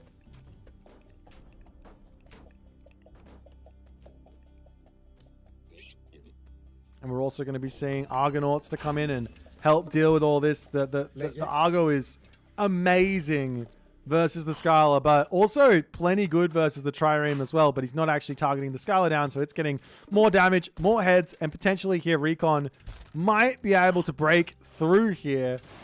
As we do see a bolt get dropped onto something, I don't know what, but he drops it onto something. Maybe the Argo wouldn't have been a terrible idea there to actually bolt, but anyways. Oh, over onto this side, Tunison gets through with a bit of a raid, catching Recon in the middle of the map. That's going to be a bunch of villagers dropping. No heroes on that side there to deal with it just yet, as they do get pulled back. It's Recon to move into the middle of the map. It's equal villager differential. Both players have restoration. Tunison does have himself Girdle of Hippolyta. And I mean, there's Titan's Treasure for Recon, but Girdle of Hippolyta is the big difference maker here in this matchup, as the fish dying all over onto this side. Over here, this has been defended for the time being by Tunison. So Tunison is well and truly in the lead right now. But micro does matter for these next fights to some degree. The Peltats are in. The Nemean Lion is going to be a big help here as well. Recon gets caught out as Tunison charges forward. Restoration for Recon. The Tunison knows second restoration is always the better one, as the Toxotes going down on the back line. Heavy comes through for Recon, but too little too late, as now he has to pull out of here. And Tunison is now 2k resources in front.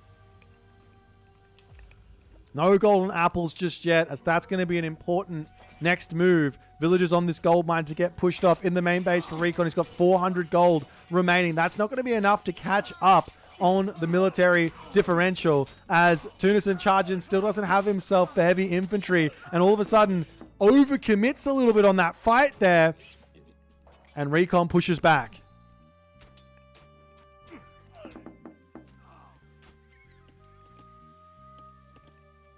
Now we will see the Sultan Fora, golden apples coming through for Tunison.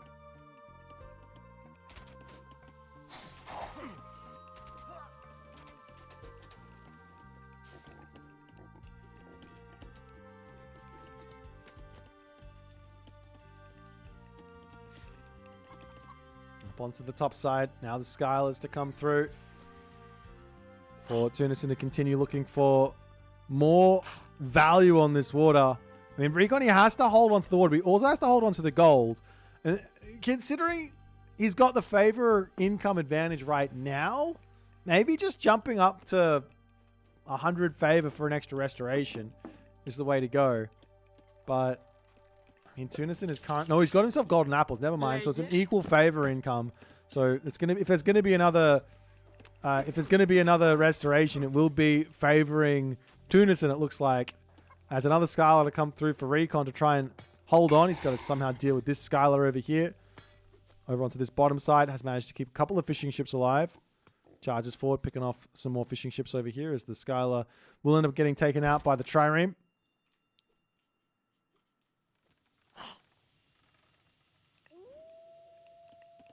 The good thing here for Tunison is he does still have a little bit of gold left in the main base. So he can get up to full pop.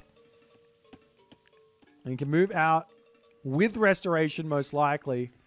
2 minutes for that next restoration to actually come through. Hera is pre-queued for Recon, but he still needs to get a fortress up. So that's a ways away.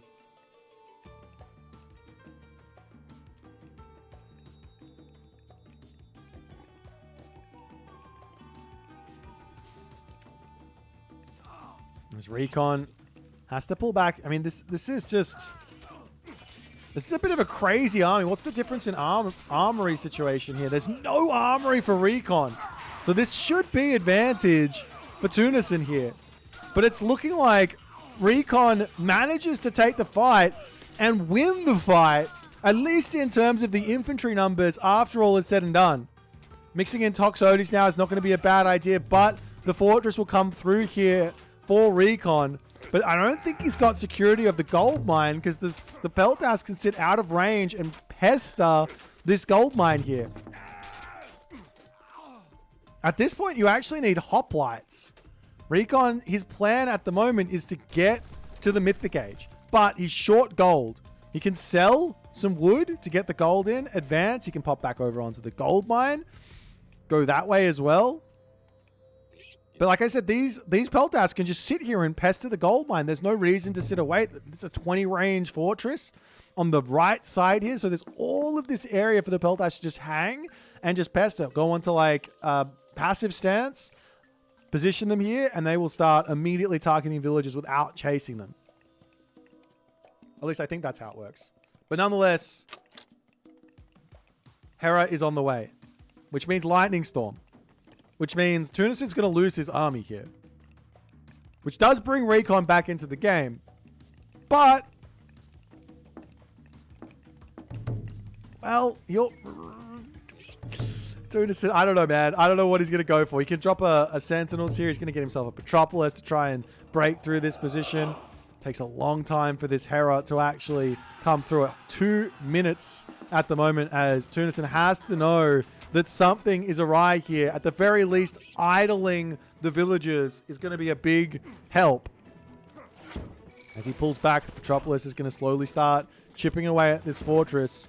You can send some units in, actually, to take it out, but at the very least, all these idle villages is going to be huge. A couple of villages on this top gold mine. Tiny bit of gold income as the Apaspis numbers will slowly start to creep up. And Recon, he's watching his fortress go down here. He has to come through and actually take something of a fight. There's no restoration in for Tunison, so he can't just drop that to easily win this fight. The positioning from Recon is absolutely amazing. Villagers popping out now to repair up the fortress to keep that one alive. Recon still keeping it together. Can he survive the very long 15-ish seconds remaining for this lightning storm to come through?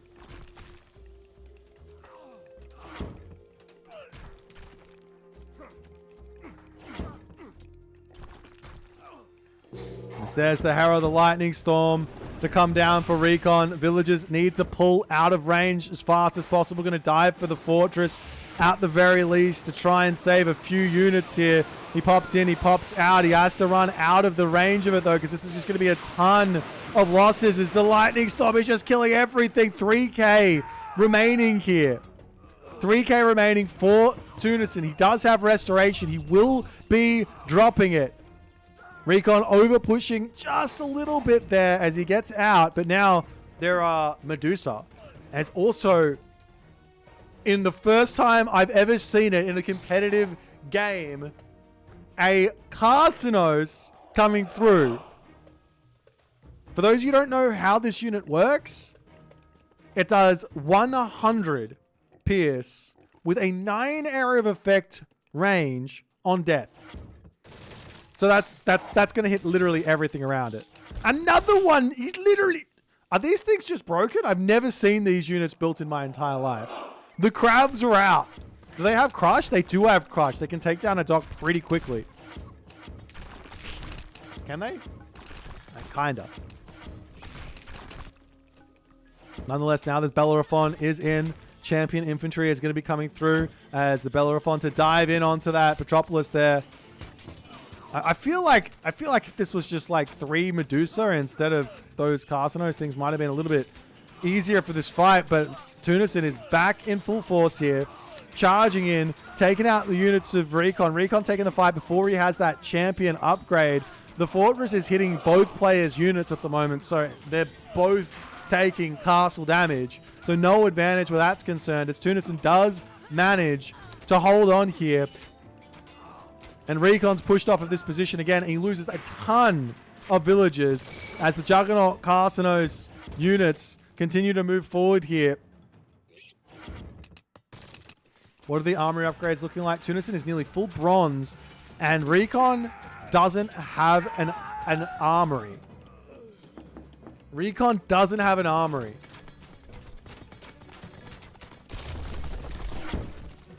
So 0 armory upgrades for Recon, if that didn't quite make sense.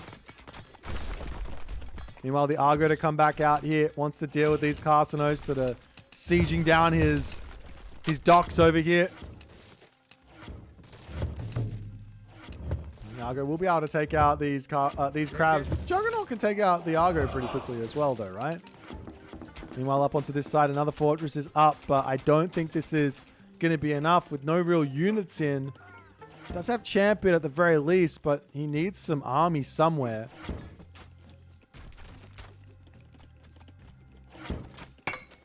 Now he drops the armor. He goes, oh, my opponent has got full bronze and I have no copper. What is happening here?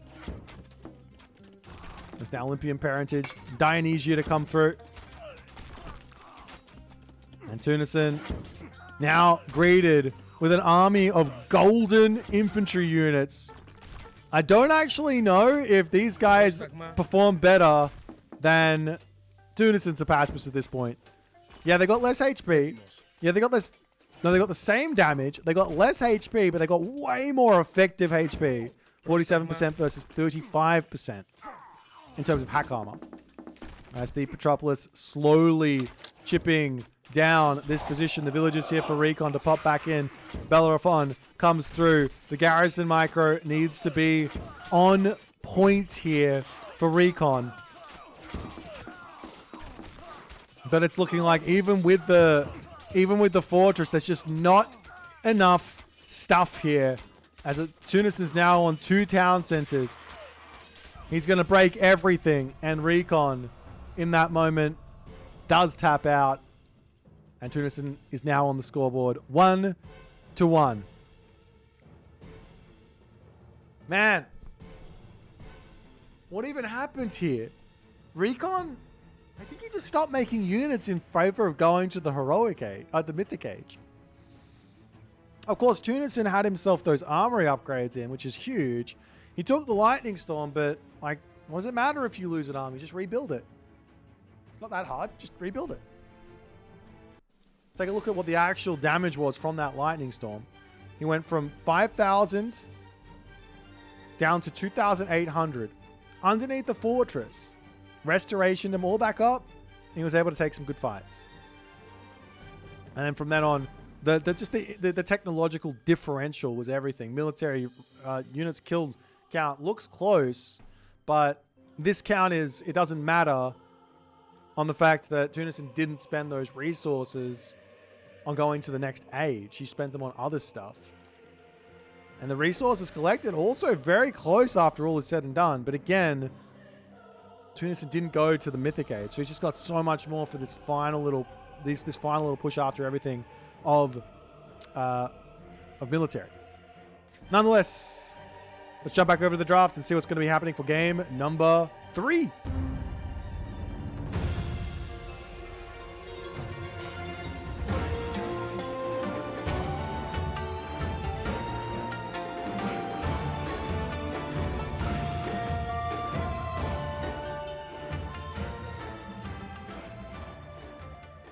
Alrighty.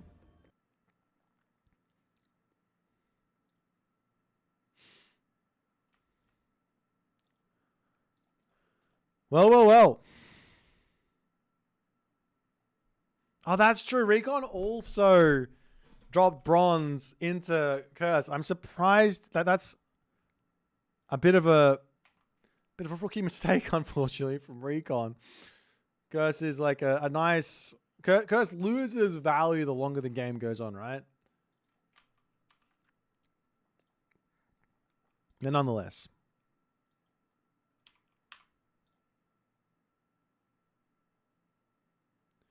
What's happening after this game? Depending on how much of a marathon we have, there's going to be a pretty big break, or I'm going to do it tomorrow. I might do the recorded games tomorrow, depending on when this game finishes. So there's the Tiger Boss versus Deceive semi-final after this one for the Challengers League. But considering we are literally 4 hours away from when they start, don't think we're going to be able to cover it live. Unless for whatever reason, this now best of 3 takes 4 hours, don't think we're covering it live. But you never know. It could happen. Are these matches scripted? No. Well, maybe. Let's take a look at the stats here. It is a 1-to-1 matchup. Set versus Kronos. Now, I do recall the matchup. I believe this was a matchup here which Recon lost on the Set side of things. Maybe it was Set, maybe it was Ra. Or maybe it was Ra. He played against Nyan, and Nyan did the Kronos rush on him. And he died very quickly. Well, no, he didn't actually die very quickly. He took a lot of damage and wasn't able to recover. I should also give this here, this here, this here, and this here.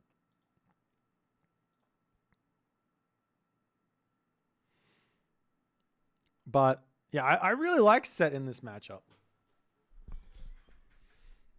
I don't like Set on this map, but I like Set in this matchup.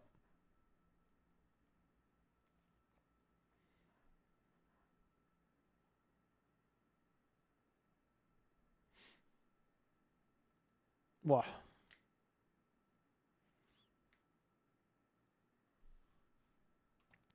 Why don't I like Set on Elysium? Well, so Elysium doesn't come with any sort of aggressive animals.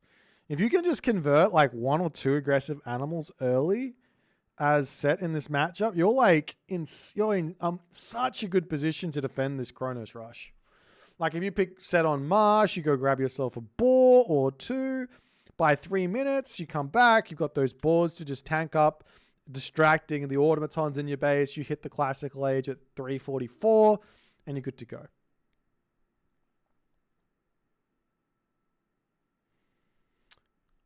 Of course, the 344 advance sets up for a town center as well. So if there is ever going to be a Kronos rush that's a fake, then, well, you're just kind of good to go. So,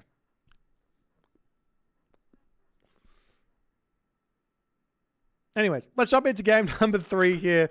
Nothing between these two at the moment. Tunis and Recon, 1-to-1. In onto the map Elysium. Let's get it.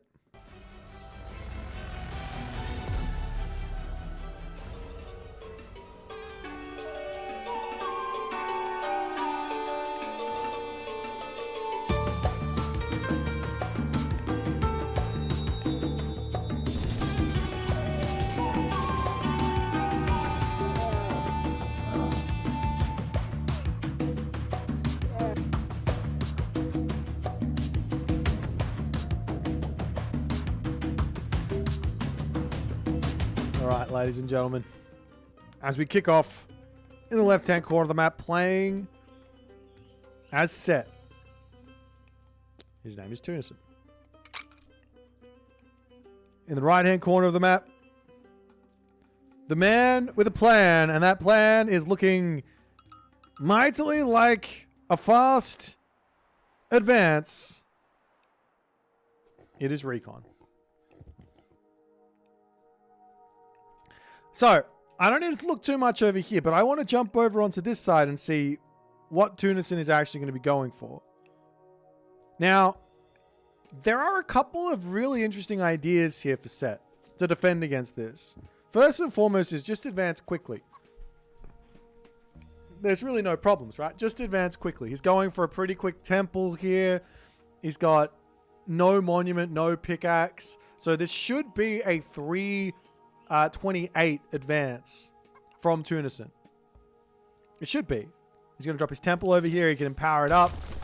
In fact, he's going to drop it over onto this side and then power it up. The villagers over here can dump, and then he can move the Pharaoh over to empower this for maximum efficiency. Not taking that risk, it looks like. The more greedy approach is to actually go for a 344 advance with pickaxe and monument. But this is going to be very much able to just defend everything. Recon here, trying to scout out. He does see the temple. Prometheus is on the way. The priests in the middle here converting animals. This is very, very dangerous with the conversion of animals because he will be able to, he will push him up to 15 pop here and not get that villager out. He has to be advancing, right? You have to force drop. This is not ideal for... Okay, he does advance. Okay. Now he needs to put everyone over onto gold and get priests out. House is going to come through here up onto this top side. He only needs like 2 villagers on food. You could also herb the animals underneath the town center for a very safe position there. We see a priest coming out. Not just yet. Doesn't have the gold for it. The oracle will be... Yeah, he spots that beautifully. Temple is going to be down. You could go for a priest out of the town center here as another perfectly reasonable approach to defending. But so far, the defense is on the way. Walls coming up over onto this side as the temple is going to get beat down. But with this amount of villagers to build this up and the Pharaoh, there's not going to be any advantage here. Only question is, where do the animals spawn for Tunison? Oh, he's got it up in time. It's not a problem. All over here getting beaten down. And he does not manage to finish that one up. At the very least, with the priests and the Pharaoh, he should be completely fine to defend all of this. And now we see a counter barracks to come through. A monument going to come in for Tunison. He's still converting animals in the middle of the map, mind you. So lots and lots of hunt to be eaten underneath the town center. The Cronus Rush is still happening, though. As these Prometheans to come through. Going to try and deny this wall again, potentially. But with the Pharaoh over here, it's going to be a bit of a cost involved with actually taking this out. If you want to get yourself like a quick watchtower in here as well, you could go for that. Throw a market down, buy the wood, or just jump onto this straggler tree and chop yourself that 100 wood to get watchtowers in.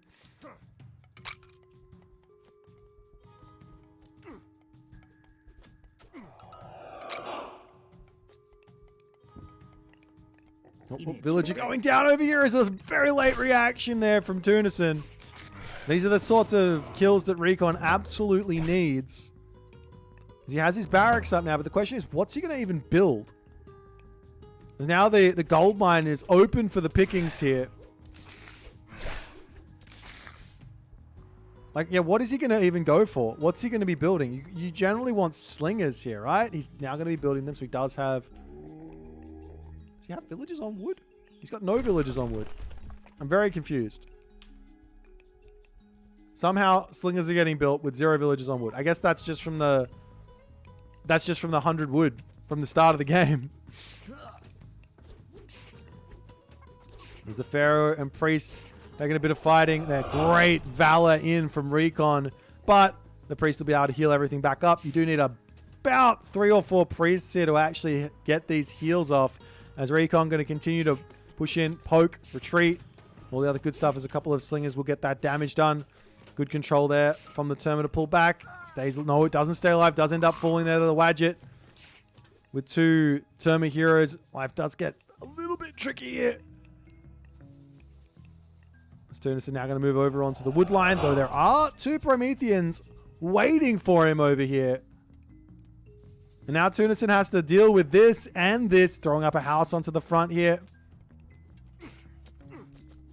So Prometheans go down, the villagers get pulled back. Tunison's having so much idle time here, as he's not really dealt with this one well in the slightest. Nonetheless, the villagers will come back over here. We'll be able to, at the very least, take out the Promethean. You can drop some houses over here and lock this off as the units charge forward to take out the villagers on the gold mine. Manages to pick up a villager. No, they get into the town center, but over onto this side, the Promethean offspring coming through. A Hero Valor also causing some problems as Tunison is yet again idled in his main base.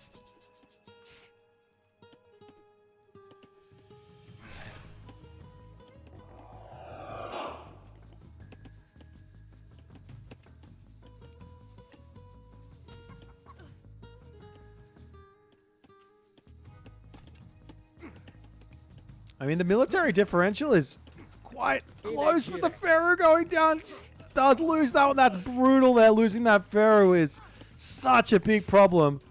All these Deers of Set going to now get brought back as the Spearmen pop out, and all of a sudden, these Terma, they aren't that scary. He was garrisoning them into the barracks or something there. Losing that Pharaoh is so brutal, though. Houses coming up. Yet again, Tunison losing villagers on the front. He does pull back ever so slightly. 1 HP in a dream. Does end up falling there as the Promethean going to get picked off. You can't be losing anything at this point if you're Tunison, and now Karaballister is going to come through. Tunison could also think about getting more priests out from the temple, going for an extra Wadjet. Lots of options here. He's got the barracks on the back. He'll be making a whole bunch of slingers into this barracks as well to help him out. There's the Wadjet on the front. Going to be going down. Hero Karaballister going to be another big issue for Tunison to deal with here. He's got plenty of wood income onto the bottom wood line now. No problems there as the Terma can run around onto this side. The villagers have to pull off. He can finish off this house now that the units are out of position, but he's going to start getting beaten down over onto this spot. But even with this house wall, it's not perfect because the Terma have got the range to deal with all this. She does pull forward, but losing slingers as he gets a little bit too close there to the Kronos.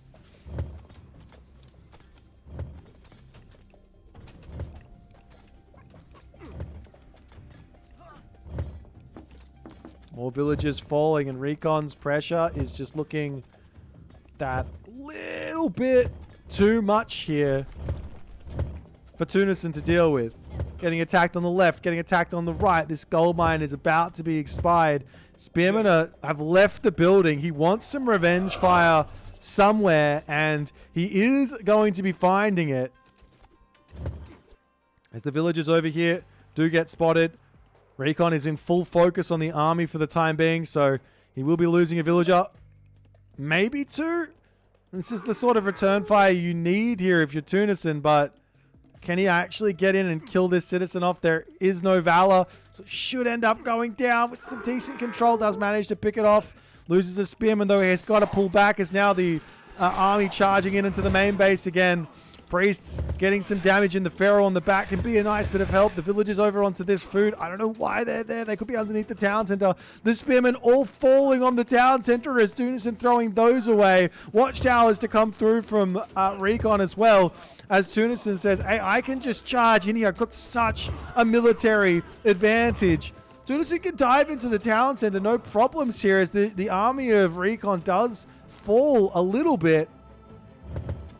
But Tunison has got 25 villagers, and none of them are working, basically. All of these guys are idle.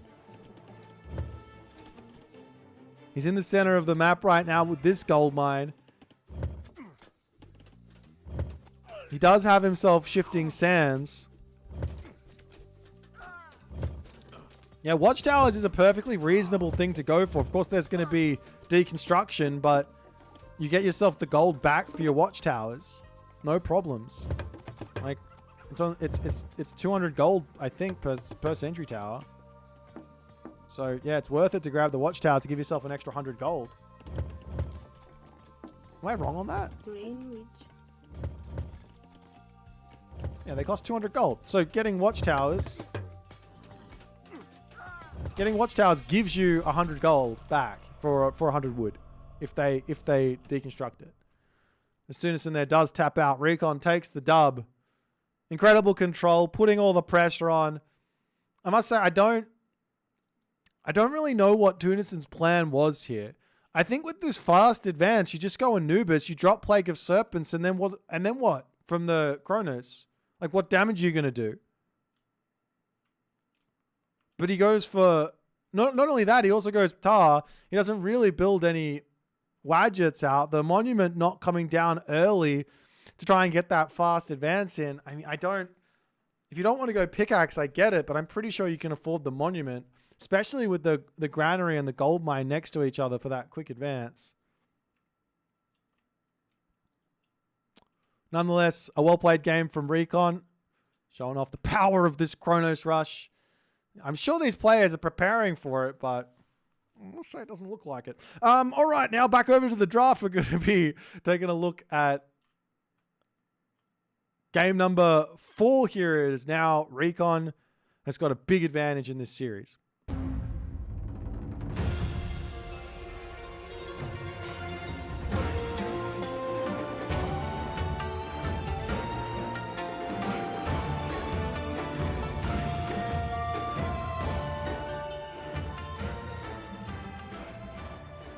Alrighty, so our next map is going to be on Mirage here, and we're going to be seeing Tunison try something that I think he tried versus... I think he's tried this before, or someone tried this and got countered by an Uranus on this map. I know Kavoth was the Uranus. It might have been Tunison. My brain is struggling to remember. Or it might have been Mini Yeti, actually. Mini Yeti might have gone for this. So the set did fall there for Tunison over here, and it's going to be a Isis for Recon versus a Kronos for Tunison. So the obvious plan here on the side of Tunison is to go for that same Kronos rush. Recon, can he go for a dock here? Kinda. You can kind of go for a dock here. Let me change this as well. You can kind of go for a dock here. But just go 2 fish and then advance is my suggestion.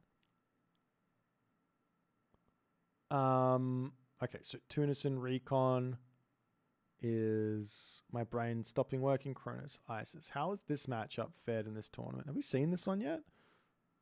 We have. Tiny little bit of a... Oops. Tiny little bit of an advantage for Isis as there is 1 win in this matchup.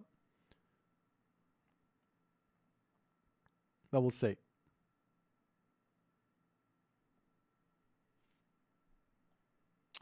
What do you mean you don't think you can go for a dock? Of course you can. Maybe I'll show you how you can go for a dock in another day, Kavoth.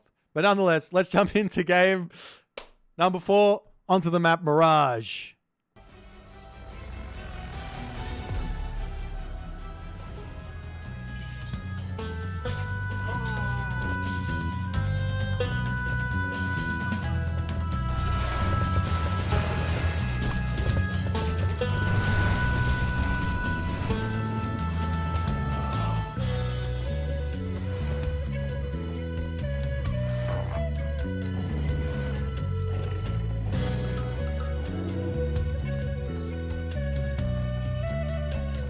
In the right-hand corner of the map, playing as Kronos. Not going for the dock that we were expecting to see. It is Tunison. on the left-hand side of the map in the red color. Playing as ISIS. It is Recon. Recon, he says, come at me. Come at me with your bloody Kronos rush. Let's see what it feels like. I don't like this in the slightest. Okay, I'll explain my thought process here. Is send the priest forward. You want to drop an obelisk when you get close. If he sends a citizen, then you know it's not going to be a fast advance. You can lose the priest, it's fine. But you want to be scouting exactly what's going on here. Recon doesn't manage to see a whole lot. The oracles are in the main base here.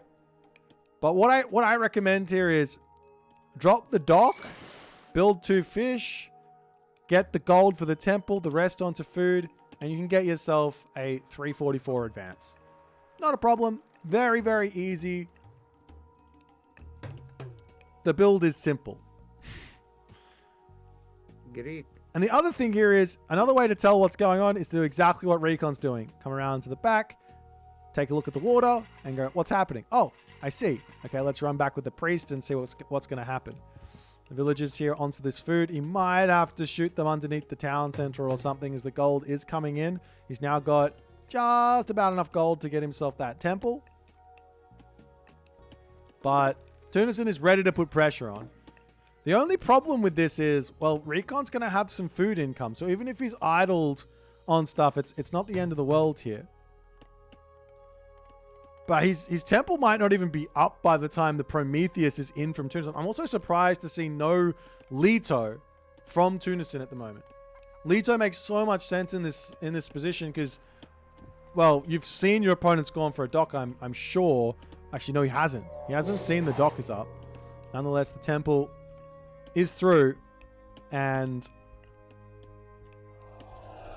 Recon advancing. He's going Anubis.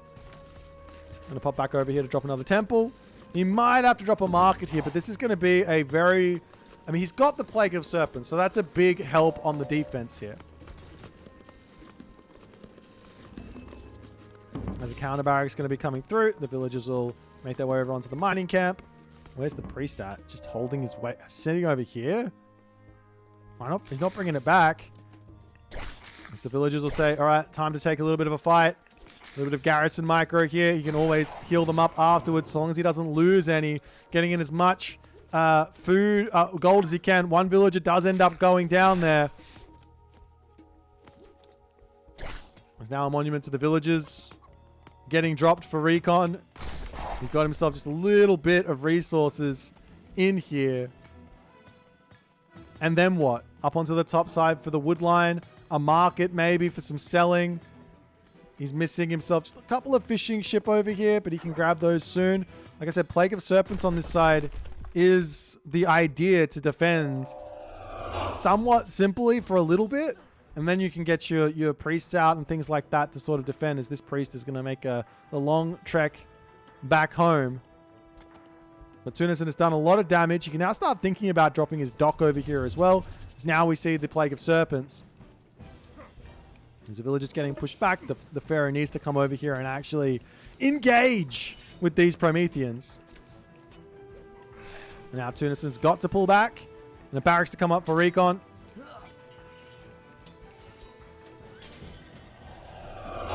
The Ballas are coming through onto these Terma as well. Recon really needs more priests. Great control from the Pharaoh, though, dodging those arrows beautifully. The Anubite does end up falling. As these Plague of Serpents have bought him a little bit of time on this gold mine. He's getting that priest out now, as this other priest is coming back in to help defend.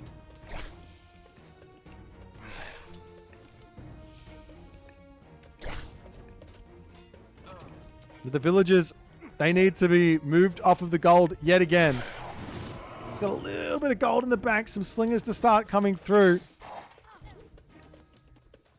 As the one villager goes down, there's still like a technical villager advantage for Recon because he's got the fishing ships in. Did he build a couple more out? No. A little bit too busy with everything else.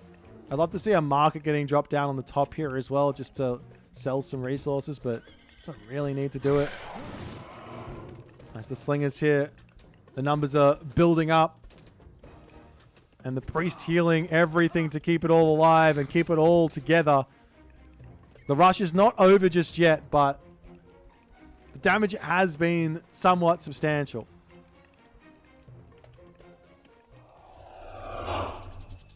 Now we do see a dock, and Tunis is going to be able to catch up on those the fishing ship differential and all that other good stuff.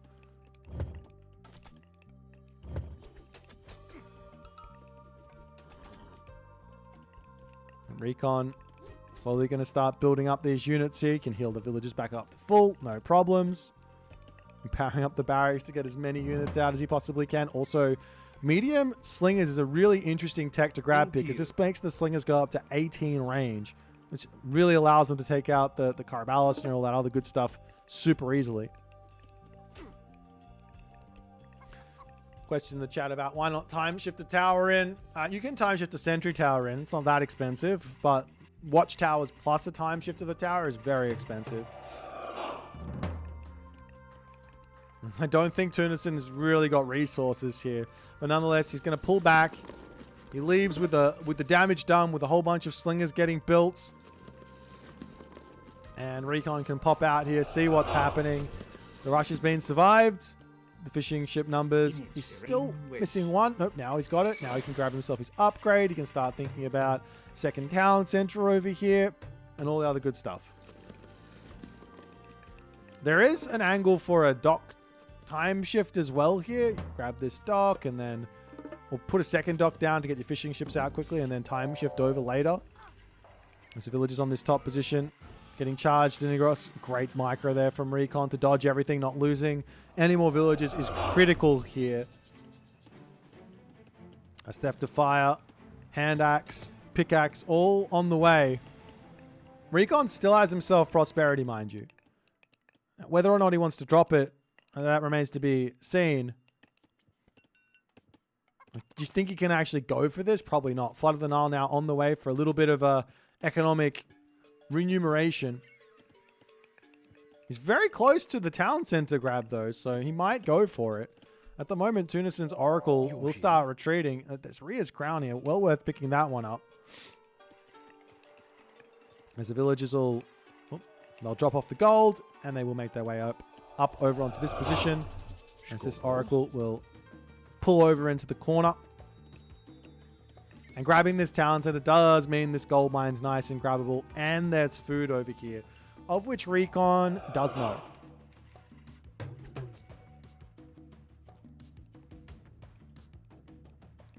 Promethean Offspring just trying to be a pain over onto this side as well.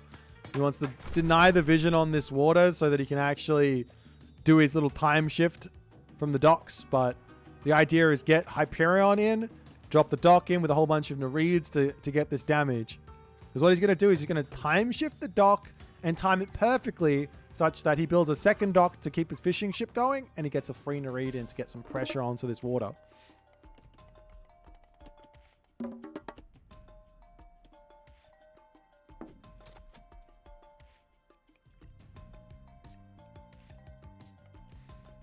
But that being said, a very simple defense here is to have... he's actually going to build a boat preemptively. I actually like that idea because if the time shift comes through, you're able to start bashing it down super early as the Oracle on the top gets picked off. And Recon here, he's going to try and get himself to the Heroic Age as fast as he humanly can. So 2 TC plus the Heroic Age. There will be no dock time shifting, it looks like, though. So an over defense from Recon, but a defense nonetheless.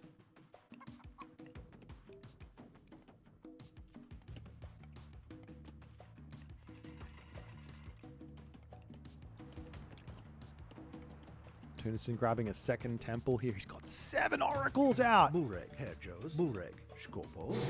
As this randomly just starts to come through. The Contarius now on the way. Prosperity to come through as well.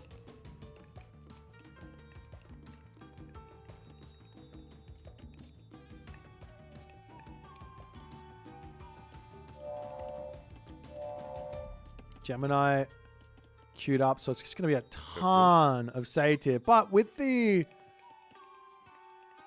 Nephthys coming through, this isn't that scary. It is a little scary, considering only one monument, no Petsukos. Generally, Petsukos are your answer for satyr, not priests. But we'll see if it's going to work out as the monument to the soldiers gets dropped over here. Huge amount of gold in the bank. I imagine it's going to be like double Migdol on this back to try and just hold this position. Satyr's weakness is kind of Migdol units, not the barracks units. Priest, Petsukos, those types of things.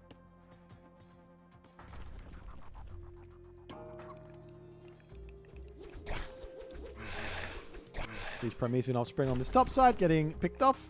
Migdol Stronghold to come down. An armory as well now for Recon. He does have that market in, so ready to sell resources if need be. But at this point, Tunison kind of just needs to wait. I don't know if he can really pressure this, because you can't deconstruct the Townsend. You can't deconstruct the Migdol because the monument's on it.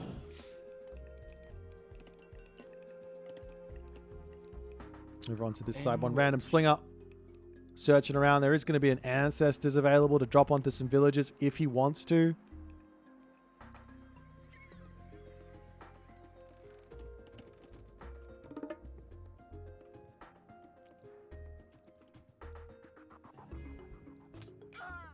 The slinger gets shanked. Get out of here. All right. Now, Tunis is basically just going to go for full pop as many of these satyr as he possibly can, and maybe just try and crash into this spot. So very important here for Recon to just get the Migdols through for his defense. Main base is going to be under threat, as well as the villagers to pull back in. You got Nebty, crenellations, copper armor, copper weapons. And Tunison now heading over. He's got to... The hardest part here is catching Recon out. Recon dropping obelisks all over the place. He's got to have some sort of vision everywhere. Meanwhile, Oracle on this side, seeing the villagers on this gold mine. We will see a couple of Contarius splitting off, as these ones are going to be pulling around the side here. Picking off an obelisk as the army for Recon to come over onto this side. The obelisk still coming through here as a bit of a defense onto this position now. Ancestors onto the economy. This is too late. There is no advantage to be had here. Idle the economy all you want. The army is already through. The upgrades are already coming in. Of course, more economy is more economy, but this is a big fat army for Tunison. But Recon, he's going to be playing defense. Sitting underneath this position. Empower the monument. Over here, Migdol Stronghold getting shot up as the Contarius aren't actually pushing in here. Is there enough that can defend this? You've got to empower that monument there, though, right? Not only do you heal up everything, but also you're making it much, much easier for yourself to sit underneath this. Of course, he wants to get all the units out as fast as he can, but still. Minions still going after villagers in the main base. The Migdol does come up, but immediately gets deconstructed as a couple of villagers will end up going down from Tunison's raids over on this right side. The Camel Rider to pop through. A couple of priests can be utilized to heal the Camel Rider and try and help himself out over there, as another Migdol Stronghold will get shot up onto this side. The Camel Rider's slowly riding over here. There is a Leviathan he can use as a transport to keep the villagers alive, but he's got to be very much aware of what's going on to make that happen. As more Contarius are coming through, but all of the Camel Riders are in to defend on this side. Meanwhile, Implode, Atlas, pre-queued.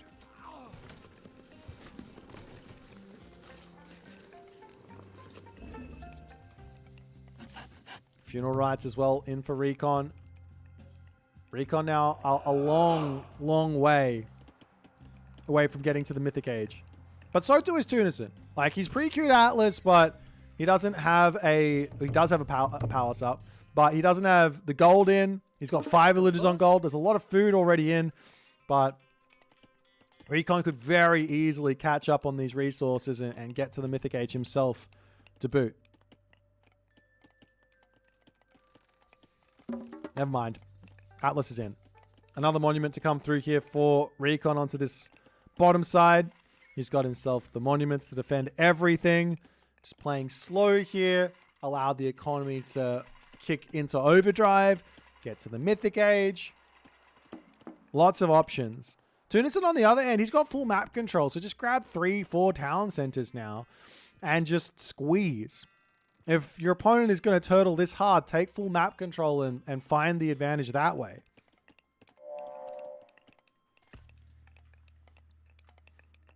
But at the moment, Tunison, he can't use his god powers. There's, I mean, the monuments, the everything, the camel riders are going to split off and now look for some raids.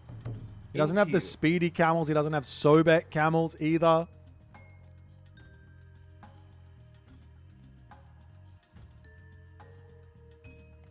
The town center coming up over here is Tunison. He is focused on getting to this position. I think this is what he needs to do as the camel riders over onto this side. We'll spot a villager, and Recon does manage to take that one out as the camel riders up onto this top side. Finds an oracle, can't quite prevent it from getting to safety. As the camel riders over here are going to get caught out by Tunison. The Contarius on the back here to catch these guys out as well. Osiris is pre-queued. I mean, movement speed advantage. It should be camel rider here. There's onto the backside, just checking what's going out. And there's that chaos. Just in order to pick off as many units as he can. However, I mean, this doesn't matter. Losing these is a distraction at this point, as Osiris is the big important part for Recon. Get himself desert wins, all the upgrades, distract as much as he possibly can with as few units at risk as he possibly can. Both players are sort of short on resources for the timing. I wouldn't mind seeing some catapulties get mixed in here from Tunison or some Murmillos. And now the Mythic Age is through. You can drop like an implode here, but that's quite easy to run away from. There's another gold mine at the bottom here as well for Recon, so he's got plenty of time up his sleeve in this game. Completely. Plenty of time up his sleeve. Sultan 4 to come through. Does Tunison have that one? Yes, he does.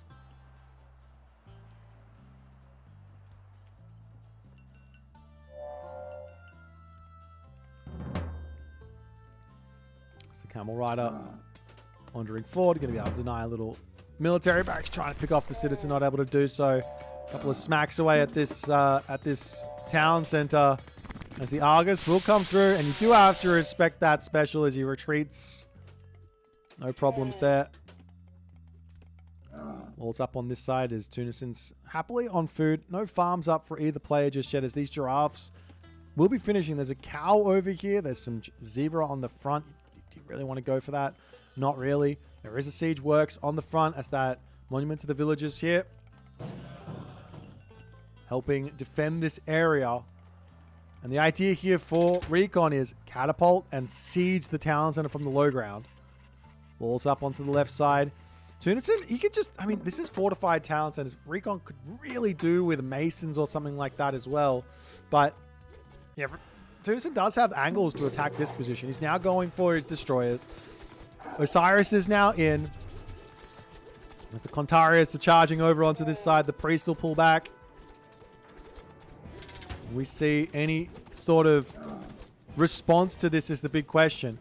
Now, here for Recon, what he actually needs is the next Pharaoh, so he can take the Pharaoh off of this position here and actually use it for the fight. But maybe he doesn't need it because he's about to have champion camel riders and desert wind, and these camel riders completely counter the army which Tunison has here.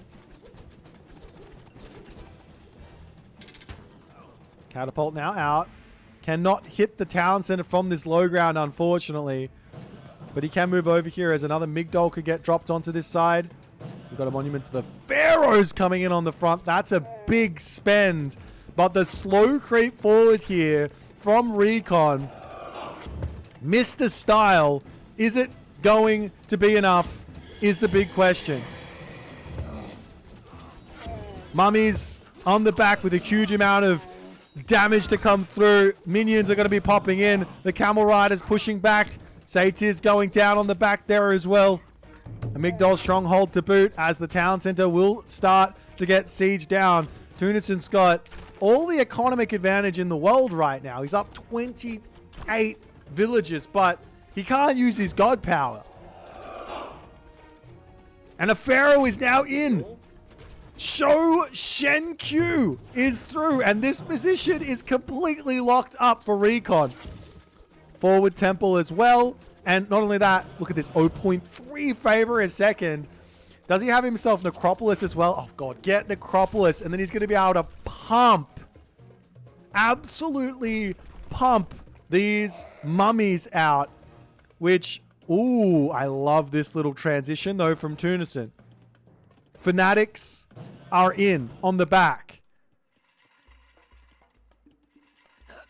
Does Recon have an answer to a whole bunch of fanatics here is the question. Of course, mummies are very, very good.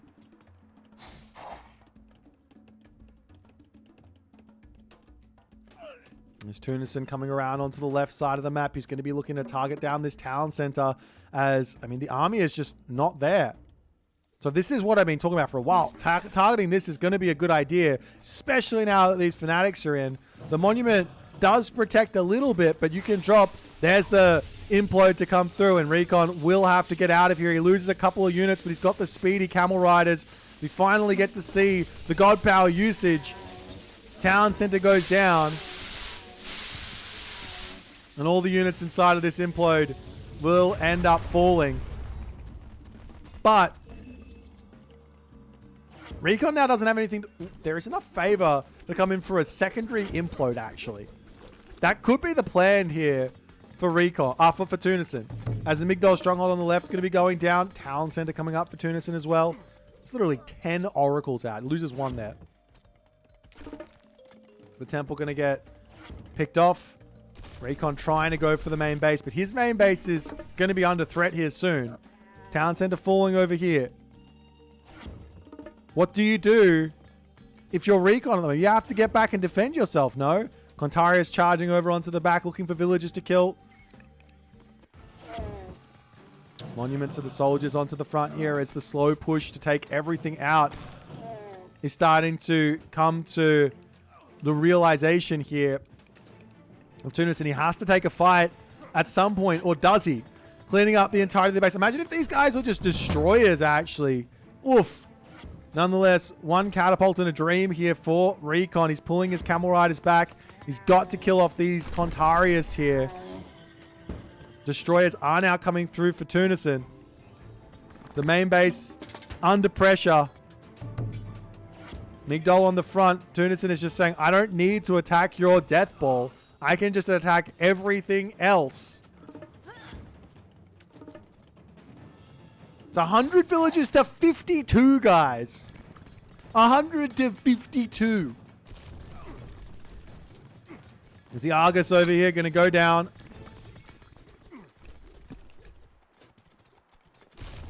Temple falling. And Recon slowly breaking through.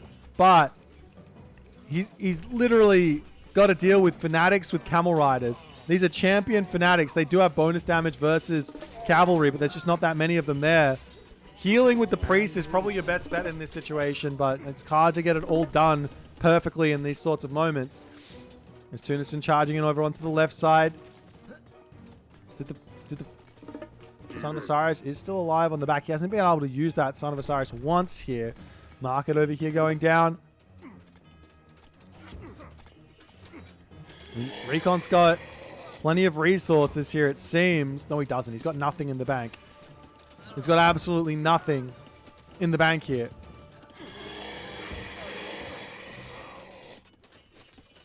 There's a Hero Mamilo. Terma coming through to charge down against those mummies. And ladies, I think we might be heading to a game number 5 here. The temple going down. He's trying to get the town center back up. Recon does have a trade route. He's about to run out of gold, though. The main base in a lot of trouble. These destroyers getting chased down. But, I mean, even if you lose, there's just so many resources here for Tunison. He is systematically breaking through everything on this map.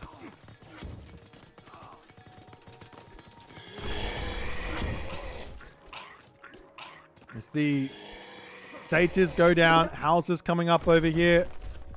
And Recon will pull into the town center and see what he's going to have happen here. All of those mummies are going down to just a handful. Use the Son of Osiris, my guy. There he goes. To a handful of Hero Murmillos.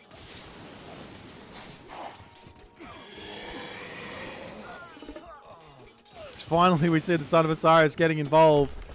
The Monument to the Soldiers does go, or Villagers does go down, but you do have to wait a little bit for the actual technology, or for the actual thing to come in. And a second implode to come through. I was thinking he was going Chaos. He's going implode. Villagers getting sucked in. Camel caravans also, I think, did the camel caravans get sucked in? I don't think they do. Camel caravans invulnerable to the implode. As Recon here, fighting for his life. Town Center trying to keep that one alive. The mummies holding here. Son of Osiris over onto this side, about to go down, but the minions are starting to spawn. Son of Osiris is picked off. Recon with camel riders, mummies, against all of the Tunison army. Tunison breaking down the Migdol as well with those destroyers. Valor's coming through to try and keep everything going here. One hero fanatic. Does Tunison have himself? He doesn't have a temple, so I can't check. He probably doesn't have Heart of the Titans. And Recon is holding, it seems. Somehow, some way. I don't know how. I don't think he's holding, but I think the mummies, maybe the hero fanatics to come through after those mummies, as they're slowly getting picked to pieces here. A whole swath of camel riders to come through as the Arcus on the back. That's not going to be helping against those camel riders, but Recon, he says, I don't want any more of it. He's got 1,200 gold in the bank, but he just can't get an army together. And Tunison does manage to push this series to a game 5 here. An incredible strategy or strategic approach from both players here. Great reads from Tunison, reading how defensive Recon was playing, grabs the town centers, and that allows him to get this advantage. Right here, Junk up to full villager advantage, full villager population. The economy goes through the roof. Huge advantage because of it. And, well, Recon, he had the death ball, right? The mummy, the camel rider, the Son of Osiris, you can't engage that as Atlantean. But what can you do? Well, what about the weak points? You can attack over here. You can attack over here. Recon was just trying to brute force his way forward. This works if you have like 5 catapults out. But they just weren't, the siege wasn't there, so it was just a slow push. But nonetheless, Tunison holds his advantage and takes the dub for game number 4. We'll move back over to the draft. Check out game number 5. See what the guys are going to pick. One final game, one final map, one final life here in this tournament for one of these players. Let's check it out.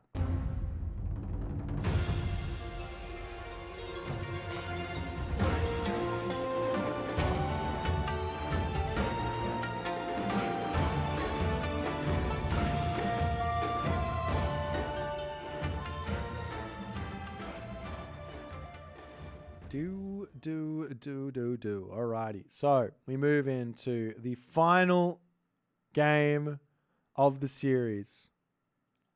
Shenong versus Aranos. This is, by all intents and purposes, the epitome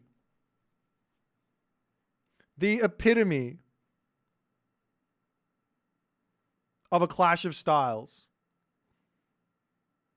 We're on the map Giza. Could be a defensive map, could be an aggressive map. We've got Recon on the defensive god. We've got Tunison on the offensive god. Tunison has won so many games with Aranos in this tournament. What's Recon going to be able to do? Okay, let's talk about it. We've got 1 minute and 30 seconds here to digest, to devolve, to figure it all out. Here's the actual honest truth. If Shenong gets to that late game at close enough to equal, Eranos will fall off a cliff here. There will be no way to kill off that army for the Eranos player. There are obviously ways to play around that sort of situation with attacking multiple different positions, killing off all the villages and all that stuff. You won't be able to kill the army off, though. So there is a way to play the late game. But if it's an equal-ish position, then with everything defended, then life not going to be too easy. So Tunison does need to find an advantage somewhere earlier before that. Now, granted, there are lots of ways in which he can find the advantage. And once he gets it, you can constrict. Sky passages, all positions of the map. You're not allowed to move as the Shenong.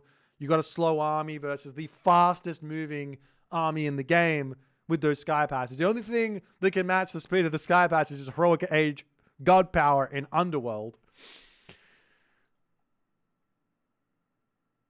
This is going to be very, very spicy.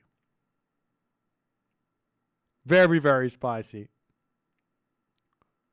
Recon's going to have to pull it out of the hat here. I don't know what else to say. This is the matchup. This is the matchup I think both of them want, but it's the god which Tunison is a god with.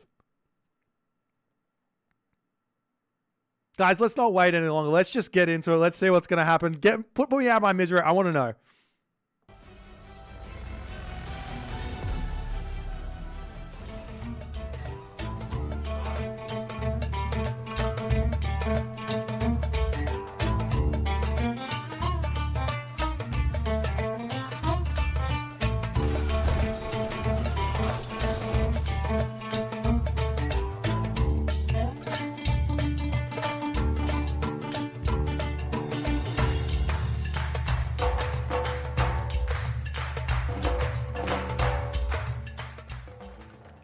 One final game for one of these players.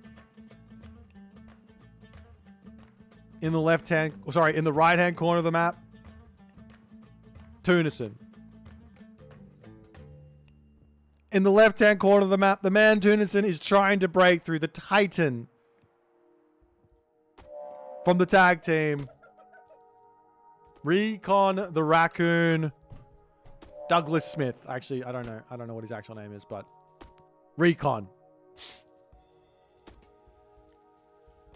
I just see a British person. I'm thinking British names. You know what I'm talking about. What a series we've had thus far. These guys have been going at it so heavily. The offense from Tunisia, the defense from Recon. The offense from Recon as well being felt in one of these games as Tunisia just not able to deal with it. Let's take a look at the relics. Then we'll talk about the map. Ship of Fingernails. Food trickle rate. Plus 0.5 food per second. On the top of the map. Middle of the map. Tail of the Cerberus. This one's really, really nice here for the Eranos. On those Caladrius. Gets those burst heals off a little bit quicker. Also Satyrs as well. Grass cutting sword on the top of the map is an absolute insane boost here for Tunison. Will he walk up and see it though? It could go undiscovered for the entirety of this game. He's not going there. It could go undiscovered for the entirety of this game. This is the ultimate best relic here for Tunison. And a relic on the back here, Chariot of Sibel. Huge boost for an early game, of which Tunison is advancing very, very quickly. On the other side, I imagine here, Recon, he's not going for any sort of greed. He goes to Kwafu, and he's going to be playing a little bit of defense here. What Tunison wants is, he wants a quick advance, he wants a couple of quick hero Mamillos, he wants a little bit of quick pressure on. This is not like a Chronos Rush or anything. It's just a nice fast advance for fast pressure. And getting himself off to the races. The most important part about this, and the reason why Tunison is doing this in this game, is he doesn't want to play versus 2 TC. He wants to deny the town center. So 3 hero Mamillos out before this town center could even potentially go up. Well, that's the thing. Because I was going to say, if Recon gets this town center, he's got 2 rhinos. He's got himself 2 back gold mines. Life's going to be very, very tough there for Tunison. Tunison does move up. Is he? Oh my god. He's going to see it. He is going to see it. Whether or not he notices it, though, that's a different story.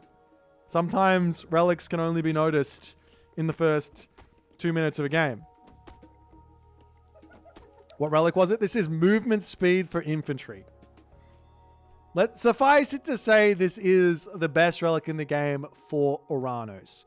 You've already got 5.0 speed Murmillos with Empyrean speed. Then you go up to 5.25 speed. Then you heroize them and they go up to 5.5 speed. They're literally cavalry in the body of an infantry unit. As the Cheongchi searching around over here, we do see a very quick machine workshop. Military camp to come through. Skobos? I don't think Tunison has noticed it. He might not have the resources. But then again, Recon hasn't noticed it either, obviously. He hasn't even scouted up there. As we've actually already got Hyperion on the way from Tunis. And his game plan is very simple. He's like, let me get a couple of Murmillo heroes out. And then we will go Heroic Age. Yatsa in the middle. God, that's painful. The Galadriel. Oof. He can get back to his home base. He'll 5.25 speed versus 5.3 speed. The Yatsa will be able to get away. We'll be able to heal up underneath this position. No problems. I'm still... I don't think he clicked on it. I don't even know. I don't even think Tunison recognized there was a relic there. Nonetheless, more Kwafu to come through. Fire archers on the way. In the main base. Upgrades to come through for Tunison as he's just got that light pressure on. Locking off the map. And... excuse me, while this Murmillo hero to come up. He doesn't want to heroize an oracle. He's going to take the long route, but he's going to get it.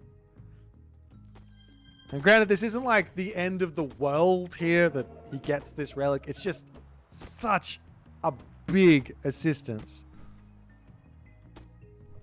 There's the Fire Archer over here.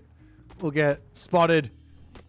And the Galadriel coming in with the Murmillo. Can he get to the tower? Run for the tower. Reinforcements to come through is going to be fine. Not able to actually take out that Galadriel there. It's going to heal the unit all the way back up as this Cheongchi is still trying to get all the information it possibly can. One idea would be to actually drop the armory up onto the top and hide everything, but I'm pretty sure Recon's got he's fairly knowledgeable about all this stuff. I think he knows what's coming for him. He's also thinking Heroic Age himself.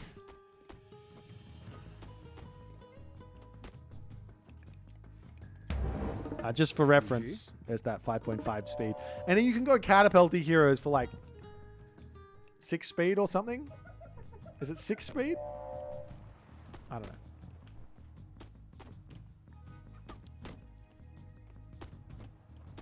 There are some options here for Recon to just spew units out and put some pressure onto Tunison.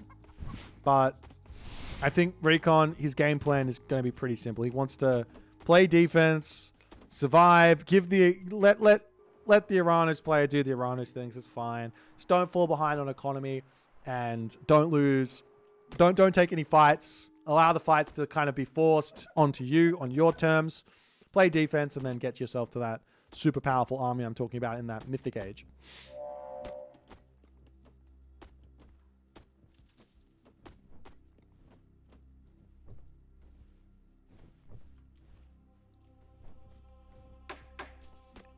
There's a market coming down. Russia is already coming through for Recon.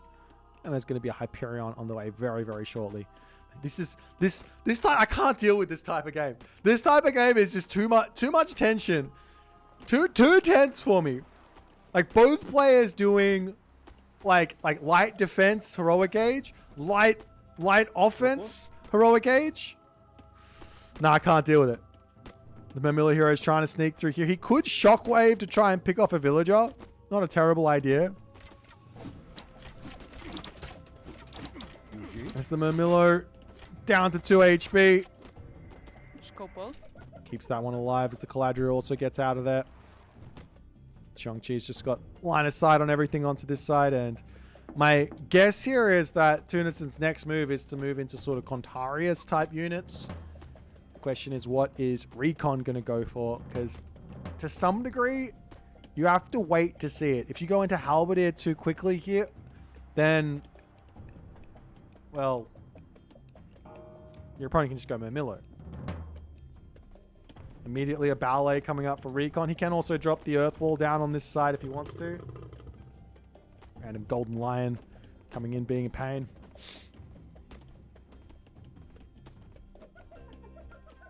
I'm surprised to see no Earth Wall on this side, to be honest. This seems like a really nice Earth Wall situation. You might want to put it here to try and secure the top gold mine to some degree as well, but seems like this here is like a really nice spot for it. Protects all of his villages except for the ones on the berries there.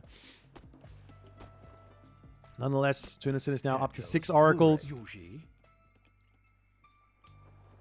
we will see a couple of White Horse Cavalry. And the Contarius are coming through.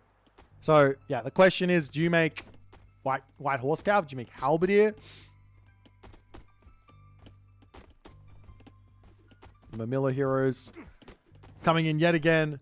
One way to easily kill this Caladriel off now is to get a Sage out, funnily enough. As the White Horse Cavalry will get greeted by a couple of Contarius over onto this side. They do high five. And Recon will have to swing back around. He does have the movement speed advantage. And there's no way for Tunison to catch up on this without heroizing his Contarius. So he's good to go. Did not go for Thea. So no sort of advantage where that's concerned.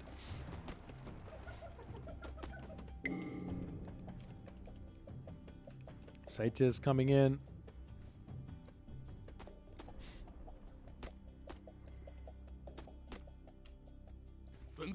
Onto the top here. Recon. He needs to be searching for, oracles. Is he going straight up to the top?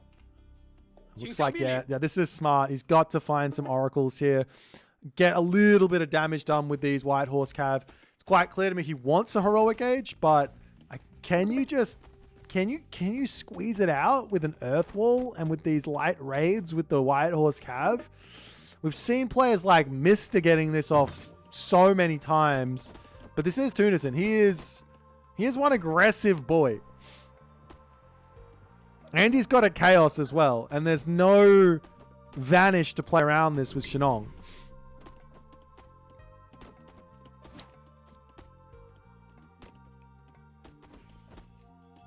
Yeah, I'm going to be seeing a Sage to come through. Recon's food income and gold income is creeping up here. Tunison is spending everything. So right now, if there is any room to take a fight, it will go very well for Tunison. But Recon's getting himself a couple of Halberdier. Searching around over here to pick off another Oracle. Has managed to find another one. So limiting the numbers down to 4. There's still 4 Satyr on the front here. As Tunison wandering forward. Has managed to pick off a couple of units there as the Yatsa dives in to its death. We'll go down there to the Satyr. And Tunison, with that ballet, he really can't push in here. One, I love this little trick here from Recon. This is how you can play around these Satyr. This is obviously very high level, but Satyr, the range and the damage is kind of up front. So you pop out of the ballet and you shoot those Satyr down.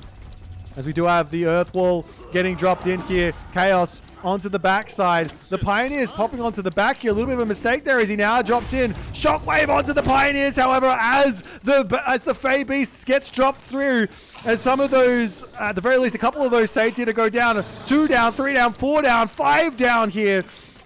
As Tunison stuck in onto this position, he's got to pull back and take down these Earth Walls. Now, they are in that building state, so they will go down very, very quickly. And Tunison gets out of there. This is too tense for me.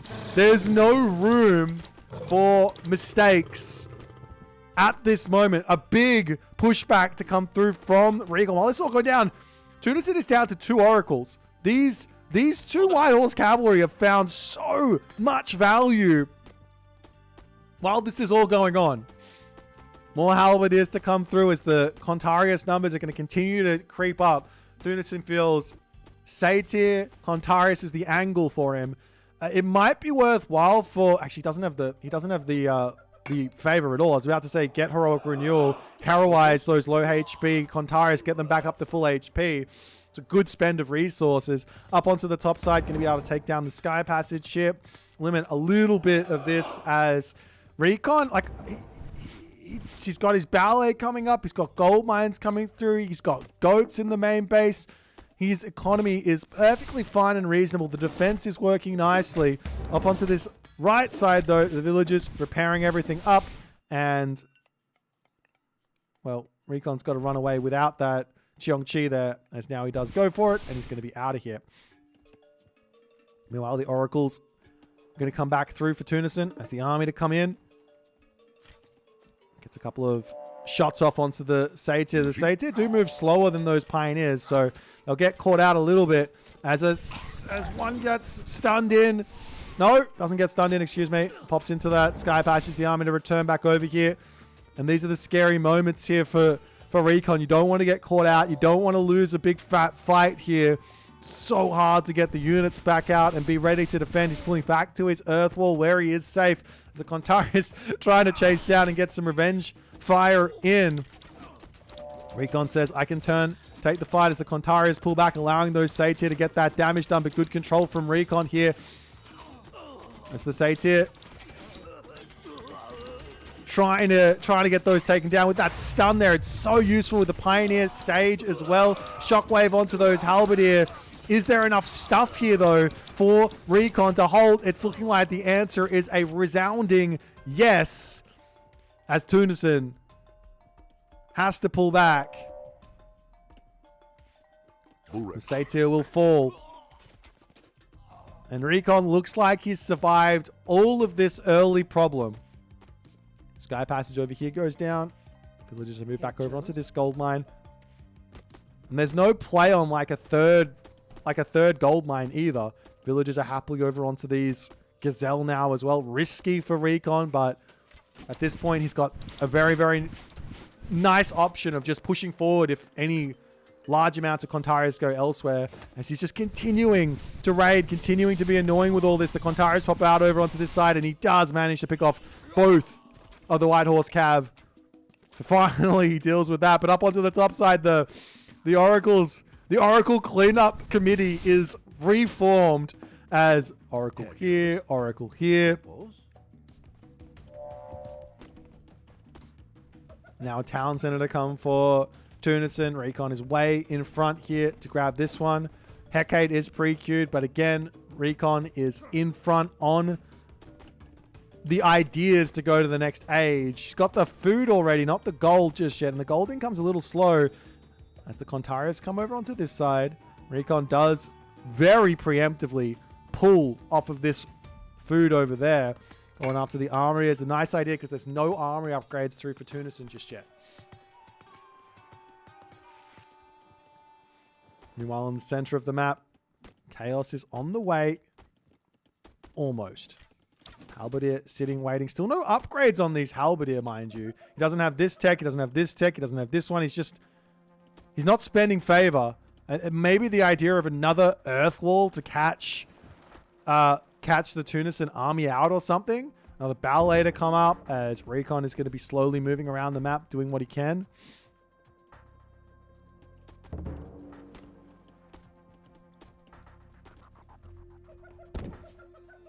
I mean, after all is said and done, I was going to say, I thought Recon was going to hit the Mythic Age first, but maybe Tunison's going to be there.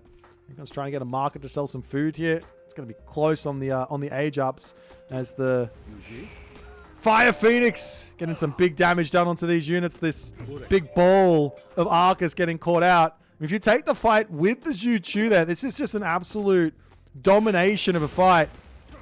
Drops this one over onto the Arcus, who do get converted into Arcus heroes, but I think it's too little too late. As Tunison tries to split them up, but no amount of micro is going to help him there. And we are actually seeing Zhurong. This is surprising to me. This is very surprising to me. I was expecting Huang Di here, without question in this position, for Recon. What do you get from Zhirong? Well, you get the farms for cheap. He's already got all the farms up he needs, I think. He's also got plenty of hunt on the map, so you really don't need that. You get yourself better archers. Do you need better archers? Not really. You do get yourself these guys who are very good, and there is 100 favor in the bank. There's the horse cav yet again searching around the side of the map, looking for oracles to pick off. I mean, what else do you get? Am I missing something? Like stronger archers, cheaper farms. That's kind of it. I mean, of course the god power is really nice. You can kill off a base of some sort. You can drop the god power on Tartarian Gate to cancel it out for sure, but you could also just send the Phoenix in, a whole bunch of Phoenix in to kill that off as well, right? Maybe, maybe not. Maybe it's not so good. A whole bunch of hero archers are going to start coming through here as the defense for the birds is in. And the Phoenix does end up falling. One hero heavy white horse cavalry is still searching for oracles non-stop. I'm just so confused about this. What is Recon worried about? Mythic Age in, 69 villages to 72, a military resource advantage for Recon. He's got all of his gold sorted. You can come up and maybe even take this town center soon as well. Upgrades are now coming through for Recon. Maybe he does just drop the Blazing Prairie on top of the Tartarian Gate. When Zhong coming through, he's getting that slash and burn tech. It does make the villagers gather food faster. So in some degree, maybe that's the idea. Villagers gathering food faster on farms for more halberdier. Because he needs those. But then again, you can just make them cheaper by going for Huang Di. So it doesn't even make sense. Nonetheless, the Kwafu to come up to the top side. There is an Oracle hero here, as this is Yuchu will not be able to really take that one out all too quickly. But the White Horse Cav are in position to deal with this. Okay, so the map is getting split straight down the middle. Man, this game is just too tense for me. I'm watching. Do something. Take a big fight, please.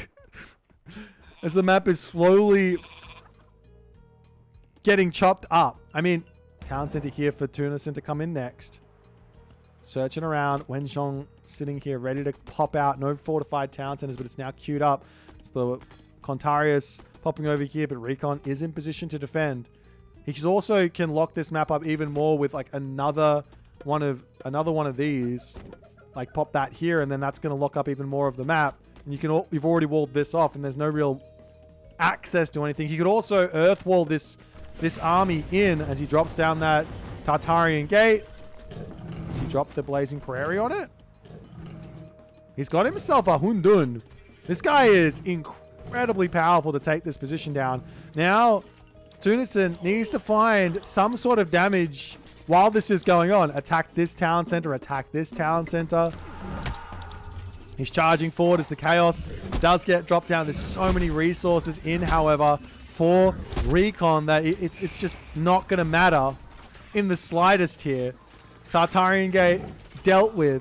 Wenzhong on the front. He's also converting one of those Tartarian spawns in to assist. But the Phoenix does fall there, and Tunison has to pull back out. Recon's now getting himself out his trade route. He's getting all of his upgrades. Armory check. Full bronze to come through for Tunison. Already in for Recon. Recon doesn't have himself this tech. Does that only affect Dao, or is it all infantry? It is just Dao. So that's why he's not grabbing it. There is always that option to move in to Dao Swordsman, as now some Tiger Cav are going to come through. He hasn't got his Archer upgrade either. This does affect the Fire Archer, obviously. I think it also affects the Pioneer. Not the Pioneer. The Javelineer. As some destroyers to swing around onto the left side.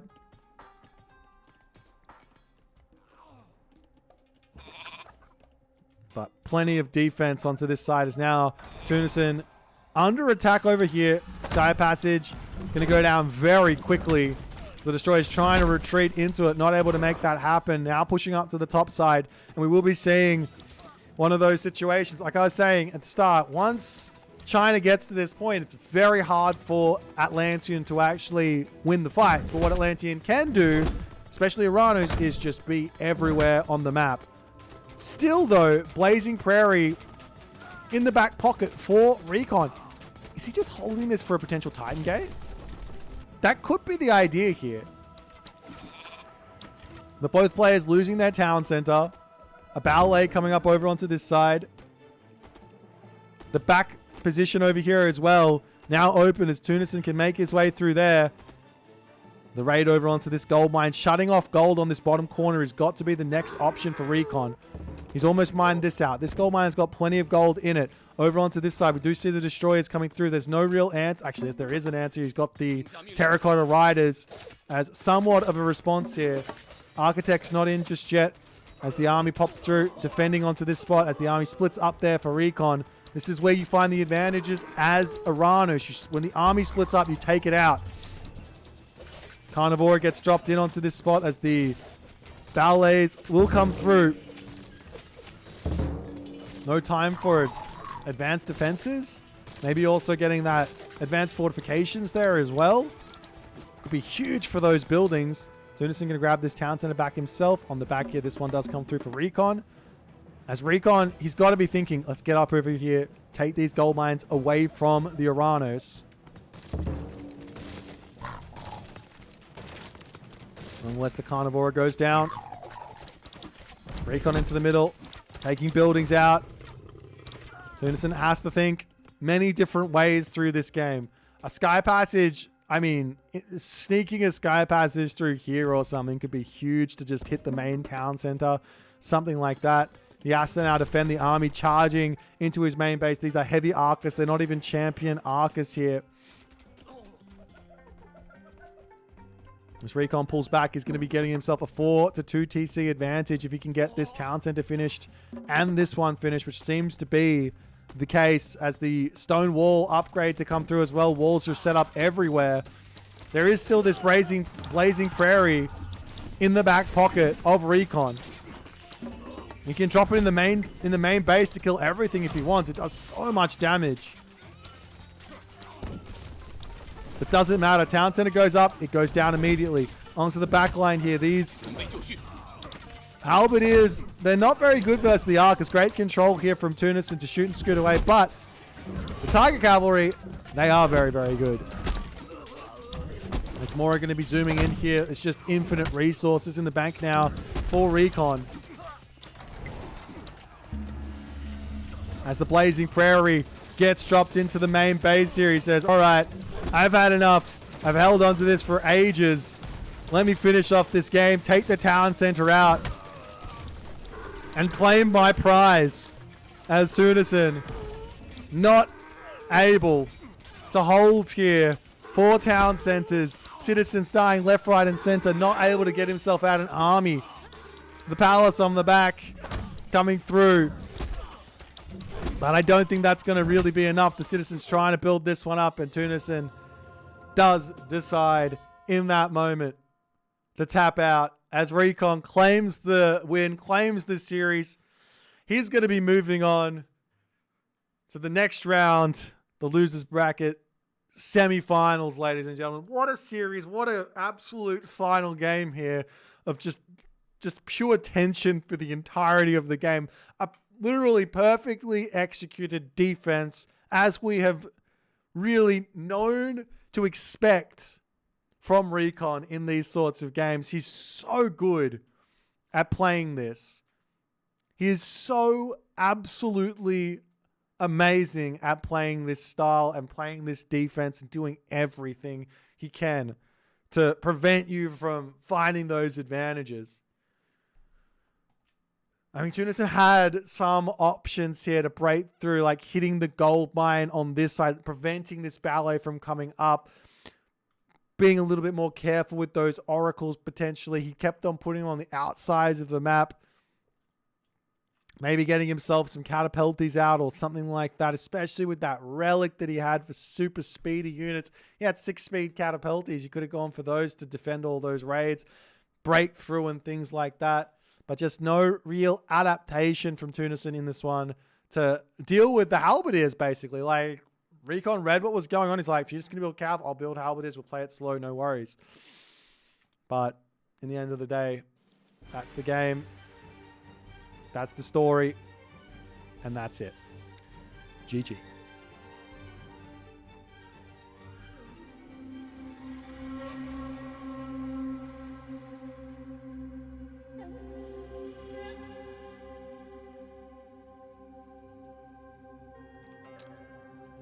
Alrighty, guys.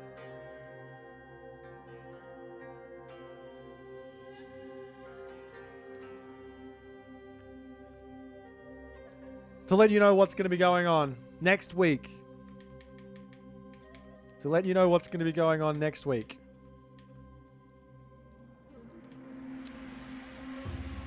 Before we finish up.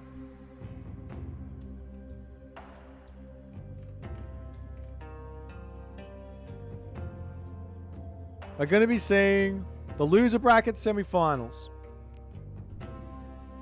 The Rappel versus Recon. We're going to be seeing the winner bracket finals. The Mister versus Moscow. That all happens next weekend. We also see the third, fourth place match from the Champions League on Saturday. On Sunday, we see the loser bracket final. We see the grand final. And we see the finals of Challengers League as well. All on that final day on the Sunday. So it's an action-packed weekend to come up. Unfortunately for today, that is going to be the end of our stream. There is a whatchamajigget. There is a game happening in about 2 hours and a half. I'm not going to be here for it. We're going to do that one by recorded games. Let me move over onto this screen.